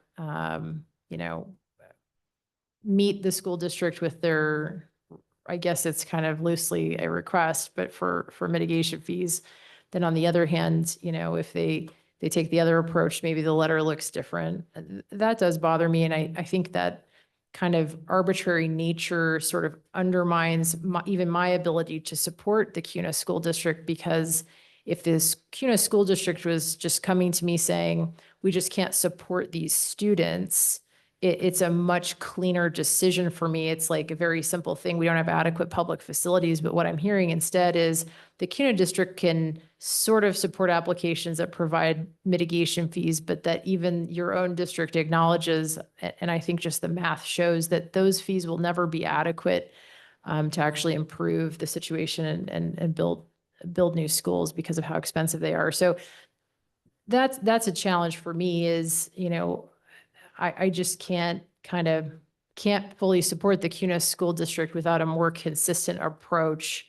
And I think that this kind of two different letters coming out is really problematic for me. And with the other educational options in the area, I think there is a way to meet the needs of students. So I will be in support of the application tonight.